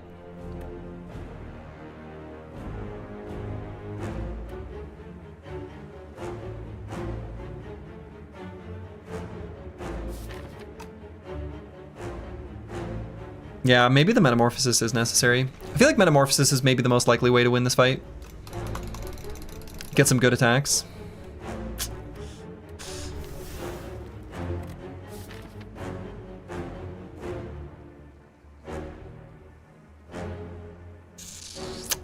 That's not it.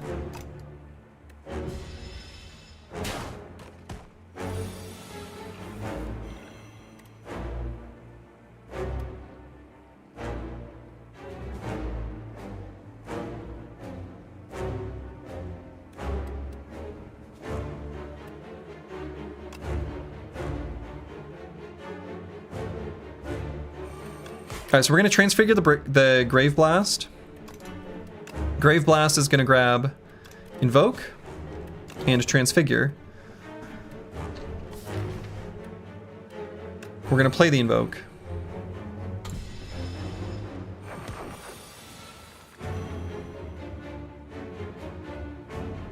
And we can transfigure something. Maybe the Friendship. Starting to run out of time a little bit.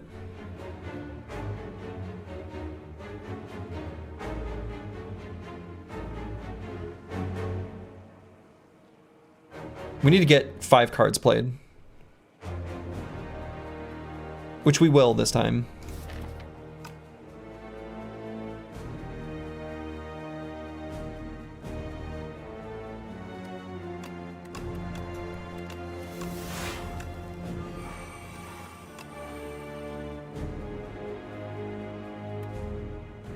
It's a pretty weak Osti attack.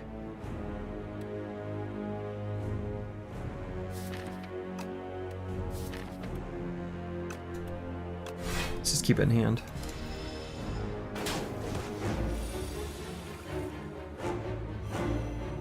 Alright, so we can sick him and then do an unleash. Alright, we can afterlife, bodyguard, blah blah blah.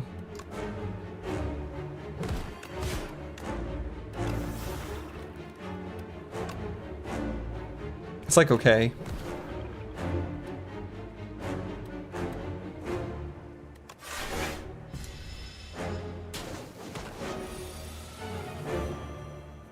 Found our frantic escapes.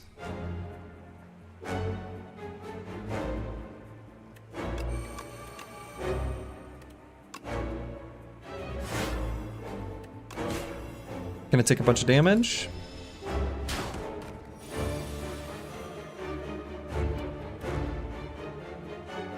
Alright, we can invoke and Grave Blast up the invoke. Plop, plop, plop.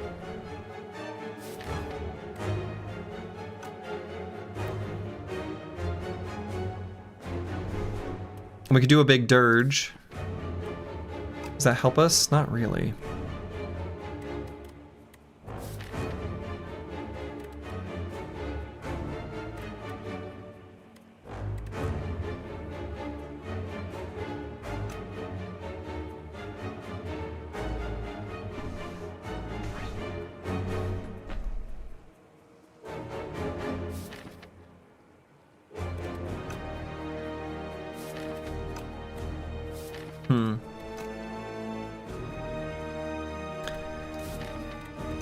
I don't know, maybe the damage is still good enough to, like, invoke, Grave Blast up the Unleash and Squash.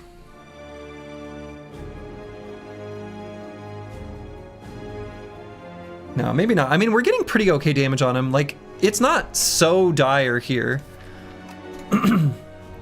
Like, some damage has been done.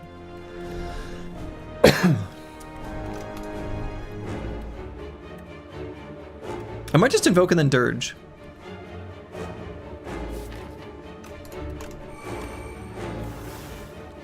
We can Grave Blast up those previously mentioned things now.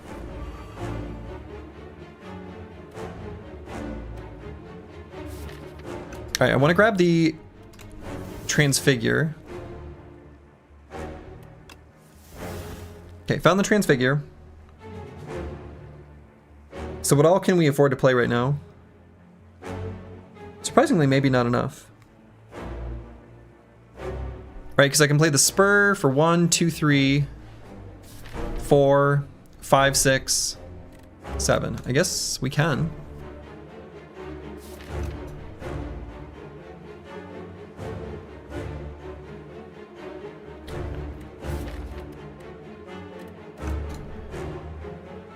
Okay.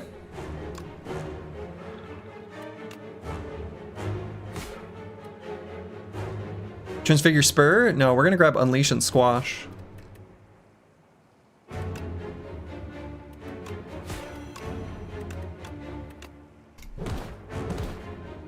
Just like that.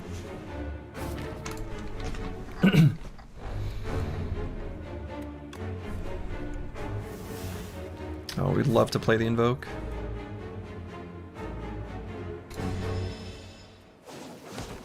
So just have to live through this next turn. Actually, can we get him with End of Days? I bet we can. 54 plus 29 is what? I don't want to do basic math and get it wrong. 83?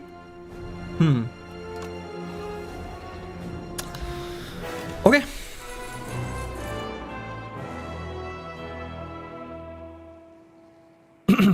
Well, this is a triumph.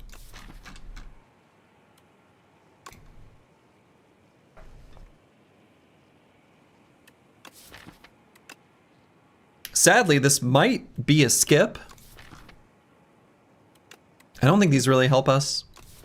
We don't need a second Transfigure.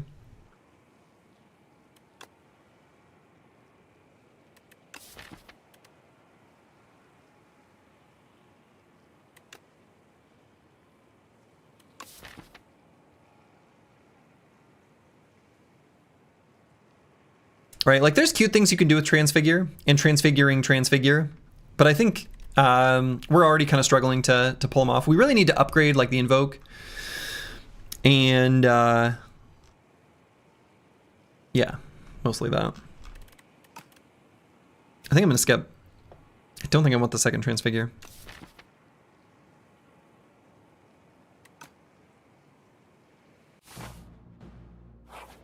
Act 3, Glory. We can now cook at rest sites or the Iron Club. We like cooking.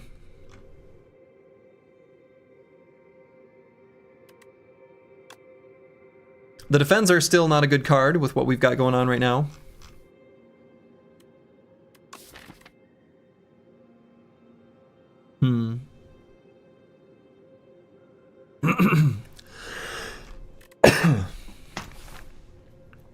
These other options are just not very good. Iron Club with the Pyramid is pretty disappointing.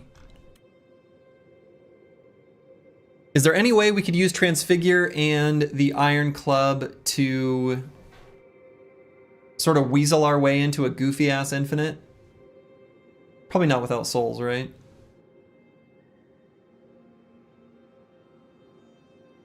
I think we still need to get some cards removed before we get to that point. We'll be facing Test Subject and Queen.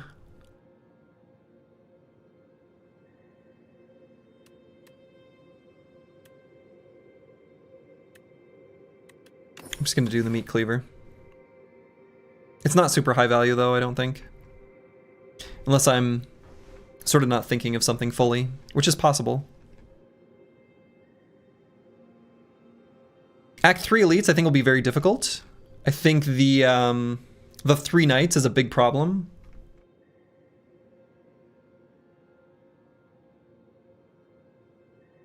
Does Crossbow work like Splash or Jackpot with Regent cards? What's the phrasing on it? I can't remember. Does it say it's free to play or does it say it's 0 cost?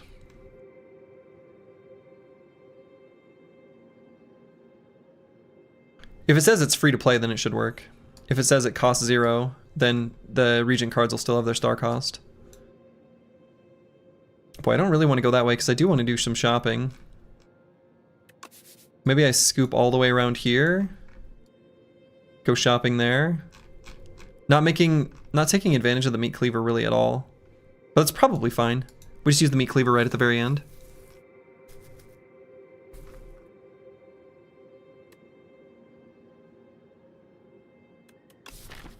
Alright, we'd like to get rid of all these defends. They're pretty bad right now. They're not Defy or Enfeebling Touch.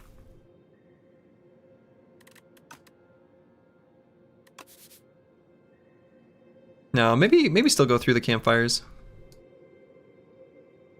And then we'll just see what happens there at the end. Maybe just don't get to go shopping? That feels bad. I guess we can go shopping once, but shopping with not that much gold? It costs 0, unfortunately. Oh.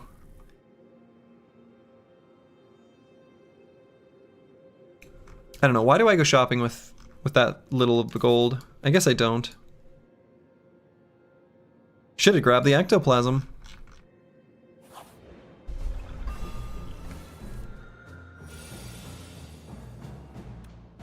Alright.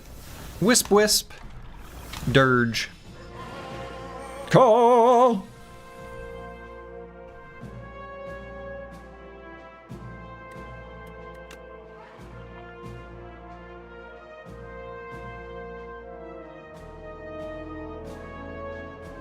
And I might Metamorphosis here. Okay.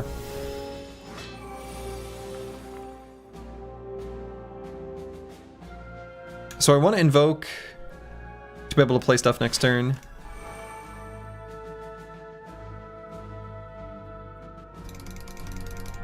Probably play the Friendship. We'll take a little bit of damage. Not too bad.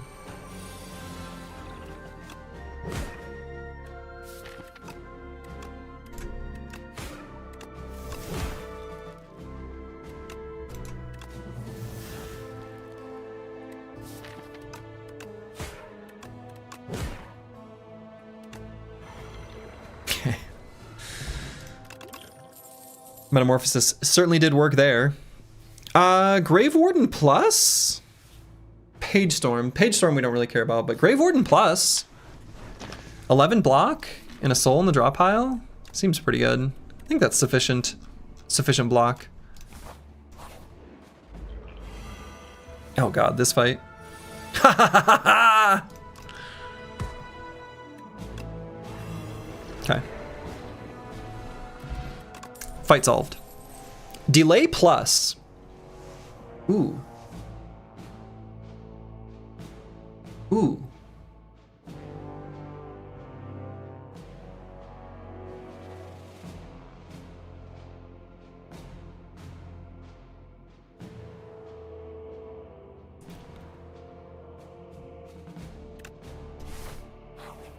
Okay.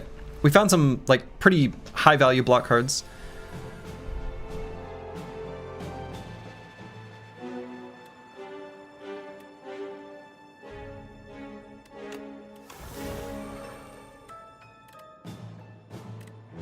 I mean, I guess I play the Defy, because I might grab it up with a Grave Blast, but don't really want to.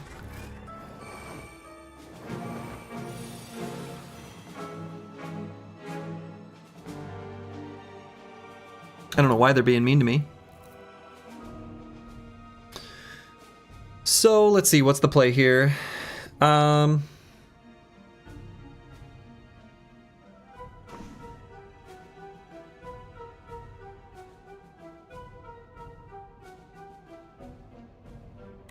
Might Defy Enfeebling Touch and Wisp the Dirge.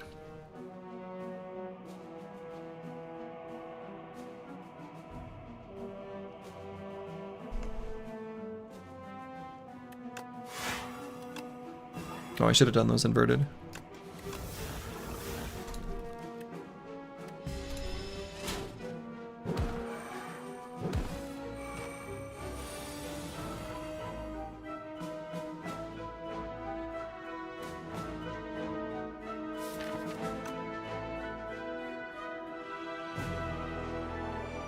They're being mean.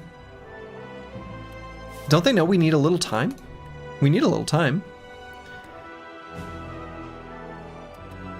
So I kind of want to play the delay plus. I'm also thinking we could do Invoke, Grave Blast, the Enfeebling Touch. So much, and they're gonna do the multi-attack next turn. I feel like feeling a little slow. Like we're running into some serious problems here.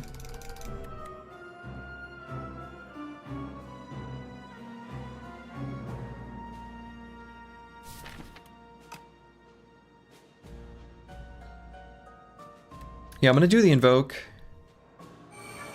And what do we draw? Okay, Transfigure. So if I Grave Blast the Enfeebling Touch, next turn we can Transfigure the End of Days, and that will kill if we use the Explosive Ampule. So I'm gonna do that. So we're gonna go ahead and hit, I guess, kind of doesn't matter. Gonna take a bunch of damage, but we can kill him this next turn. Okay, because we just Transfigure End of Days. And let's see, they've got, this guy's got only 6 on him, so we have to do this.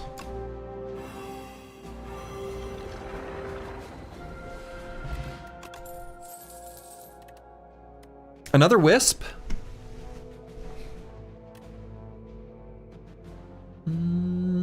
I think it's helpful. I think it's helpful.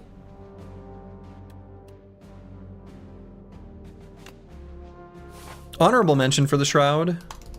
It's just not quite enough block to justify, I don't think. Ooh. Excuse me, sir?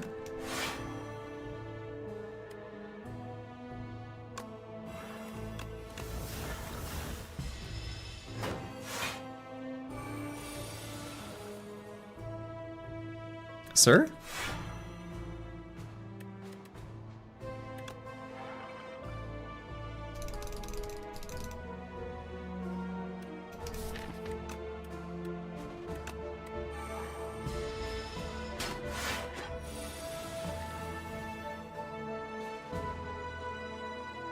This is a turn. I guess Transfigure Friendship.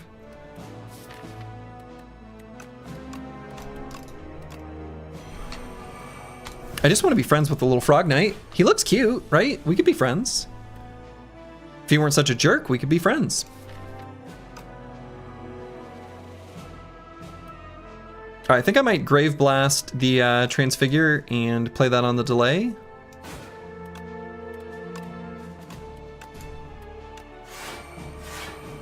Gonna have so much energy next turn.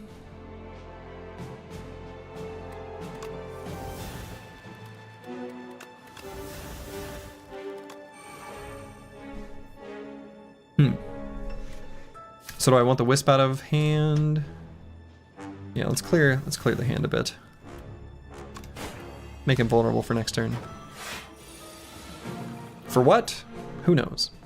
A big Unleash? Like a medium-sized Unleash?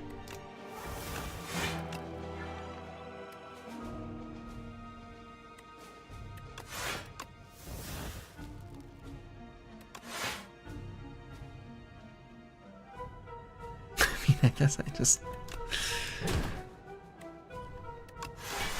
That's terrible.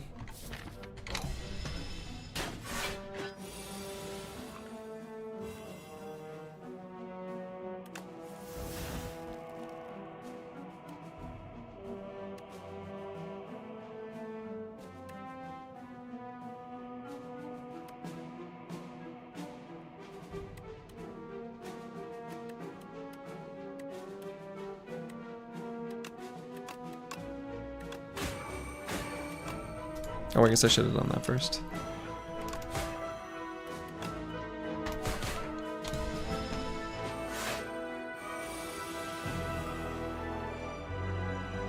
Okay, we get our big Giga delay.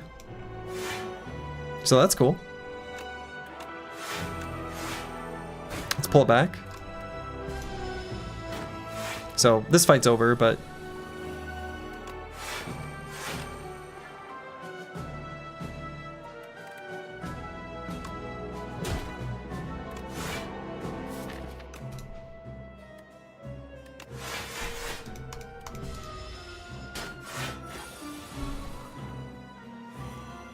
Okay.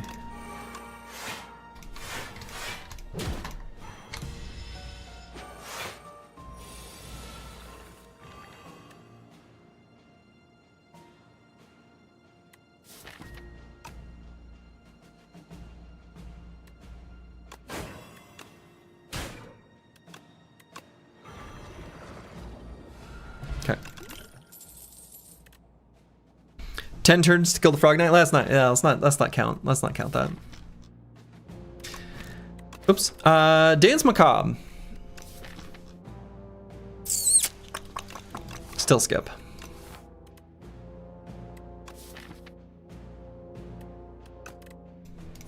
We just need to thin the deck out. The deck will be a lot better when it's thinned out. Getting rid of those defends, actually kind of a big deal now.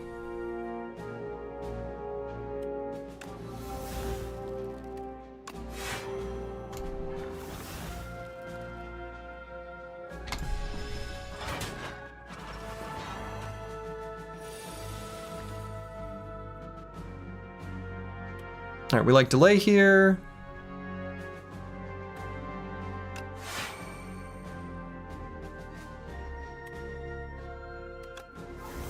I think we'll just play these ones.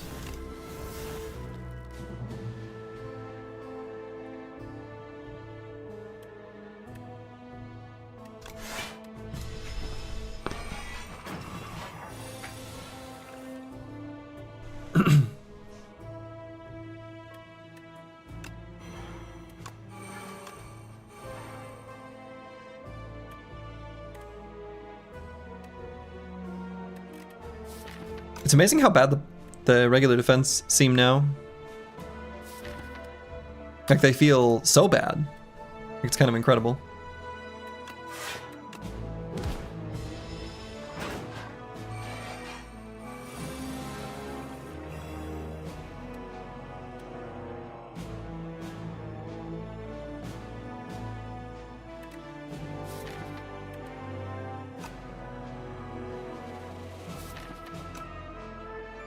I'd really like to be able to Grave Blast.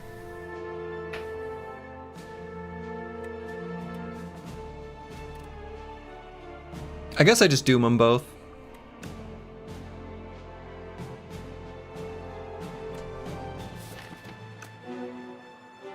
Or maybe I want to transfigure the Friendship. We just end of days the back guy.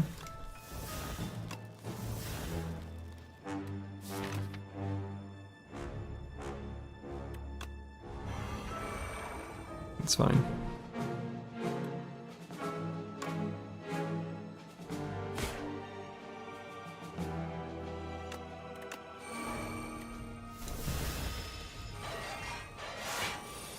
Cool deck, but so slow. So slow.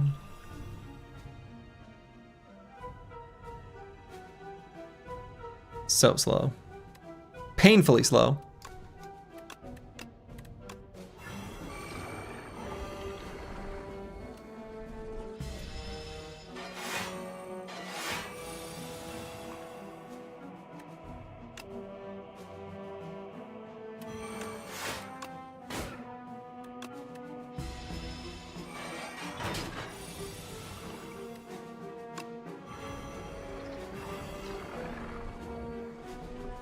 Die, robots.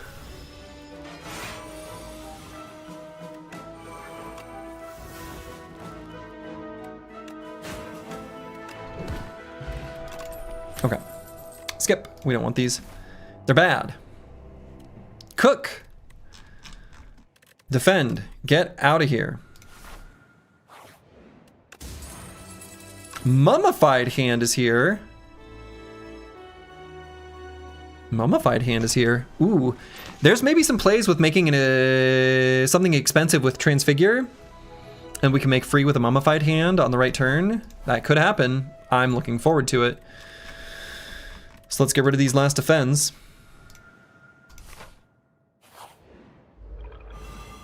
Oh god. This is the one specific fight that I'm most worried about.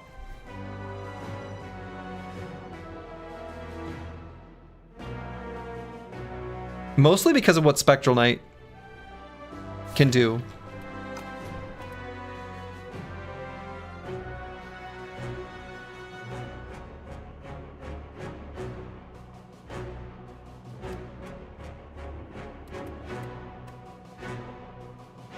So I think I'm going to delay Squash, and I'm going to use the Strength Pot because it's kind of a whatever, right?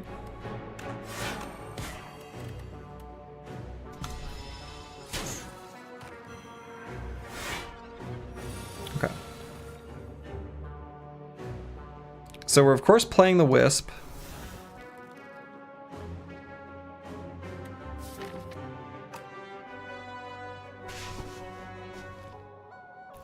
And the other Wisp. So I want to invoke.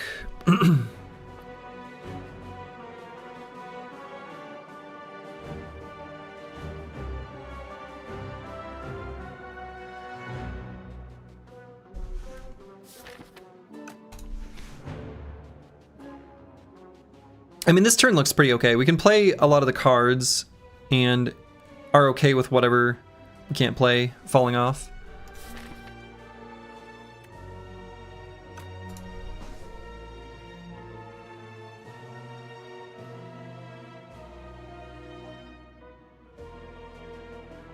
After cooking in hand, this deck is now so good. Yeah, that helps. The Mummified Hand helps a lot.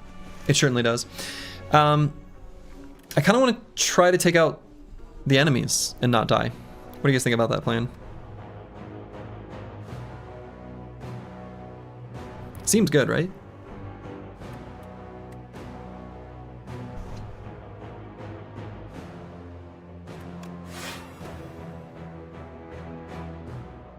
Whatever you do, don't die. It's a rookie mistake. It's kind of what I was thinking.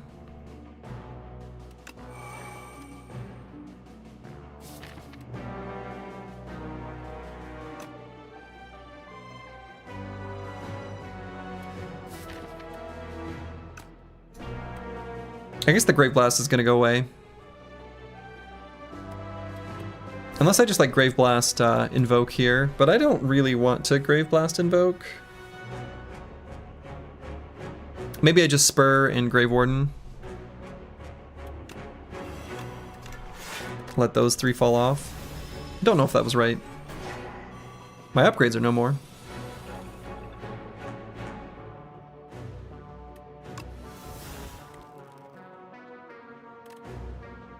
Oh my god, ow.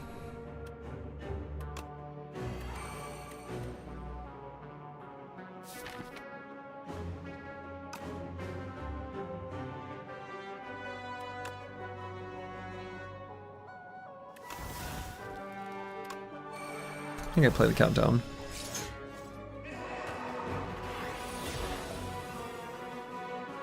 Okay, I'm gonna try not to make a rookie mistake here.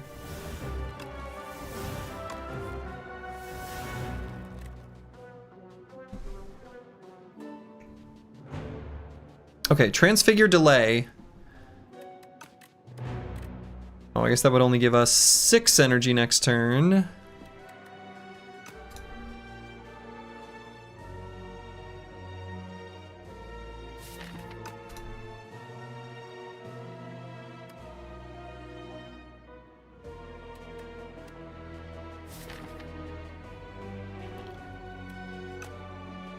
Magi Knight's gonna do his big attacks here soon.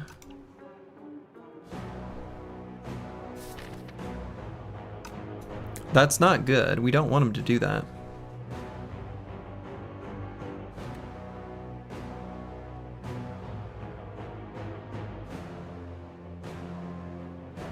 Transfigure Doom and eat the 20. Nah.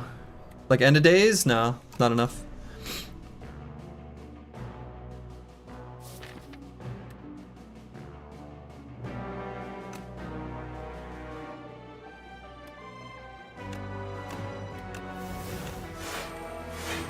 Not 100% sure on that play.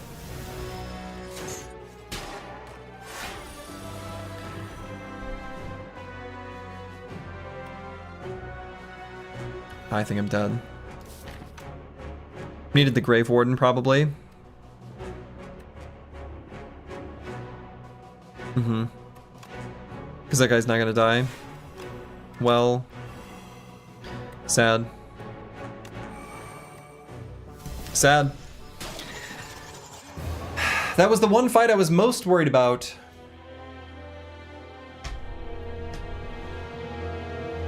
Might have been interesting to like take that one a little more slowly. See if there were lines that would have been higher probability.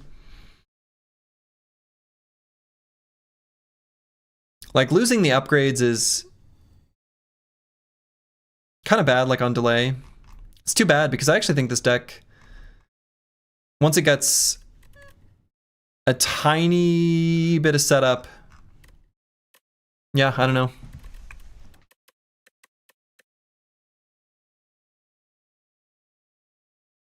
Was this deck just bad against this because no upfront damage? Yeah, basically. And I think it's sensitive to both the ethereal and losing upgrades. In hindsight, Ectoplasm would have been great. Yeah, potentially. There was very little gained from the shop. Right, because actually, let's look at that. How much gold was spent that was meaningful?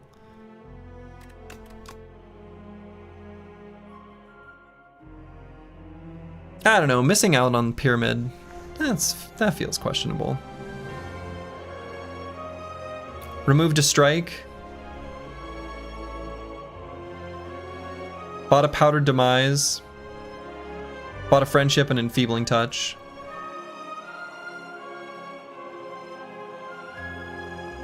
Yeah, that's all gold ever did for us. And had 208 gold at that point, so still could have spent, you know, some of that gold. So it's actually very little benefit provided by gold.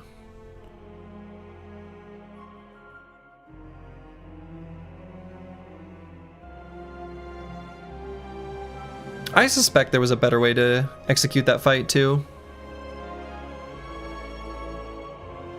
Sucks too, because I think the deck is totally fine against the other two elite fights in Act 3. This has been a rough run. Rough series of runs. Damn. I feel like that's kind of how it goes, where I start losing and then I start doing better later in the stream. It's been how it's gone so far. All right, facing the kin, we are my boy, the Defect. Love me some Defect. Love the Defect. Absolutely love the Defect.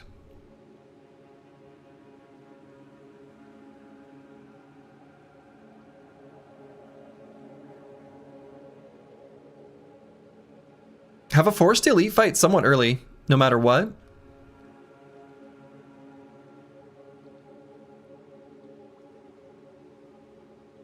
Probably smoothest route there is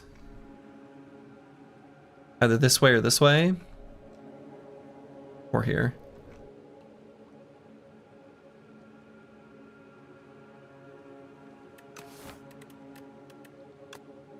Choose one of 3 rare cards. Now, Defect's rares are interesting in that I feel like most of the Defect rare cards are like true late game. Like, they're kind of bad in Act 1 with some notable exceptions. Right? Adaptive Strike, Hyper Beam, you know, Genetic Algorithm. But a lot of them are really good later. Still, being able to choose one of 3 means we'll be able to get something worthwhile. Yeah.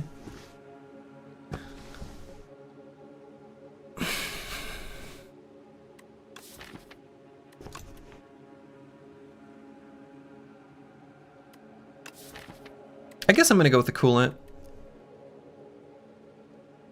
But I don't think any of these options are actually all that good. We just gotta find ourselves a Source of Frost.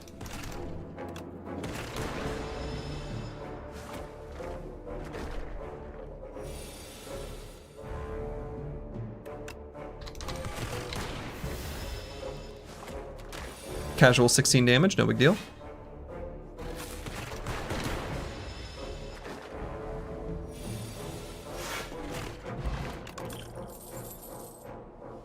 Shadow Shield, Chaos, and Leap. We like Shadow Shield here. Shadow Shield, very good.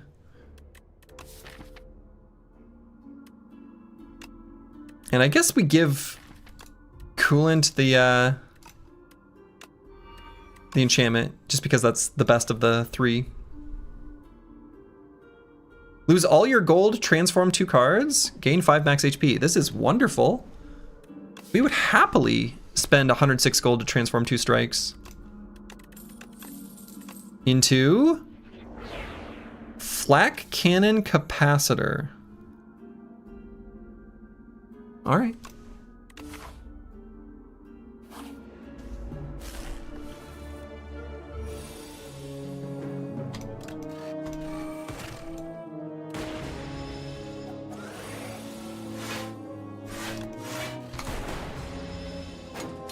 Capacitor works well with coolant, right? Yeah, definitely.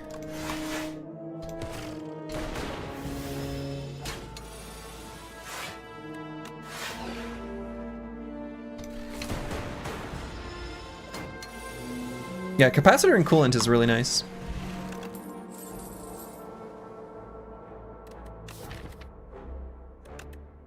I like a boost away here.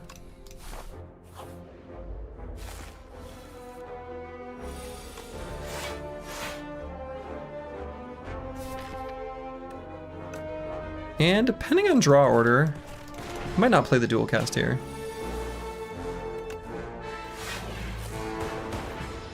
I'm gonna say for the coolant, but I guess it's kind of whatever now.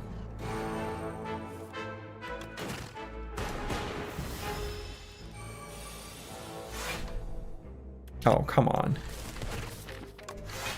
What a draw.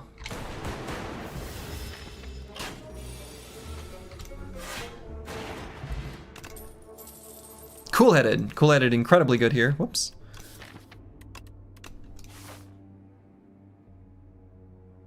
So let's see one more card reward. And then probably rest.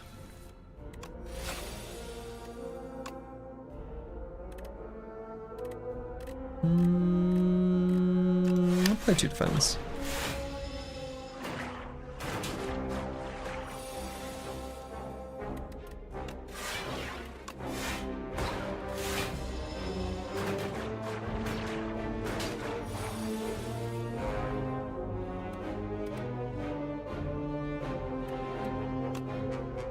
See what we draw here. Alright, Shadow Shield.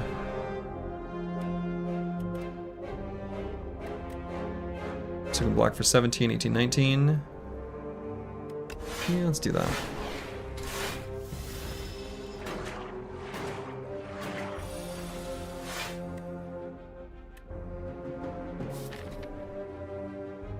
I can play 2 of the orbs to kill the guy who's hitting for 17.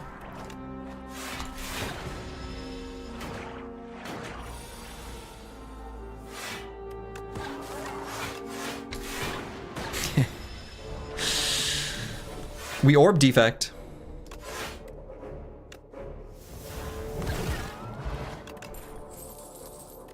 Synchronize, I guess, plays into what we got going on here, huh? Synchronize plays into what the deck is doing at the moment. Or trying to do. We certainly still need to rest here. Uh-oh. Berdonus. That's right, focusing on these orbs. Good pun. Well played.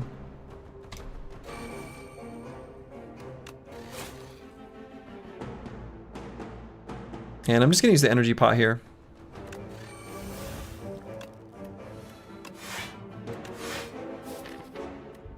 And deciding if I wanted to use this capacitor or not. Probably don't.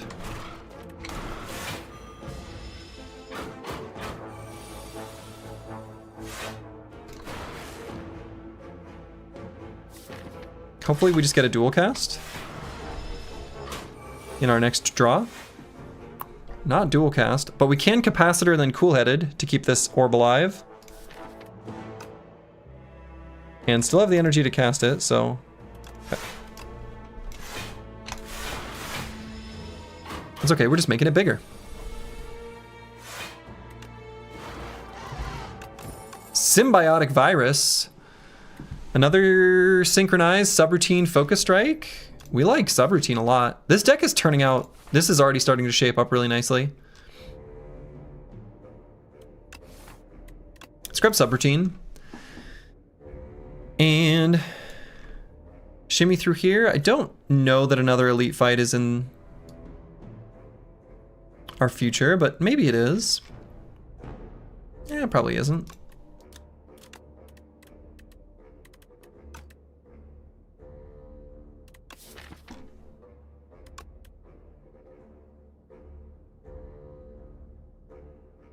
So I think when you start accumulating lots of orbs, you want to focus more on dark and frost. And it's when you have like fewer orb slots that you want to go like glass and frost. Frost is always relevant.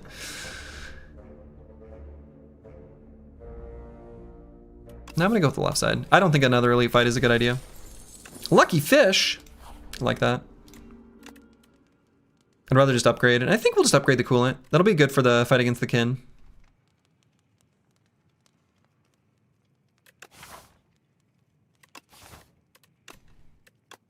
Might end up needing to rest here. We'll see. Ooh. No. Sure. Love bridges. Ooh.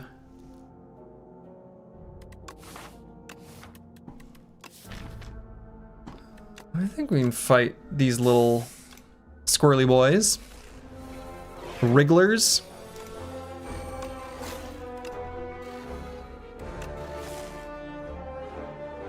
Take some upfront damage here, but I wanted to get a bunch of orbs in play.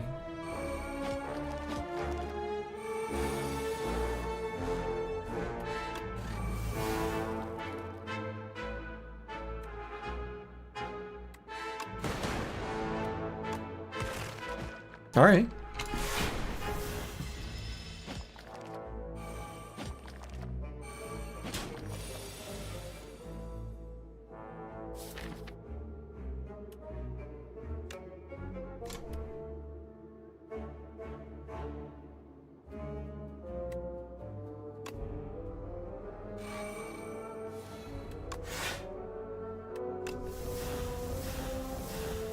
Goodbye, infections.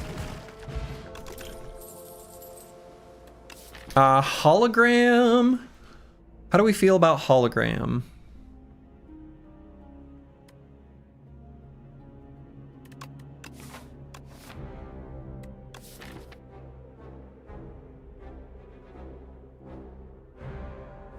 Card works on their infect. Yeah, it's a status, right?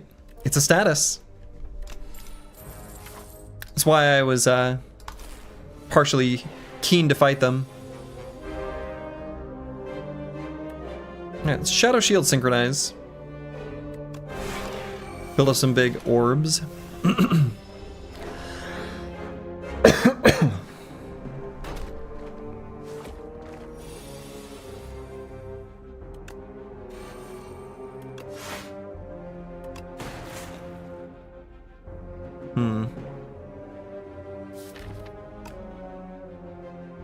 Ow.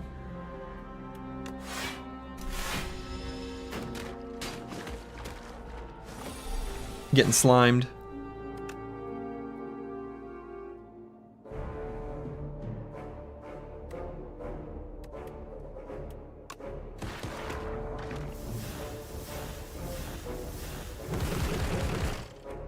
Now they're getting slimed.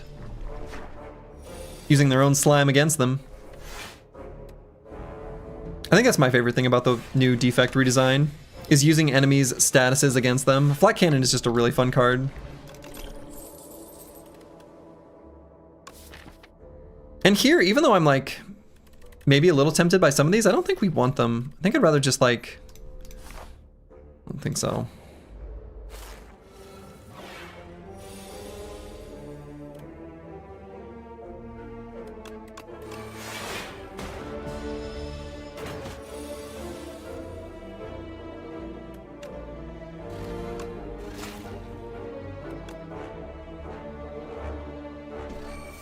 So much focus.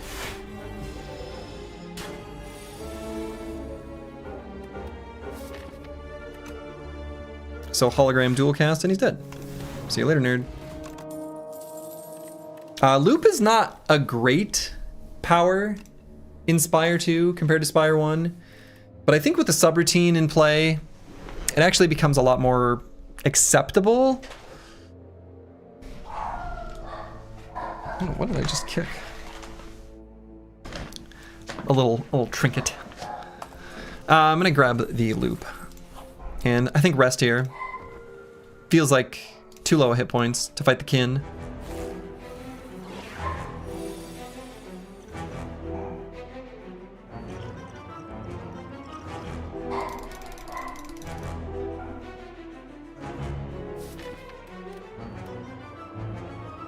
Still have this injury. Kick the bark pedal, yeah. Dog's borking upstairs. They've been on high alert.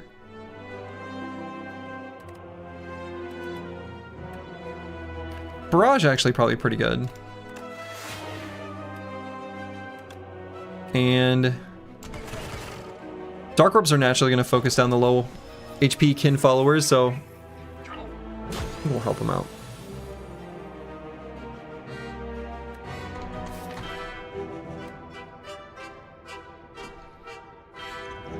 Let me use the Swift Pot too. Yeah, there's subroutine at least. Okay, pretty bad blocking, but it's fine.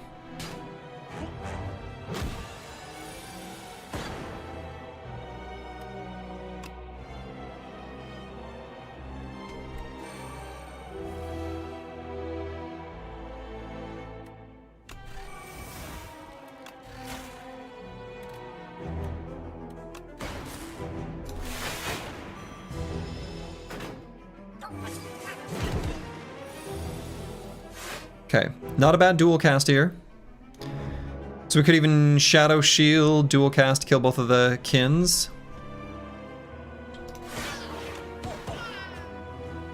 It cannot be! It can, Kin Priest. Kakwa!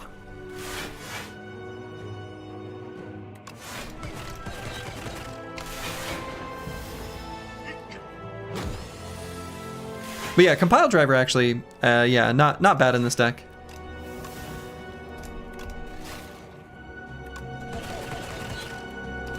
I agree.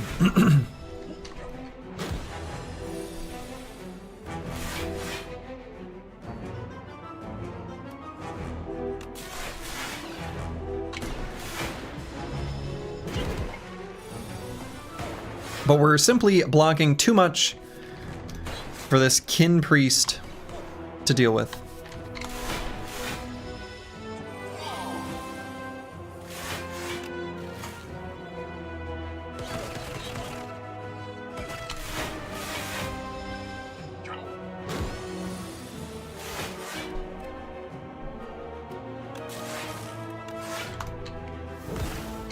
Well.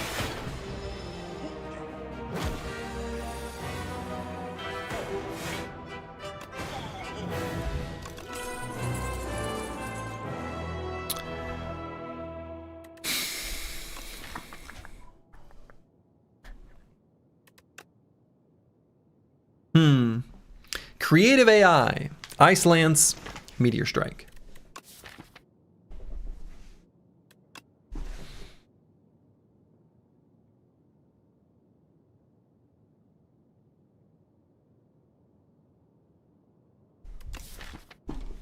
Probably just Creative AI. It's slow. Creative AI is going to be awesome. Slow, but yeah. Anytime I see Meteor Strike, though, I think, like, this card can break the game sometimes. Yeah, subroutine helps, like, a lot. So, probably just go with the Creative AI, but... Need some extra energy? Need some extra energy.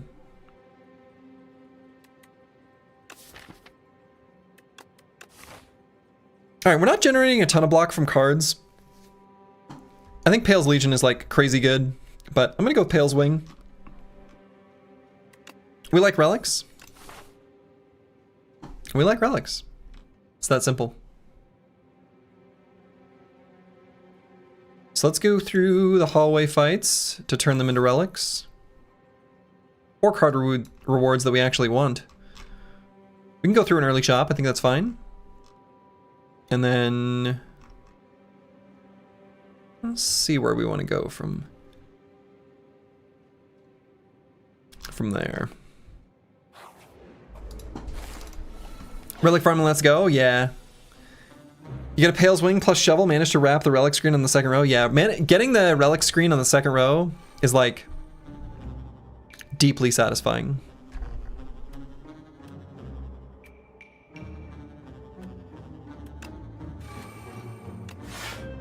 Alright, gonna take some damage here. Plop.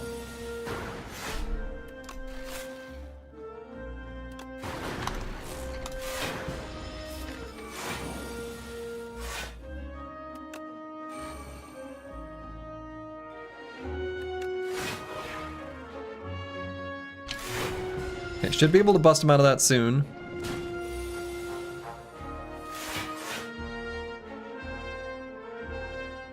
Really want to upgrade this Synchronize. It's actually a really good card.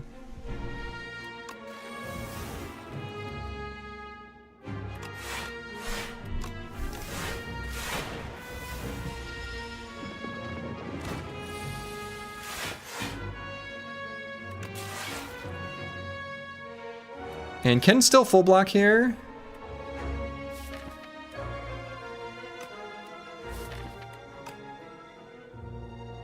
Gonna knock him out, I guess, anyway, with the lightning orb, huh? Right.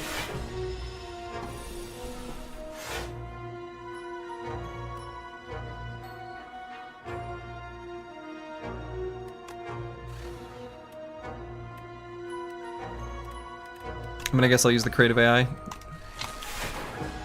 It's the last damage we're gonna take.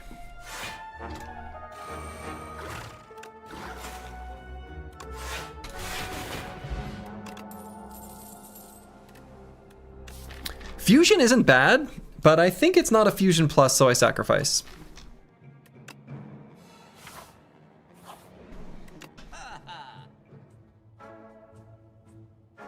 Centennial Puzzle's really good. Turbo's good. Card remove is good.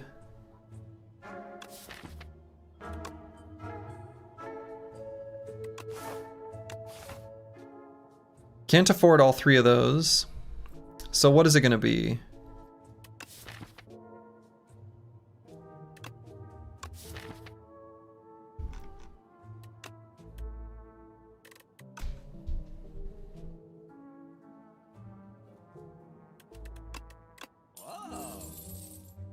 Card remove Centennial Puzzle.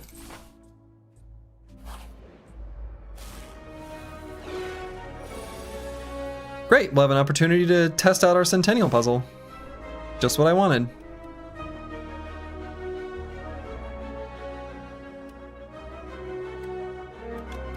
I'll just play those. Ow. Ow.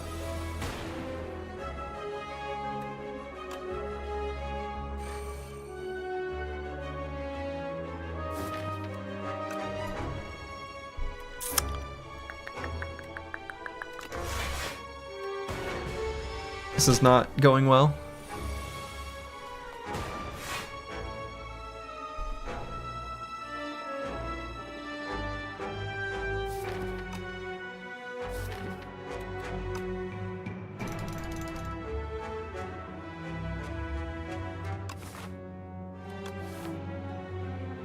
I wonder if I should have used the Swift Pot earlier.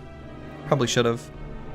Probably should have made it so that on the turn when the Nectar Bullbug was buffing, we were reliably full blocking against this guy to make him stunned.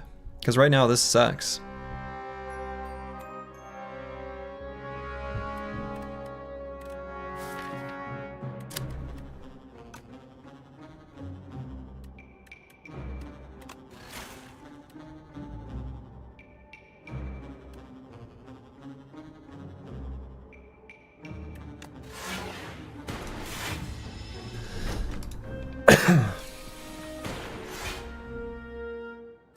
Oh my god.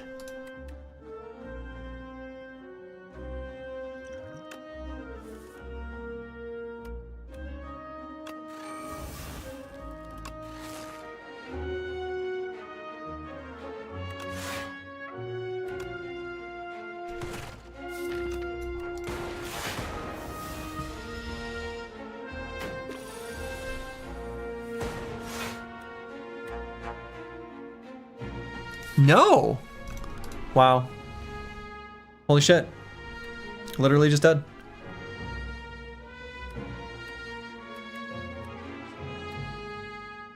The only way to not die is what? Flat cannon hits the nectar and then strike and then a random orb. It's 2 defends, 19 plus 21. No, that's death. Wow. Okay, not dead. But good lord. Yeah, undoubtedly I misplayed that. Let's grab a fight through.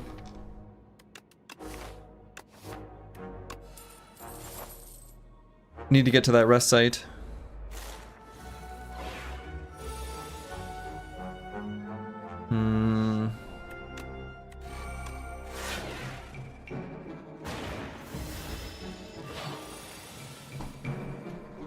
Alright, fight through is here, that's very good.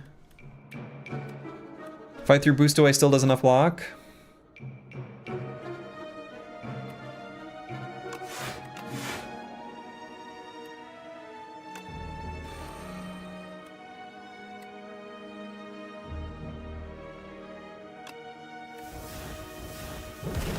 This is not good.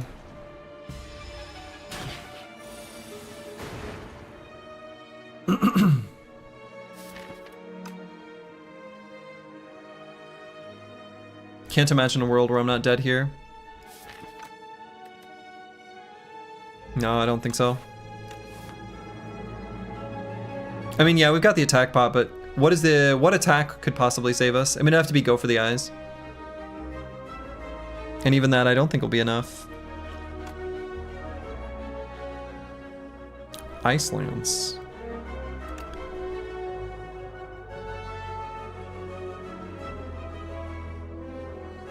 So the way to do this will be Cool-Headed Zap, Synchronize Ice Lance. I mean, Synchronize Ice Lance pretty much gets us there already.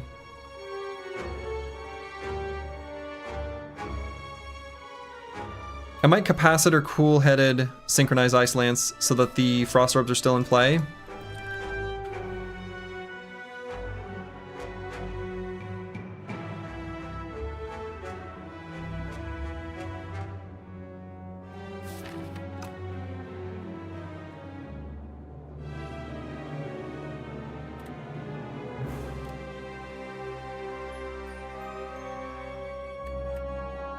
Is that even enough?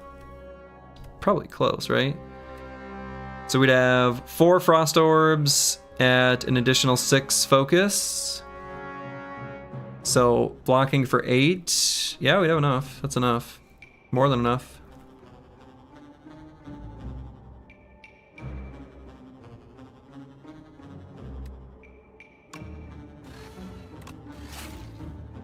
Coolant is here too.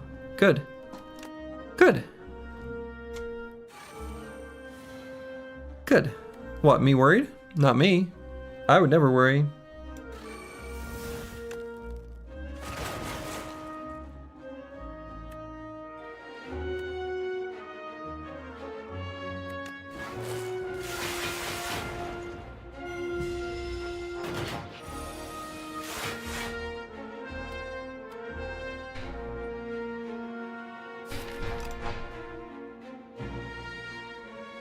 Okay.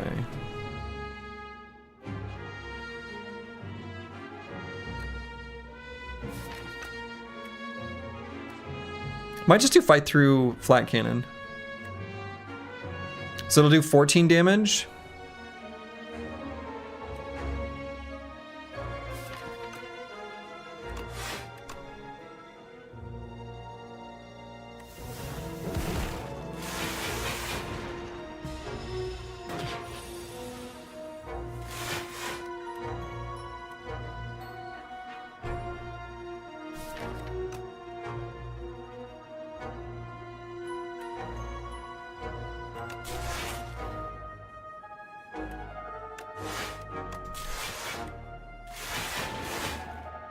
I feel like I'm playing with fire here.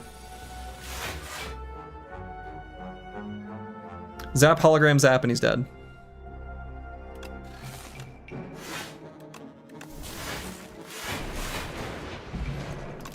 Good lord. Compact is different. Compact looks cool as hell. Wow. That's my first time seeing this. This looks awesome.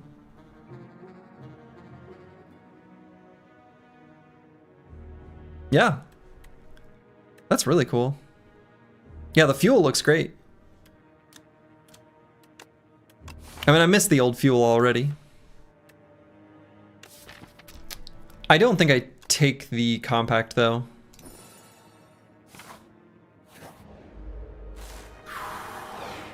Dead? Dead.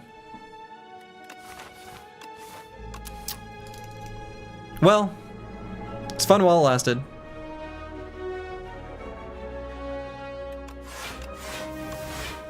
Goodbye, cruel world.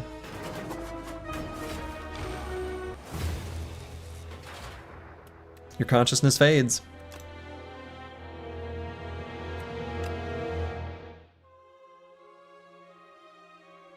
Congrats, AAX. You were listening while playing Slay the Spire 2.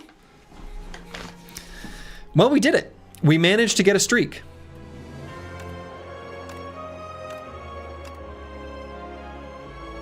Every single character. Wow.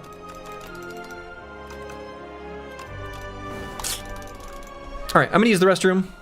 I will not be defeated. We're gonna start again with the Ironclad. Be back in a moment. Oh, I didn't hit the button. That's the wrong button.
Okay, I'm back.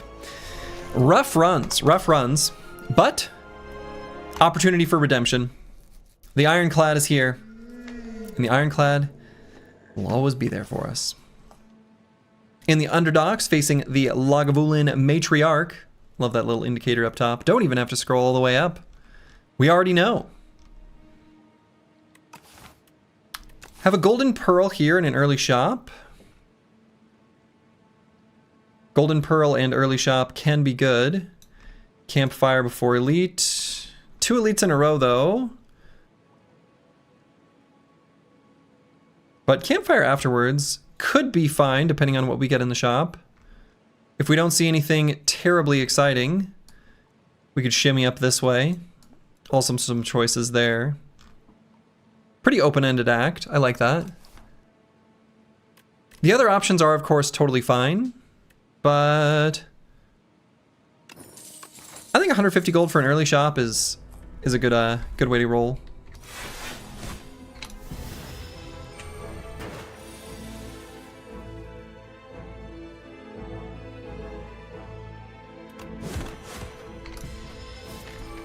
Say, I almost did a line where I took 2 extra damage.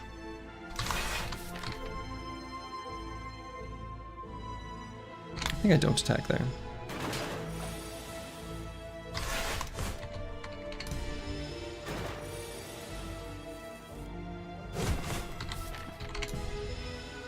Okay. Body Slam, Anger, and Pommel Strike? Anger versus Pommel Strike. Anger certainly better now, Pommel Strike better long-term upside.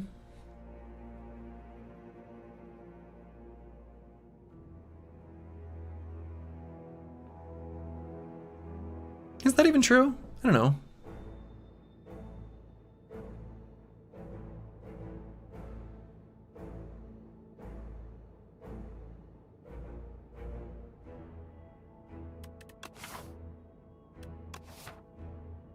I'm gonna try Pommel Strike. I feel like I kind of need to, like, whatever I'm doing, I need to mix it up. Clash. Clash is here. Ladies and gentlemen, Clash is here. You ready for some clashing? I am.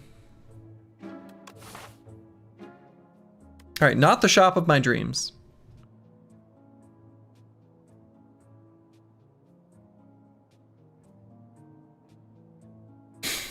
Got the worm potion, which is very strong, but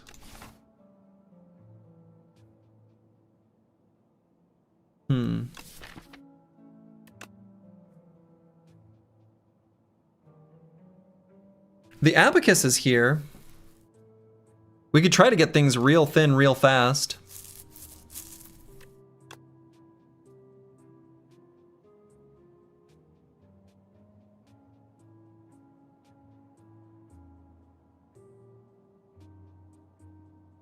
I like a blood wall fine. I like bloodletting. I guess the abacus probably doesn't happen. Happy Flower's here though. Happy Flower's very good. Remove all defense, attack only deck. Let's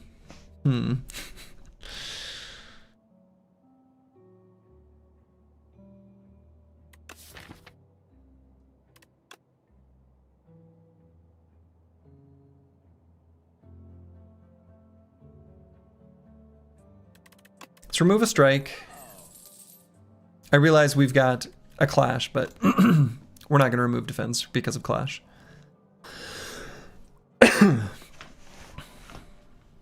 I'm going to go Happy Flower, Bloodwall, Bloodletting. And I don't feel very good about how that shop went, so I'm going to go through these question marks. We'll see what happens.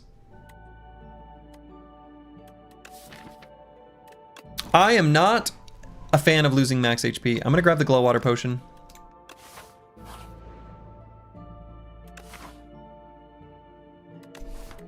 $54 gold, sure. Whetstone. Clash Plus. Okay, now we're talking.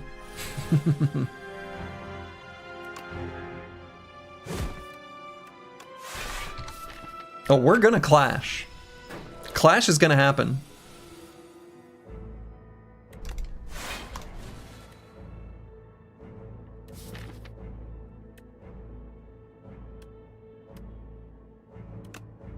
Okay, I'm gonna do the 18 here, but we're not gonna take that Corpse Slug out quite yet, since we're full blocking here.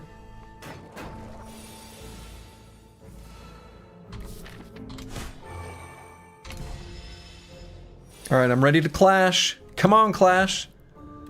All right, well. Was Clash not in the draw pile? Huh.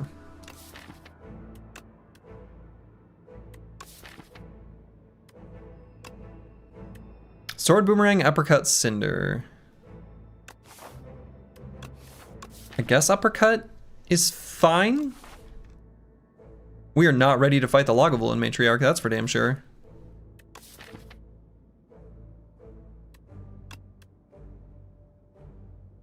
I mean, I still click on that.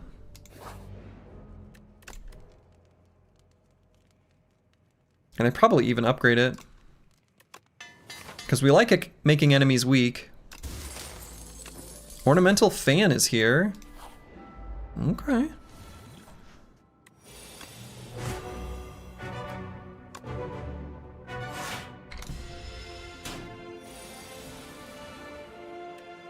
Happy Flower is here when we draw our Ascender's Bane and Bloodletting. Very cool.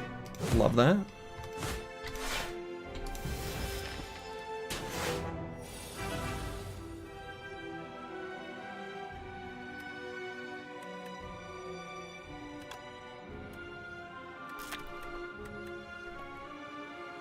I suppose it is more damage to play the Bloodletting Defend Clash than Strike plus Strike.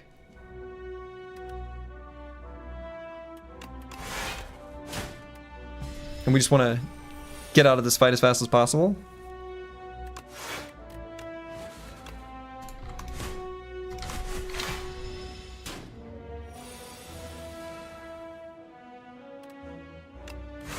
Game, I said I wanted out of this fight as soon as possible. New Skulking Colony feels a little bit undertuned. It was maybe too strong for a hot minute there, but that's all. Inferno is here. Thank the Lord. Inferno is here. This has been, in my experience, the way to win an Ironclad run. It makes it so much smoother to just have Inferno, because then it lets you justify the damage you're taking from the cards you kind of need to take anyway because of their power. Things like Bloodwall and Bloodletting. Very good. And would I rather have the Vulnerable Potion over like Flexpot? May end up needing to use the Glow Water in the fight against the Lagavulin Matriarch, potentially.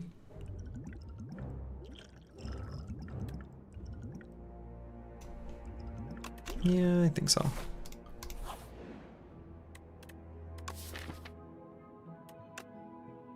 Upgrade 2 random cards. So we've got a 5 cards we want to upgrade, but then 8 that we don't. No, I think we just remove a regular strike. Do you think Vulnerable has enough scaling?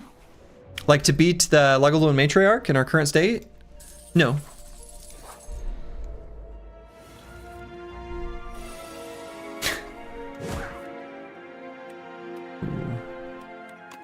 Overall? What do you... I guess maybe I don't understand the question then. Oh, Vulnerable has enough... Oh, you're not talking about the Vulnerable Potion. You're talking about just Vulnerable... Like, is that supported enough as an archetype? Yeah. I think so.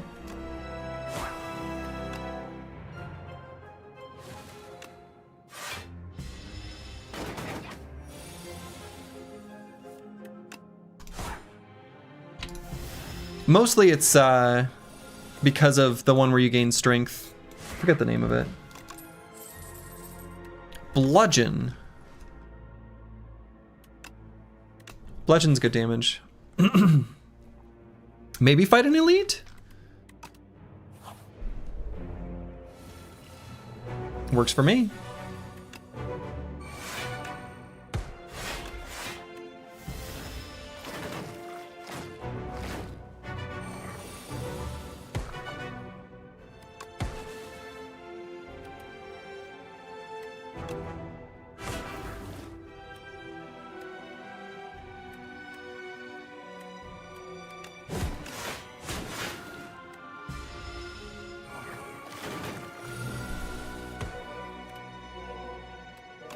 Bludged. Happy Flower on 2. All is right in the world. Second Inferno is here. You love to see it. All right. Do I still need to rest here? Oh no, Happy Flower. Never mind, it just cycled over. I am dumb. Probably still need to rest here.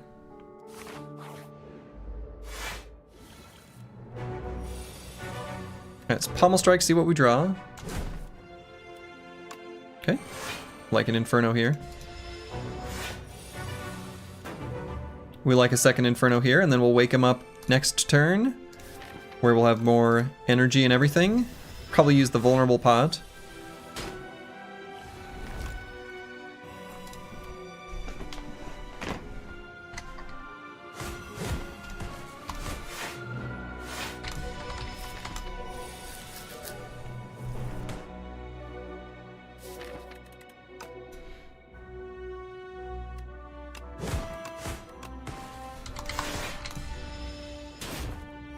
Should have enough damage here to just take him out. I'm ready to clash.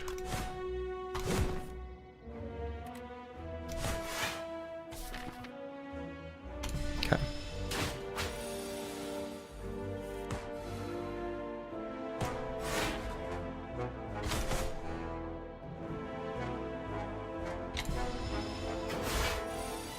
Okay, should kill him before he gets his, Yep. Nice. Alright, that was pretty smooth. Cascade, Hellraiser, Thrash. Cascade seems pretty okay. I don't think I'm interested in Hellraiser here.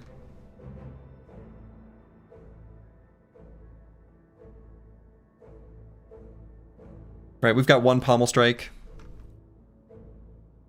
And I think trying to set up the infinites with it is too slow, too goofy. I think people love this card. Like, people love this card. I think it's, like, fine. And maybe I'm wrong. I'm willing to concede that's probably the case. But it doesn't seem that good. I'm actually going to grab the Cascade because what I want to do is set up all of this nonsense. I want to set up a big Inferno.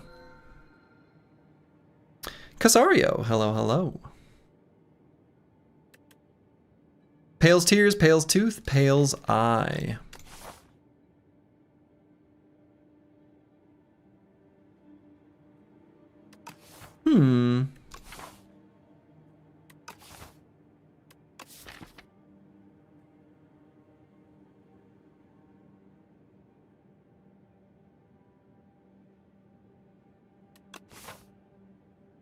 Normally not a big fan of the Tooth, but I think it's okay here. Tear is good, no? Tear is good. Deciding how much the deck needs the Tear.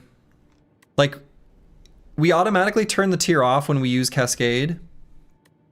And, well, I guess unless it hits Bloodletting, but Bloodletting can kind of make it awkward. I think we have enough things that make that awkward. I'm a little reluctant to do the Tears. I'm almost leaning towards either the Eye, just because, well, sometimes you get a hand that you don't like.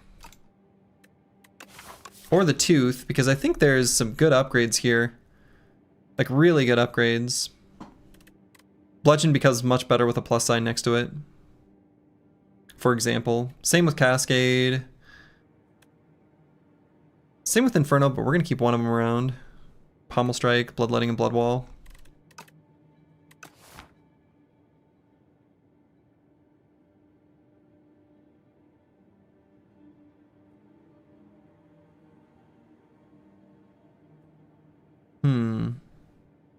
Pale's Eye is also just like, it goes down smooth.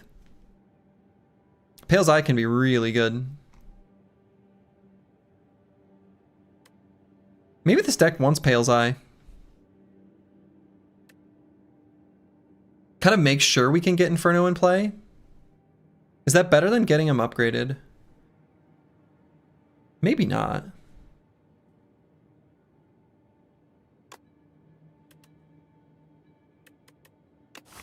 This is a pretty interesting decision point. It really is.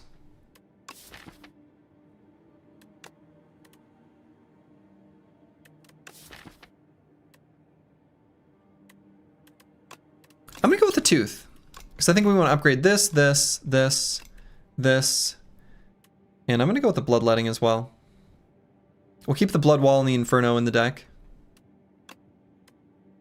Like one of the Infernos. We'll upgrade, like, the other one at the campfire, for example. Ow.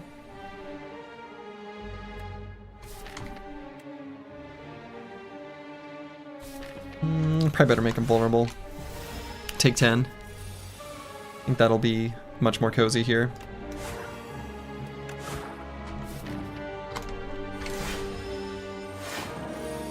Not getting the value out of Permafrost there, but it's fine.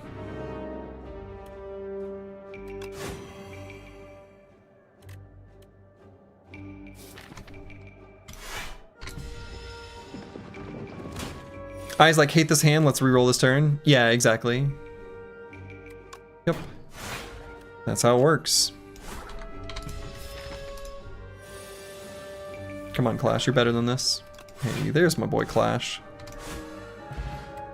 Okay, got our bloodletting back. That's probably the one we wanted last. Second win plus. Yes, please.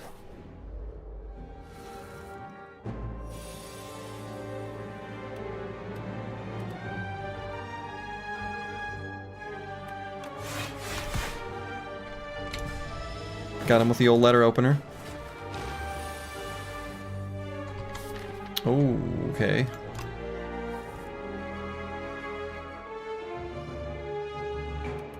Clash is ready. So then we can play 3 attacks, gain some block from the ornamental fan.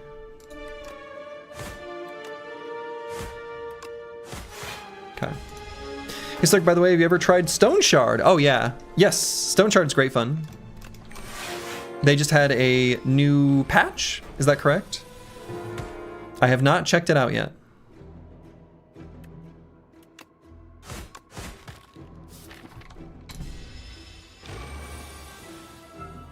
Yep, last week. You've tried it? How is it? Alright, Happy Flower on 2. Pommel Strike comes back. Another Inferno? Sure. We'll take another Inferno. Some big updates for balancing and such. So same as always. Some new content. Slings are fun. Okay.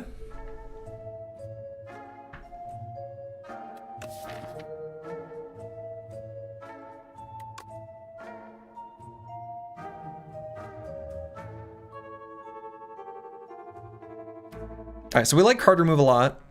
I'm not sure what else is great from this shop.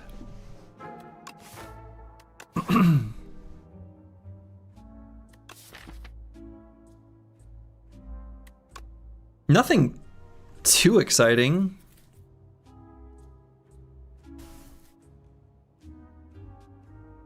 The artifacts are kind of meh. I like Ripple Basin, but I don't think this deck is going to want a Ripple Basin. We're going to want to play like Pommel Strike and Uppercut plus quite often. And Clash. Music in the shops remind you of the game Curious Expedition? I'm not familiar with that game. I think I'm just going to leave. And I'm tired of being disappointed by Hidden Gem.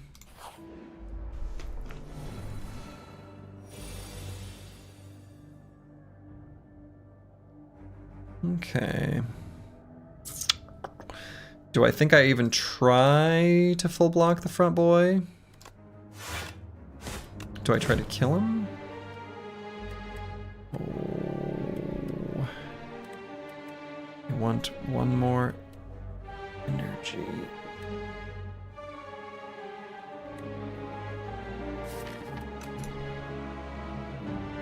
Yeah, I put him within one of getting killed. I think that's the smart play.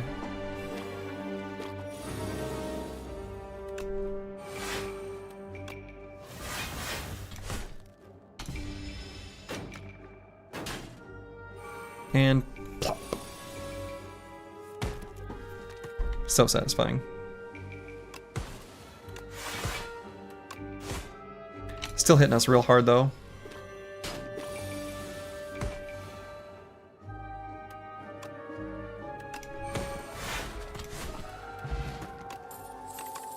Alright, Cascade is back. Attack pot over Strength pot.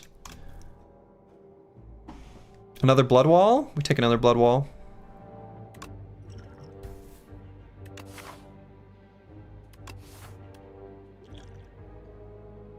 I think so.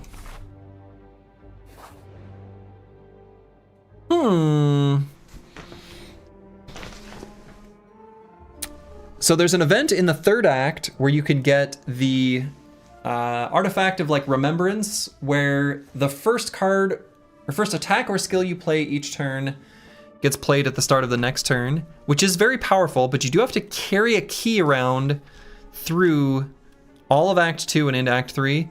We've got a thin enough deck. I don't think we want to do that. This guy looks friendly. We're just going to return the key. Don't judge a book by its cover. He's a nice guy. So given all this gold, Kind of want to weasel my way over to another shop.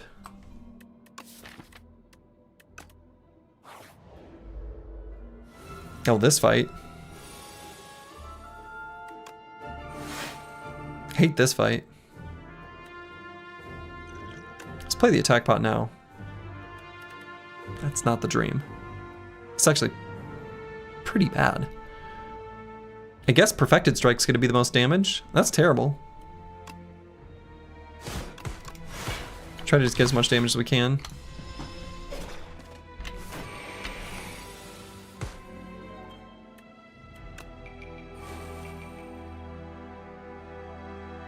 Yeah, let's second wind it away. Realizing that that also can turn into damage. The toxics, that is. Not worth it.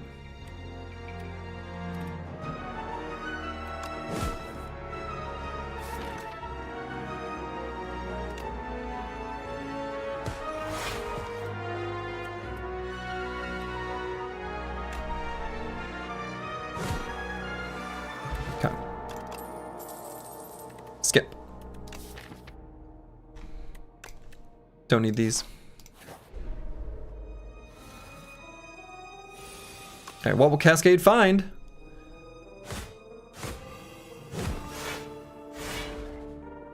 Okay, sure.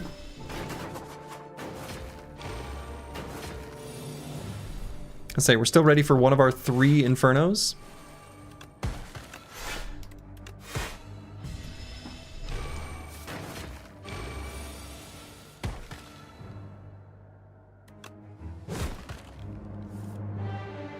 And Happy Flower will be at a bad number, but let's not take the extra damage. Skip. Lizard Tail. Oh man, I'm ready for the surprise Lizard Tail to happen later. Yeah, we can add a Metamorphosis. We want to be healed. We like the healing. All right, so now what happens at this shop? What another disappointing shop. Holy buckets, this is terrible.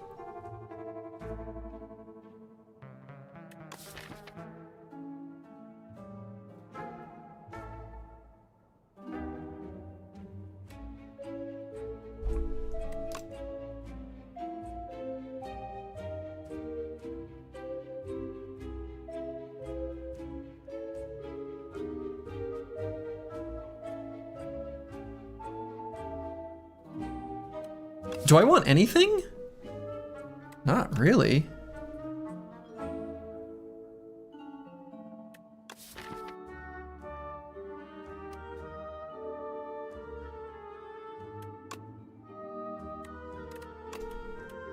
Remove a strike. Like, we want to do that for sure. I think it's worse than the Metamorphosis.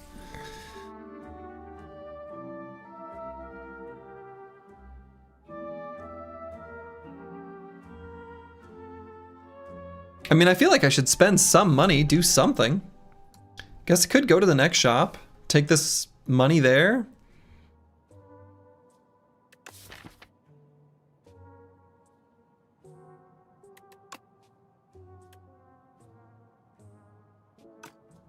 Yeah, I'm gonna do that. So let's upgrade one of the Infernos, or maybe a Blood Wall. Let's do an Inferno.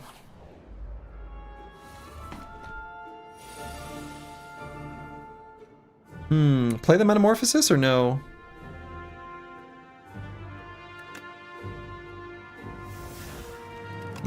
Double Inferno? Oh, we got more than double.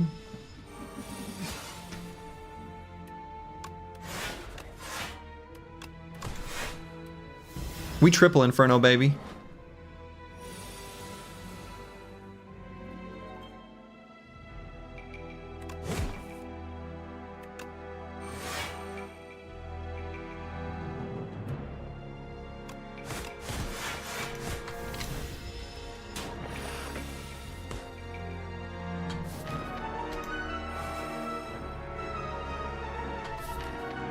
And let's uppercut then Cascade, and he's gonna die next turn.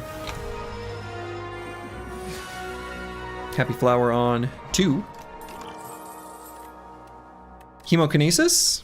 Chemokinesis.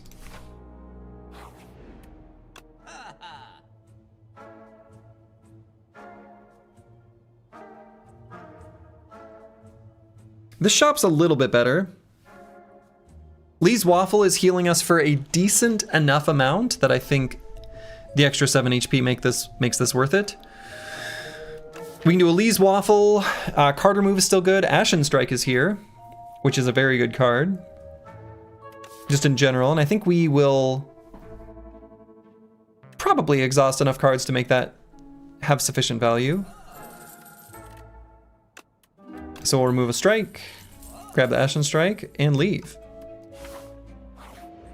So now we can upgrade something, and that something is one of our Infernos. Okay.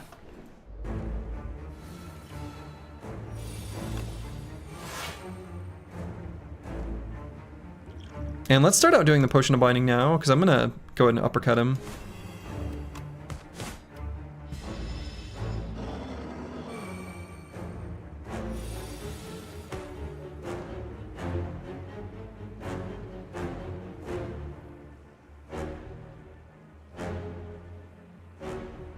Play the Frantic Escape. Clash.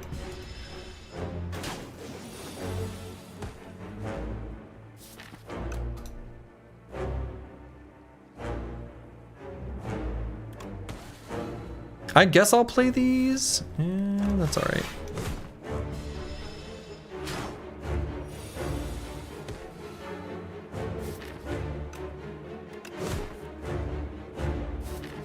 Really want to find those Infernos, so we'll play 5 cards.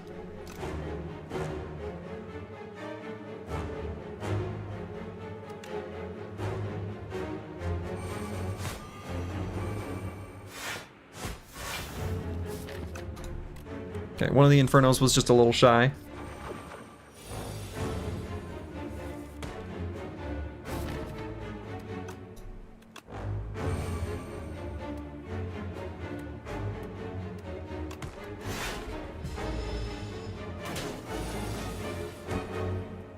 Okay, need to play a Frantic Escape.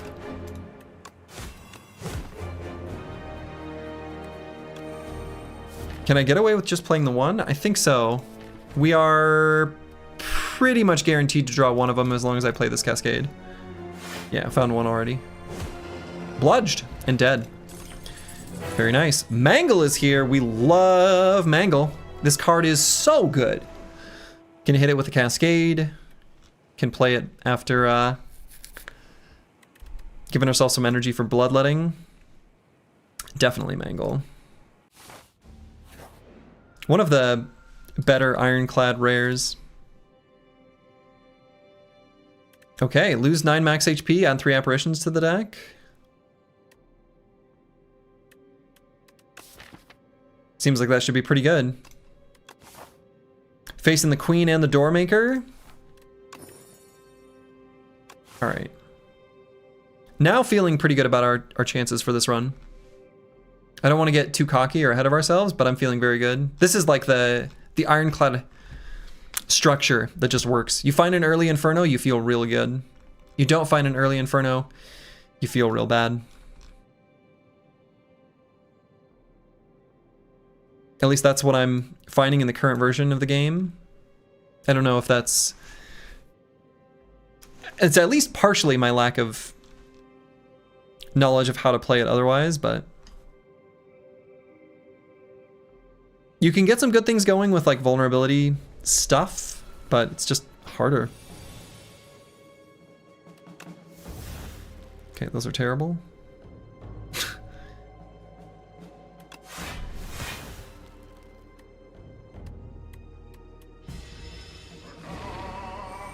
Call.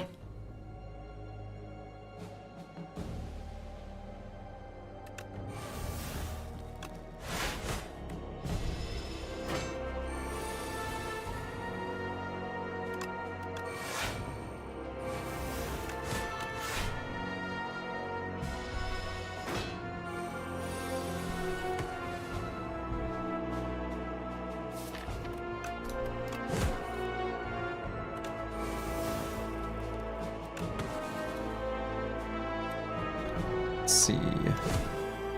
Ashen Strike hits for 21. Still pretty good.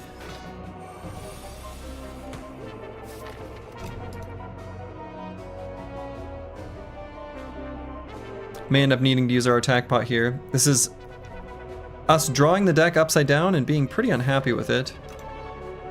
I actually don't know how Cascade and Clash interact. I suspect I need to get rid of the stuff from the hand. Then it will play, but then we're in trouble. Let's see what this attack pot is. Let's pillage. See what we find.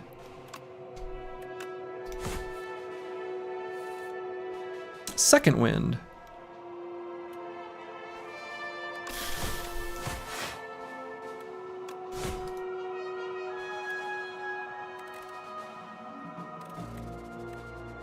Probably just Second Wind. 27 strength on my. He's pretty strong, isn't he? So if we Second Wind, we're going to block for quite a bit. Right, we'll gain an extra 28.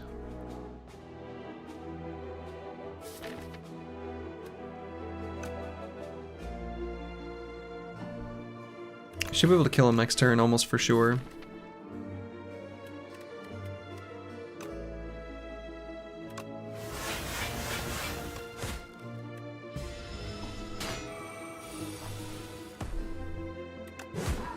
Okay. Happy Flower on 2. Skip. Books? I don't know how to read. Do I look like a nerd?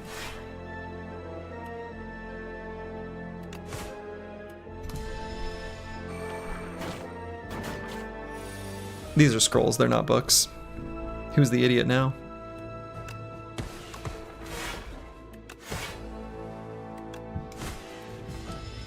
Okay.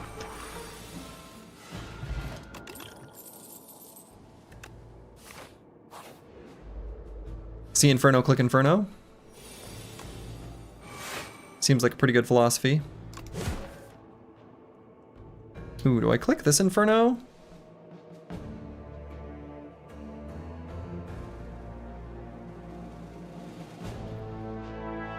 Yeah, let's use the block potion.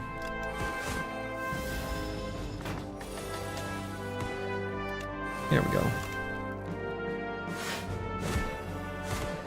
Okay, Clash will play. Clash will play even if... okay, that's good to know. If you hit Clash with Cascade, it will play. Great.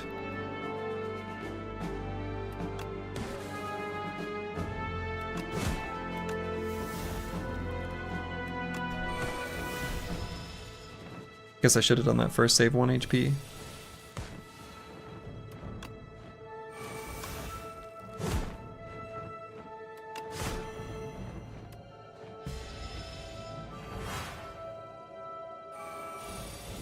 And goodbye, Mr. Bird.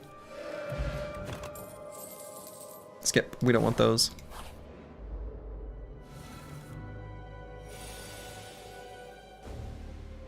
Not my favorite opening hand.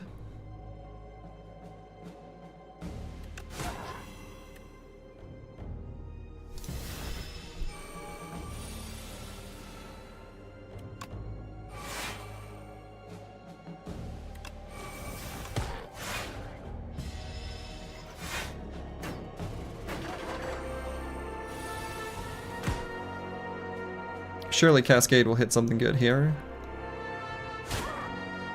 Yep.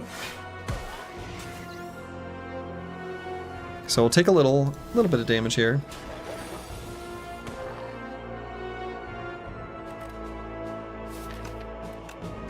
We just bludgeon here. Oh, whoa, he was attacking. Whoa, whoa, whoa, whoa, whoa, whoa, whoa. I thought he was just summoning. I'm an idiot. Not paying close enough attention. Oh, I can kill him here. That's my bad. That's sloppy. I thought he... Okay. Okay. That's a kind of embarrassing. Okay. Enchant one of our Inferno pluses. We hope that doesn't come to bite us, because... At least it's a good opening hand for this.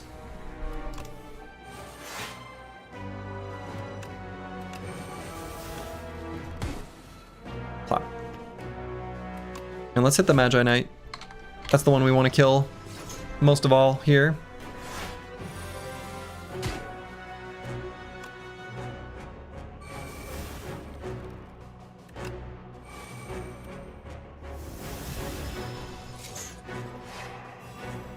My upgrades are no more?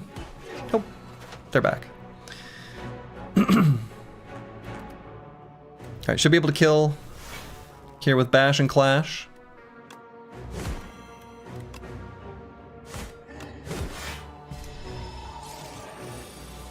What Zero Streak does to a man, I mean, that's kind of true. Okay, Burning Pact Plus.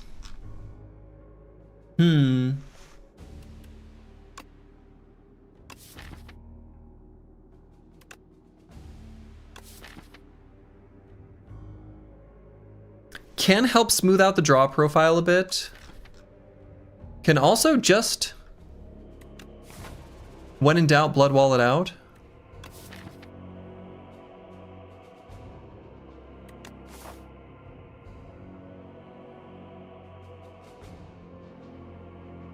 It's not green though. That's true. The color is off.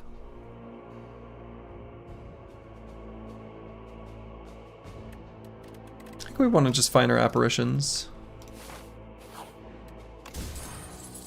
Art of War. It's relevant sometimes. Alright, we're pretty well upgraded. Might rest here, do another elite fight. Go shopping afterwards.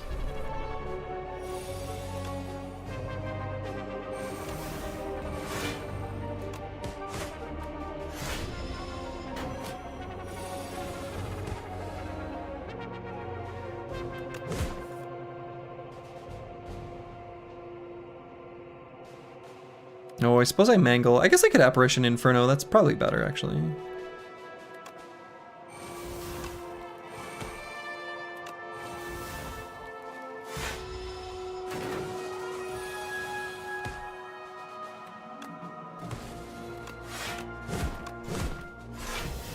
Okay, Globehead. You stood no chance, my dude. Happy Flower on 2. You love to see it. Fairy in a Bottle. Fairy in a Bottle. Never used the Glow Water Potion. Still feels like this could be clutch though. Probably better than the Power Pot. I think Fairy in a Bottle and Glow Water Potion all the way to the end bosses. The boss gauntlet. Feels correct.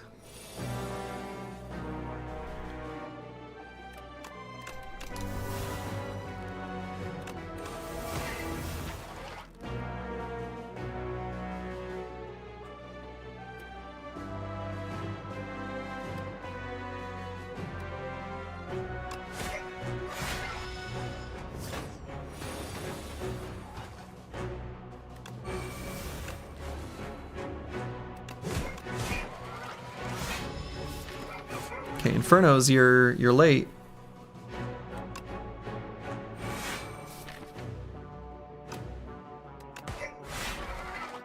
Uh-oh. This next turn could be like really bad. And it is.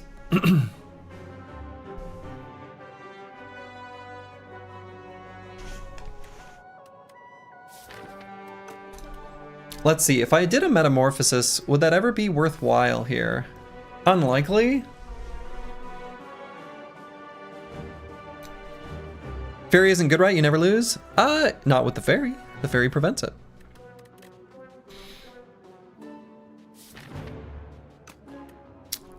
I'm gonna play the Cascade. It's gonna draw us a bunch of cards, and... Hey, that was kind of the dream. Holy shit. Okay, found the second wind.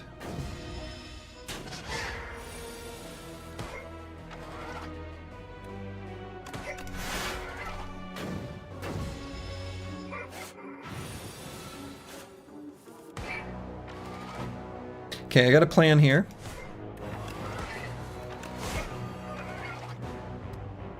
And that plan is to take the damage from the burns. I think that will proc the damage from Inferno.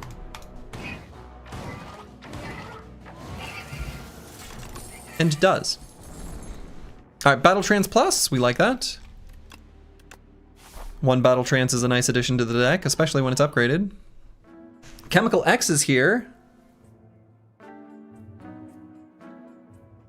We have a Cascade. What is this cute thing? All cards containing strike gain 1 replay this combat? I've never seen this.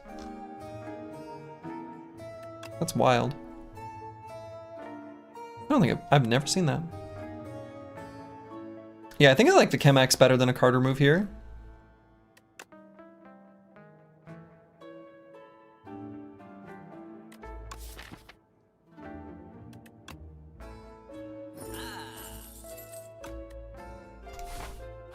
All right.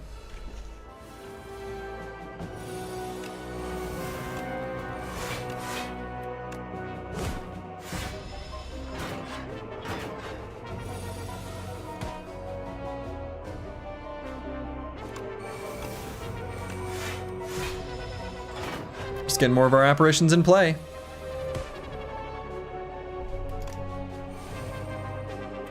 And our Infernos.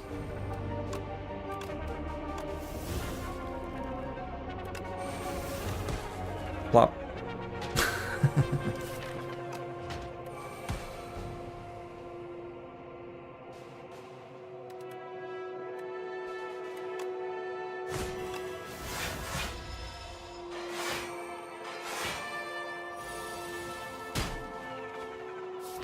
Let's just Cascade here. See what happens? A lot of cards are going to get played.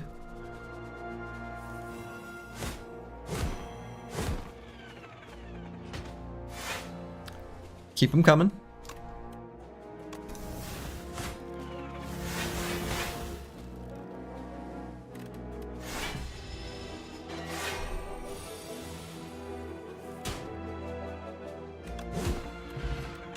Okay. Another bloodletting? Yes. So here I think we just rest. It's going to be better than upgrading for sure. Inferno is such a silly card? Yes. Inferno's great. Now the downside here is, of course, we're going to finish off the Torchhead Amalgam before the Queen, which isn't, like, necessarily terrible, but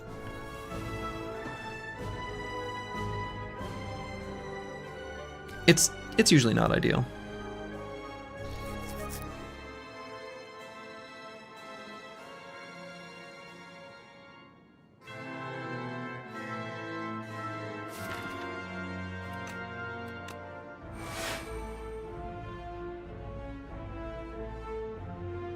Probably play the other Inferno.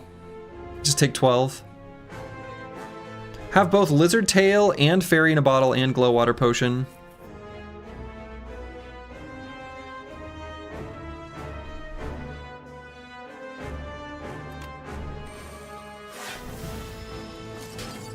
Oh no, 8. We've got the Gorget.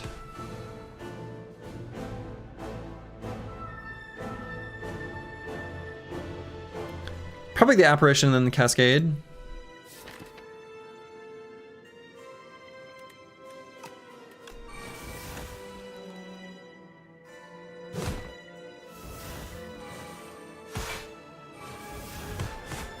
Drew that Apparition.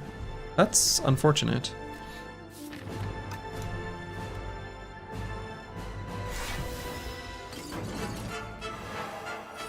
You are mine!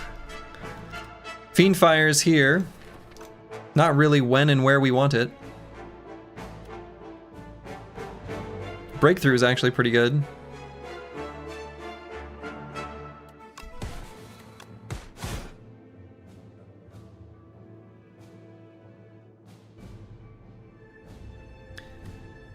KM mid, hello, hello.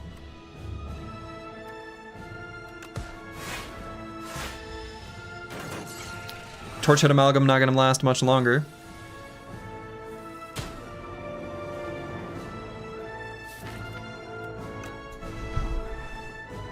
In fact, It's looking pretty dead.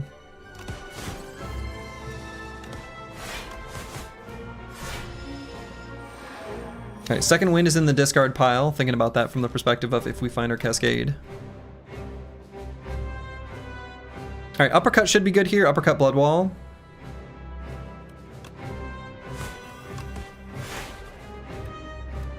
We have both Fairy in a Bottle and Lizard Tail.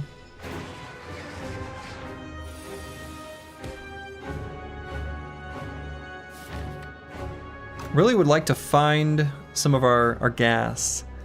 Mangle we've drawn on the wrong turn.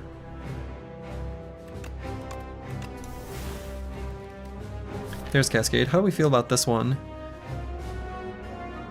We would hit a Fiend Fire most likely, but I suppose if we Battle Trance, we can... Yeah, let's do it this way. Alright, so Fiend Fire there. That works pretty well. So actually what I'm going to do is Bloodletting, then... Actually, Infernal Bloodletting, Cascade, and then the Fiend Fire, and I have to imagine that will be enough damage to kill. And if it isn't, we'll gain a bunch of block, and it will be sufficient block. It is definitely going to be enough damage. Okay.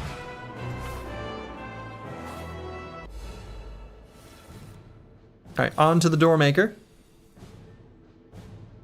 It's a lot of Bloodlettings. It's a lot of Bloodlettings.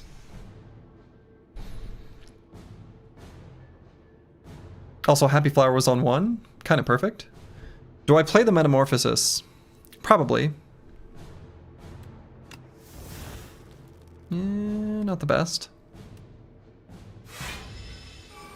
Now, very happy to use the Glow Water Potion on this turn specifically. Because there's a bunch of specific cards that we want to find.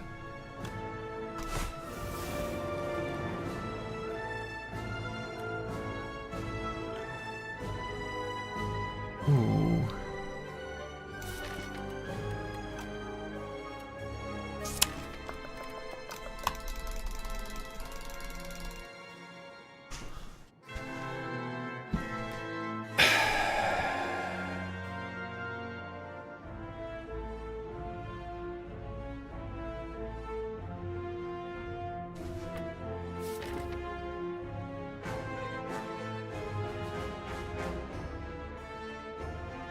Oh, I mean, we're gonna do it. We're gonna play the Cascade. It's just a matter of, like...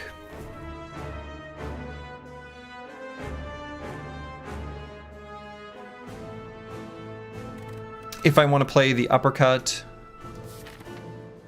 or not for the week. Because I'm thinking, like, what's the probability of hitting, like, an Apparition? It's reasonably okay, right?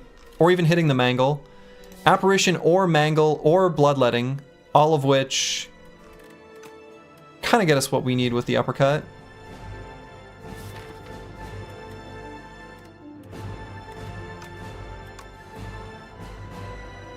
Okay, good stuff is happening here.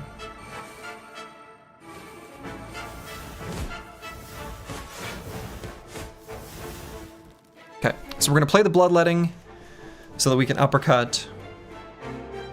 Do I want to lose the Bloodletting? We still got 1 in the discard. Maybe 1 is all we need. All we really need is like a Bloodletting, Pillage, and Pommel Strike to exist. And we're infinite.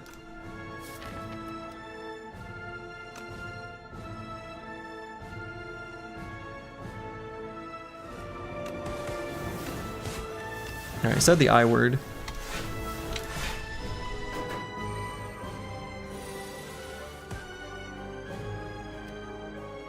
Okay, so we're not able to draw cards this turn. I suppose even with the Glow Water Potion. Womp womp.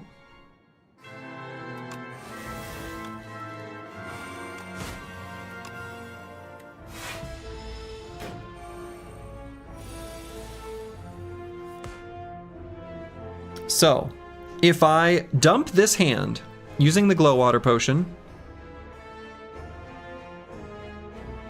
I will get to not quite perfect infinite. Wait a minute.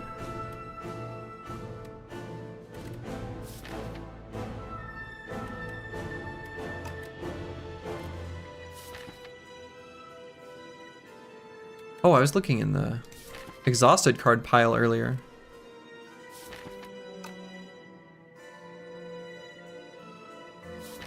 Oh. Oh, this isn't actually even that good. I guess the Ashen Strike is really good.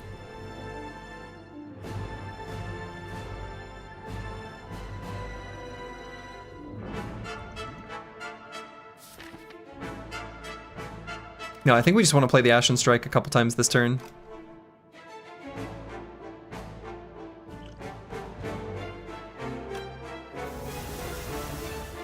Let's draw a new hand.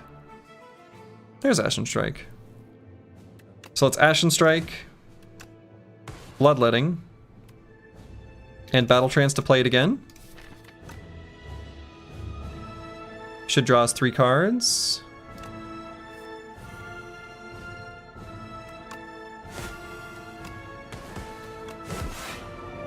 Okay, and he's dead. GG Doormaker. Well, I'm really glad I added the Ashen Strike to the deck. Ha. Alright. So the Archdemon's Thrall has arrived. Enemy kill. Slash, slash, slash, slash, slash, slash, slash. And pop. Be free, Lizard Tail. Yeah. The fairy had to revive us, but the Lizard Tail gets to live on. Works once. Or 0 if you don't need it. Alright, GG, Mr. Architect. Architect always wins in the end. Unfortunate. You discovered 1 new card this run, Clash. Okay, confirmed. When I was like, I don't think I've seen this. Correct. Confirmed. I've never seen Clash. At least in Spire 2. Clash of the Gods. I wonder how much damage Clash did in that particular run. That would be another neat thing to see from the run history.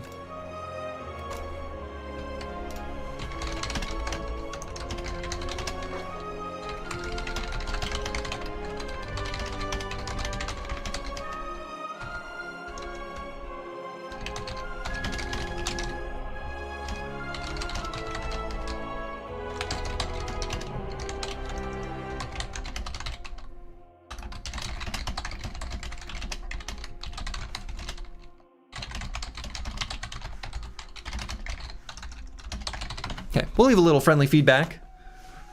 Success, thank you. I love the little dancing. Yeah, oof, lovely. Okay, I think that is where I'm gonna call it though, because I'm getting a little hungry and I've been streaming for, I guess, just about 6 hours. So that's a pretty good place for me to call it for the evening, I think. So, I'm gonna send you guys over to good old Jorbs. I don't know. That's where I'm gonna hang out in the background while I have some food. And I'll be back tomorrow evening. Normal, slurgy, standard evening stream start time. And we'll see if we can take it from the Ironclad and beyond. See how far we can take the streak of 1. So, to all of you, wherever you are in the world, make it a good one. Ta-ta.